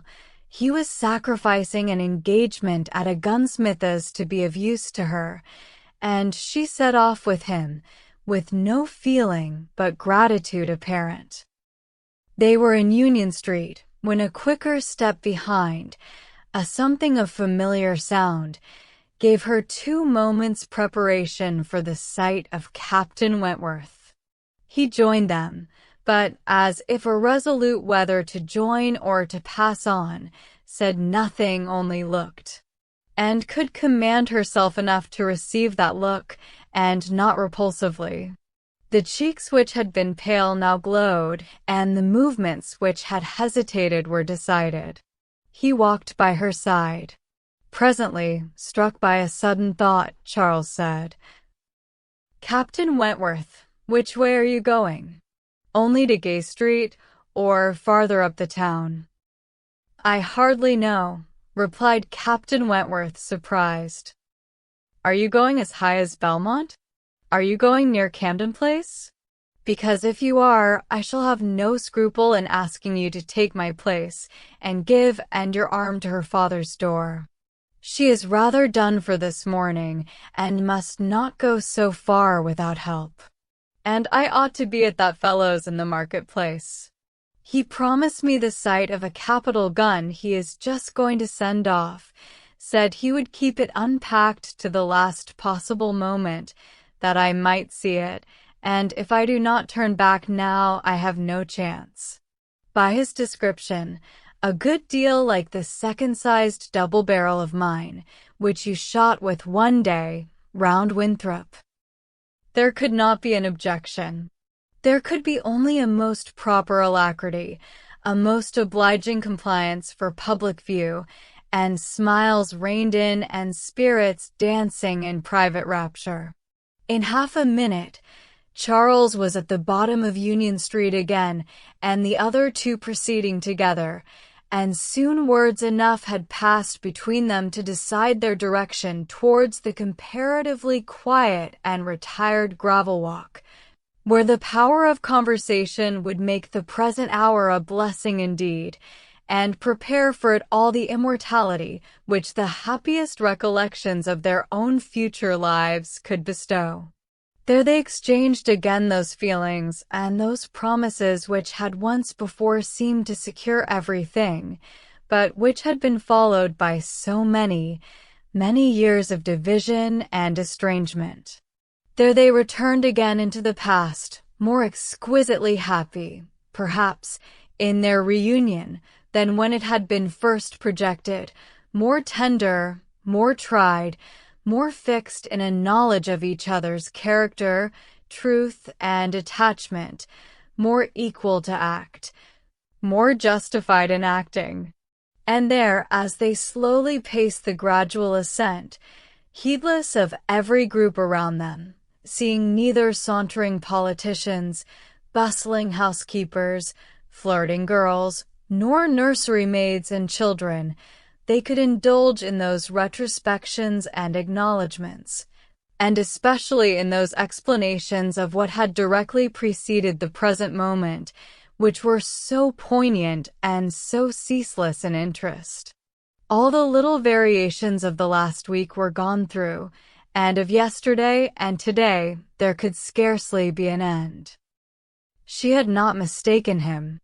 Jealousy of Mr. Elliot had been the retarding weight, the doubt, the torment that had begun to operate in the very hour of first meeting her in Bath, that had returned, after a short suspension, to ruin the concert, and that had influenced him in everything he had said and done, or omitted to say and do, in the last 24 hours. It had been gradually yielding to the better hopes which her looks, or words, or actions occasionally encouraged.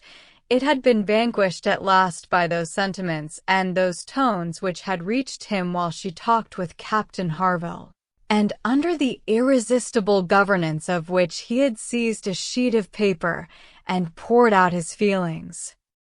Of what he had then written, nothing was to be retracted or qualified. He persisted in having loved none but her. She had never been supplanted. He never even believed himself to see her equal.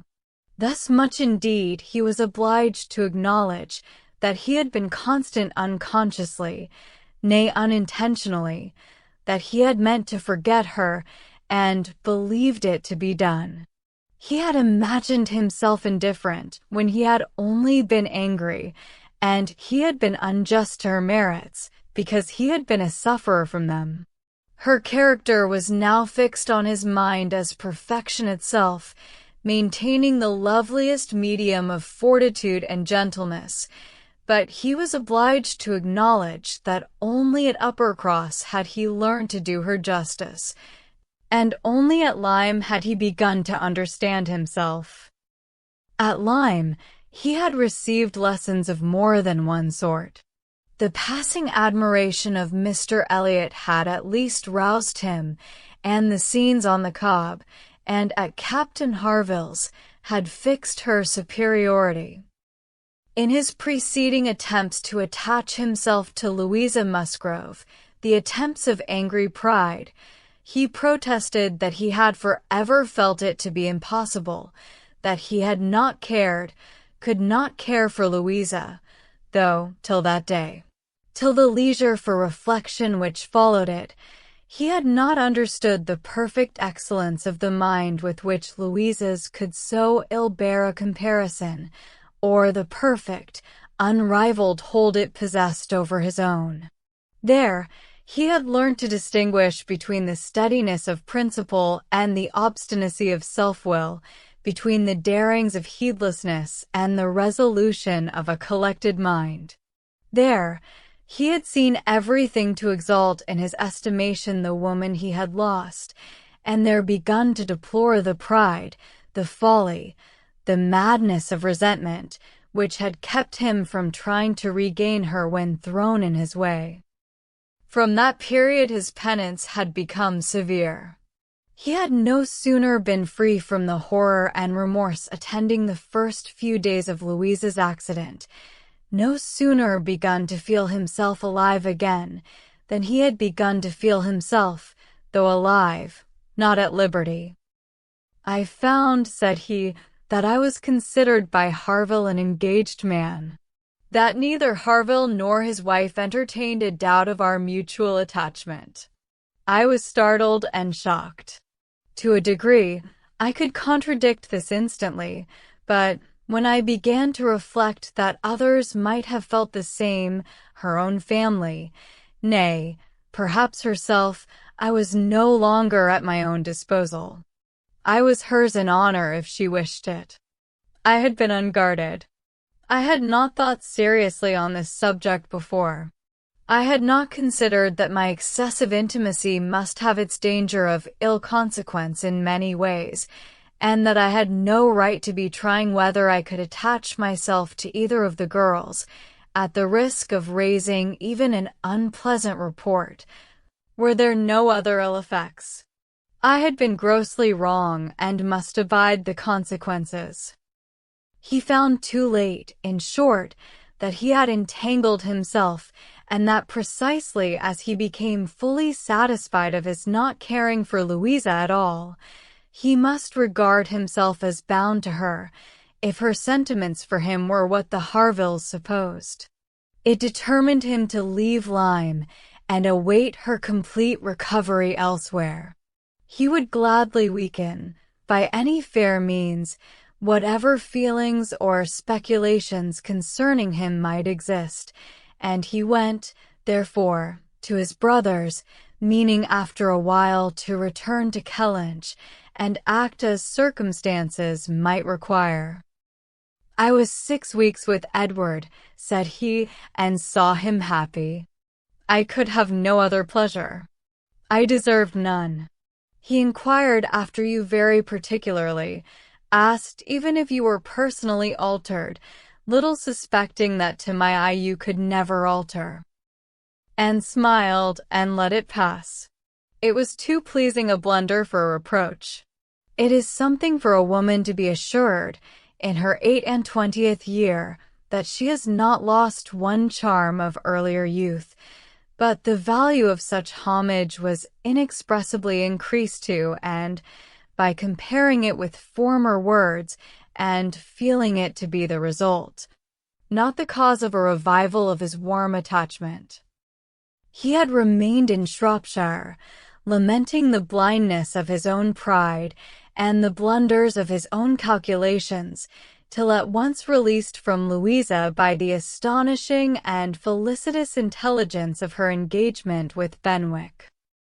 "Here," said he, "ended the worst of my state, for now I could at least put myself in the way of happiness, I could exert myself, I could do something.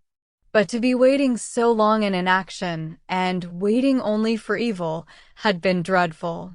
Within the first 5 minutes I said, 'I will be at Bath on Wednesday,' and I was. Was it unpardonable to think it worth my while to come, and to arrive with some degree of hope? You were single. It was possible that you might retain the feelings of the past, as I did, and one encouragement happened to be mine. I could never doubt that you would be loved and sought by others, but I knew to a certainty that you had refused one man at least, of better pretensions than myself, and I could not help often saying, 'Was this for me?'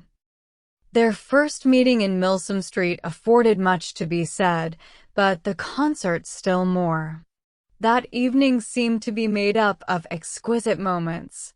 The moment of her stepping forward in the octagon room to speak to him, the moment of Mr. Elliot's appearing and tearing her away, and 1 or 2 subsequent moments, marked by returning hope or increasing despondence, were dwelt on with energy. 'To see you,' cried he, 'in the midst of those who could not be my well-wishers, to see your cousin close by you, conversing and smiling, and feel all the horrible eligibilities and proprieties of the match. To consider it as the certain wish of every being who could hope to influence you, even if your own feelings were reluctant or indifferent, to consider what powerful supports would be his. Was it not enough to make the fool of me which I appeared? How could I look on without agony? Was not the very sight of the friend who sat behind you, was not the recollection of what had been, the knowledge of her influence, the indelible, immovable impression of what Persuasion had once done, was it not all against me?" "You should have distinguished," replied Anne. "You should not have suspected me now, the case so different, and my age so different. If I was wrong in yielding to Persuasion once, remember that it was to persuasion exerted on the side of safety, not of risk. When I yielded, I thought it was to duty, but no duty could be called in aid here. In marrying a man indifferent to me, all risk would have been incurred, and all duty violated." "Perhaps I ought to have reasoned thus," he replied, "but I could not. I could not derive benefit from the Letefque knowledge I had acquired of your character. I could not bring it into play. It was overwhelmed, buried, lost in those earlier feelings which I had been smarting under year after year. I could think of you only as one who had yielded, who had given me up, who had been influenced by anyone rather than by me. I saw you with the very person who had guided you in that year of misery. I had no reason to believe her of less authority now. The force of habit was to be added. I should have thought, said, and that my manner to yourself might have spared you much or all of this. No, no. Your manner might be only the ease which your engagement to another man would give. I left you in this belief, and yet I was determined to see you again. My spirits rallied with the morning, and I felt that I had still a motive for remaining here. At last, Anne was at home again, and happier than anyone in that house could have conceived. All the surprise and suspense, and every other painful part of the morning dissipated by this conversation. She re-entered the house so happy as to be obliged to find an alloy in some momentary apprehensions of its being impossible to last. An interval of meditation, serious and grateful, was the best corrective of everything dangerous in such high-wrought felicity, and she went to her room and grew steadfast and fearless in the thankfulness of her enjoyment. The evening came, the drawing-rooms were lighted up, the company assembled. It was but a card party. It was but a mixture of those who had never met before, and those who met too often, a commonplace business, too numerous for intimacy, too small for variety, and had never found an evening shorter. Glowing and lovely in sensibility and happiness, and more generally admired than she thought about or cared for, she had cheerful or forbearing feelings for every creature around her. Mr. Elliot was there, she avoided, but she could pity him. The Wallaces, she had amusement in understanding them. Lady Dalrymple and Miss Carteret, they would soon be innoxious cousins to her. She cared not for Mrs. Clay, and had nothing to blush for in the public manners of her father and sister. With the Musgroves, there was the happy chat of perfect ease. With Captain Harville, the kind-hearted intercourse of brother and sister. With Lady Russell, attempts at conversation, which a delicious consciousness cut short. With Admiral and Mrs. Croft, everything of peculiar cordiality and fervent interest, which the same consciousness sought to conceal, and with Captain Wentworth, some moments of communication continually occurring, and always the hope of more, and always the knowledge of his being there. It was in one of these short meetings, each apparently occupied in admiring a fine display of greenhouse plants, that she said, "I have been thinking over the past, and trying impartially to judge of the right and wrong, I mean with regard to myself, and I must believe that I was right, much as I suffered from it, that I was perfectly right in being guided by the friend whom you will love better than you do now. To me, she was in the place of a parent. Do not mistake me, however. I am not saying that she did not err in her advice. It was, perhaps, one of those cases in which advice is good or bad only as the event decides, and for myself, I certainly never should, in any circumstance of tolerable similarity, give such advice. But I mean that I was right in submitting to her, and that if I had done otherwise, I should have suffered more in continuing the engagement than I did even in giving it up, because I should have suffered in my conscience. I have now, as far as such a sentiment is allowable in human nature, nothing to reproach myself with, and if I mistake not, a strong sense of duty is no bad part of a woman's portion." He looked at her, looked at Lady Russell, and looking again at her, replied, as if in cool deliberation, "Not yet. But there are hopes of her being forgiven in time. I trust to being in charity with her soon. But I too have been thinking over the past, and a question has suggested itself, whether there may not have been one person more my enemy even than that lady. My own self. Tell me if, when I returned to England in the year 8, with a few £1,000 and was posted into the Laconia, if I had then written to you, would you have answered my letter? Would you, in short, have renewed the engagement then? Would I? Was all her answer, but the accent was decisive enough.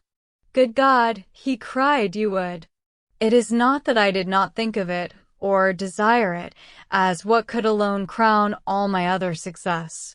But I was proud, too proud to ask again. I did not understand you. I shut my eyes and would not understand you, or do you justice. This is a recollection which ought to make me forgive every one sooner than myself. 6 years of separation and suffering might have been spared. It is a sort of pain, too, which is new to me. I have been used to the gratification of believing myself to earn every blessing that I enjoyed. I have valued myself on honorable toils and just rewards. Like other great men under reverses, he added with a smile, I must endeavor to subdue my mind to my fortune. I must learn to brook being happier than I deserve. 24. Who can be in doubt of what followed? When any two young people take it into their heads to marry, they are pretty sure by perseverance to carry their point, be they ever so poor, or ever so imprudent, or ever so little likely to be necessary to each other's ultimate comfort. This may be bad morality to conclude with, but I believe it to be truth, and if such parties succeed, how should a Captain Wentworth and an Elliot, with the advantage of maturity of mind, consciousness of right, and one independent fortune between them, fail of bearing down every opposition? They might in fact have borne down a great deal more than they met with, for there was little to distress them beyond the want of graciousness and warmth. Sir Walter made no objection, and Elizabeth did nothing worse than look cold and unconcerned. Captain Wentworth, with £25,000, and as high in his profession as merit and activity could place him, was no longer nobody. He was now esteemed quite worthy to address the daughter of a foolish, spendthrift baronet, who had not had principle or sense enough to maintain himself in the situation in which Providence had placed him, and who could give his daughter at present but a small part of the share of £10,000, which must be hers hereafter.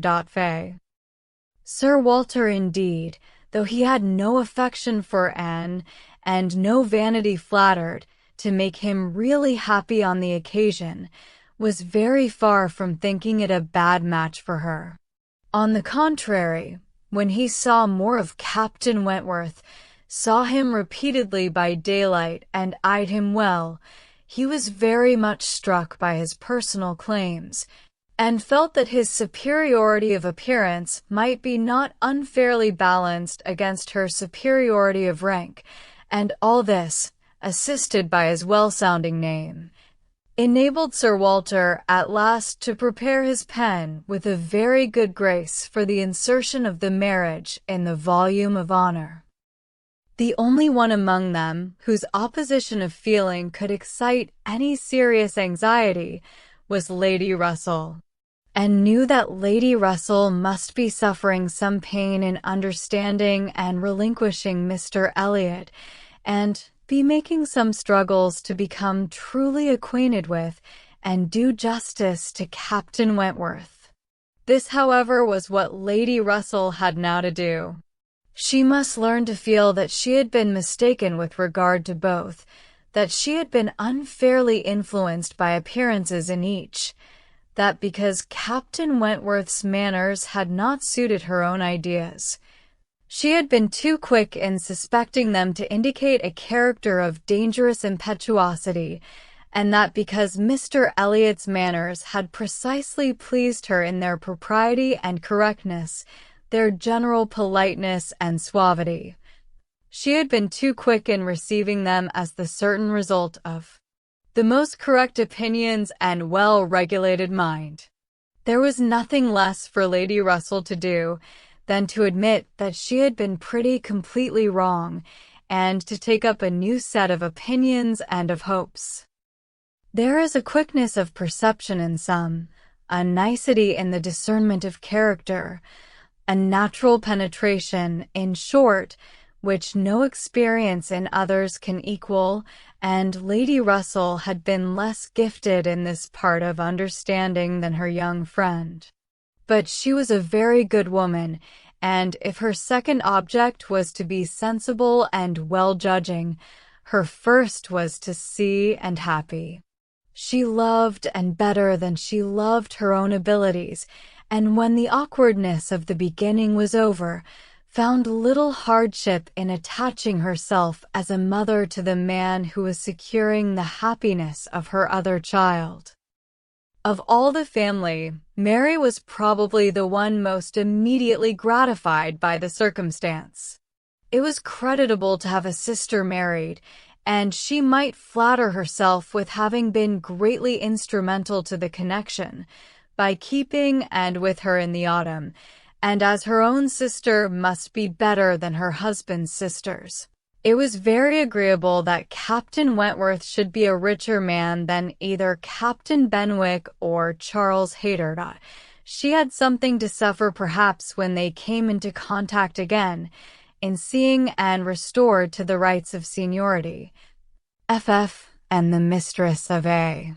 Very pretty Landaulet, F.G., but she had a future to look forward to, of powerful consolation, and had no Upper Cross Hall before her, no landed estate, no headship of a family, and if they could but keep Captain Wentworth from being made a baronet, she would not change situations with Anne.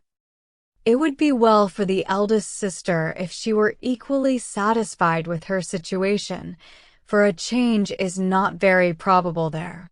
She had soon the mortification of seeing Mr. Elliot withdraw, and no one of proper condition has since presented himself to raise even the unfounded hopes which sunk with him. The news of his cousin Anne's engagement burst on Mr. Elliot most unexpectedly.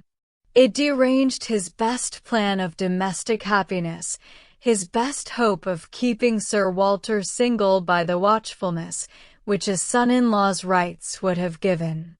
But, though discomfited and disappointed, he could still do something for his own interest and his own enjoyment. He soon quitted Bath, and on Mrs. Clay's quitting it likewise soon afterwards, and being next heard of as established under his protection F.H. in London, it was evident how double a game he had been playing, and how determined he was to save himself from being cut out by one artful woman at least. Mrs. Clay's affections had overpowered her interest, and she had sacrificed, for the young man's sake, the possibility of scheming longer for Sir Walter. She has abilities, however, as well as affections, and it is now a doubtful point whether his cunning, or hers, may finally carry the day, whether, after preventing her from being the wife of Sir Walter, he may not be wheedled and caressed at last into making her the wife of Sir William. It cannot be doubted that Sir Walter and Elizabeth were shocked and mortified by the loss of their companion, and the discovery of their deception in her. They had their great cousins, to be sure, to resort to for comfort, but they must long feel that to flatter and follow others, without being flattered and followed in turn, is but a state of half-enjoyment. And, satisfied at a very early period of Lady Russell's meaning to love Captain Wentworth as she ought, had no other alloy to the happiness of her prospects than what arose from the consciousness of having no relations to bestow on him which a man of sense could value. There she felt her own inferiority keenly. The disproportion in their fortune was nothing. It did not give her a moment's regret, but to have no family to receive and estimate him properly, nothing of respectability, of harmony, of goodwill to offer in return for all the worth and all the prompt welcome which met her and his brothers and sisters, was a source of as lively pain as her mind could well be sensible of, under circumstances of otherwise strong felicity. She had but two friends in the world to add to his list, Lady Russell and Mrs. Smith. To those, however, he was very well disposed to attach himself. Lady Russell, in spite of all her former transgressions, he could now value from his heart. While he was not obliged to say that he believed her to have been right in originally dividing them, he was ready to say almost everything else in her favor, and as for Mrs. Smith, she had claims of various kinds to recommend her quickly and permanently. Her recent good offices by and had been enough in themselves, and their marriage, instead of depriving her of one friend, secured her two. She was their earliest visitor in their settled life, and Captain Wentworth, by putting her in the way of recovering her husband's property in the West Indies, by writing for her, acting for her, and seeing her through all the petty difficulties of the case, with the activity and exertion of a fearless man and a determined friend, fully requited the services which she had rendered, or ever meant to render, to his wife.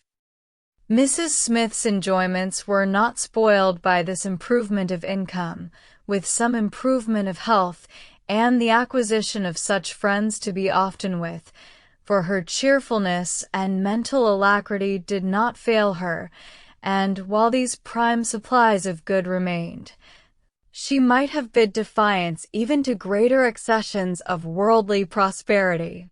She might have been absolutely rich and perfectly healthy, and yet be happy. Her spring of felicity was in the glow of her spirits, as her friend Anne's was in the warmth of her heart. Anne was tenderness itself, and she had the full worth of it in Captain Wentworth's affection. His profession was all that could ever make her friends wish that tenderness less.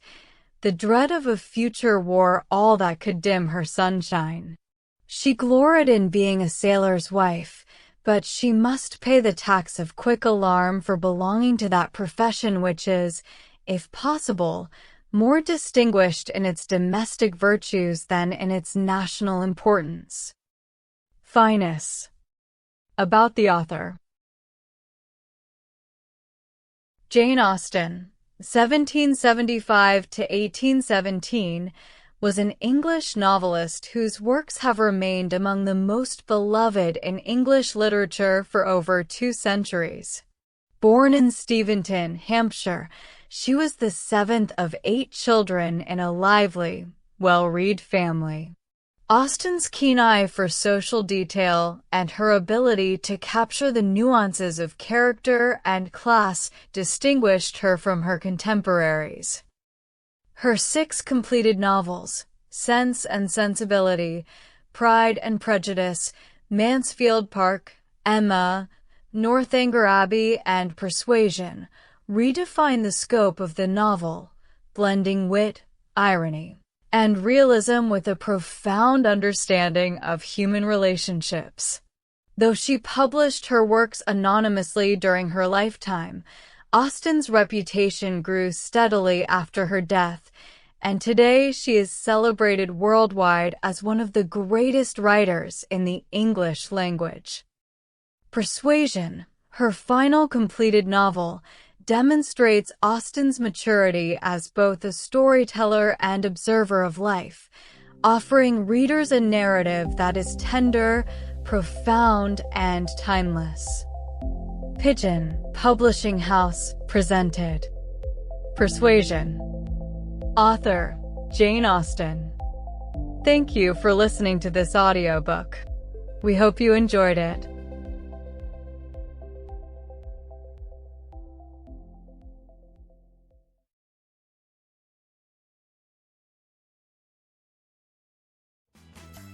If you enjoyed this classic, follow the show and leave a quick review, and join us every Tuesday and Thursday for more timeless stories.